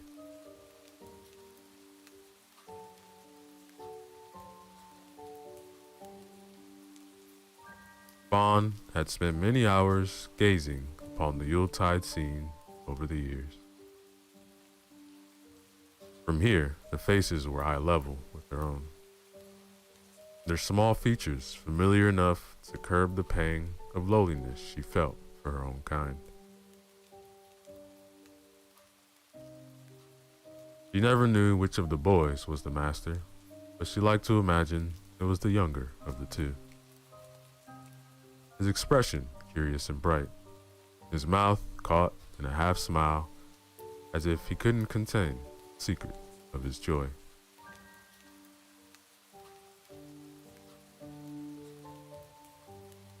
She tilted her head, raising a hand up hesitantly to touch his face.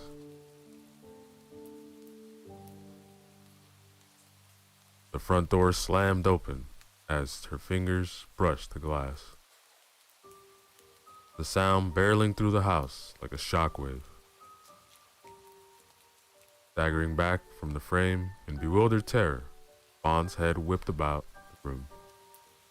Before she turned and bolted towards the hole in the wall, just as she was about to slip into the darkness, her body whipped backward, savage jerk. The harness. Fawn ripped viciously at the ribbon, her fingers flailing clumsy over the knots as her hands quivered uncontrollably. Steady, Thomas. You're trying to knock the whole house down.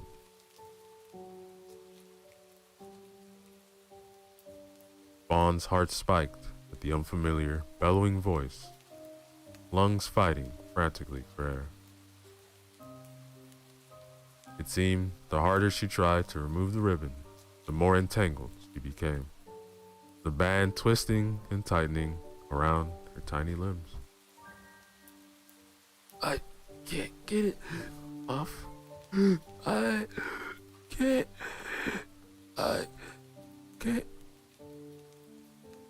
Grasping the trailing end between two hands, she jerked at it wildly, fighting to tear it straight from the nail. Blood roared in her ears as the fabric strained. The booming storm, heavy footsteps thudding ever closer. With a terrible rip, Fawn staggered backward into freedom, then into freefall. The world hurtling over itself in a mad spin as she plummeted over the edge of the mantelpiece and down to the fathomless dark below. That, ladies and gentlemen, is the end of our chapter.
Yo, what is up, everybody? So let's go back again. Another short horror story written by Miss Unicorn 257. Remember to use the links in the description below. Show love to them. Like, comment, and subscribe. Story 2. Snow Day. It was a lovely night with at least a foot of snow on the ground. I was watching the news and drinking some hot chocolate. I got up to put my empty mug in the sink when I noticed a guy outside. He was smiling, but he had like this twisted grin that will forever haunt me. It dawned on me when I noticed the knife in his left hand. I grabbed the phone and dialed the police. After that, I looked at him. He got much closer. He started walking towards my door and stopped when he was about a foot or so from the door. But that's when I noticed something. There wasn't any footprints in the snow. And that, ladies and gentlemen, is the end of our story. Yo, what is up, everybody? So let's go back again with some more Christmas horror stories for you guys. These will be written by Miss Unicorn 257. So remember to use the links in the description below. Show love to them. Like, comment, subscribe.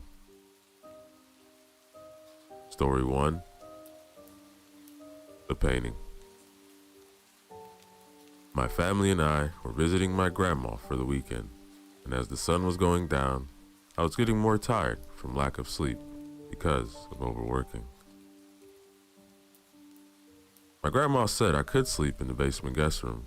However, my younger brother was already sleeping down there, so I had to be quiet as not to wake him. So I went into the room and decided not to turn on the light and to just crawl into the bed. I was about to fall asleep, so I realized an odd painting I've never noticed before. It was of an ugly old man who looked like he hasn't taken a shower in a while. I tried to ignore it, as it was just a weird painting and I'm trying to sleep. I never had worse sleep in my life. I felt like something or someone was watching me. When I woke up, I looked at the painting to get a clear look at it. However, it was a window. All I saw was the clear and sunny morning. That, ladies and gentlemen, is the end of our story. Yo, what is up, everybody? So let's go back again. Another horror story for you guys, written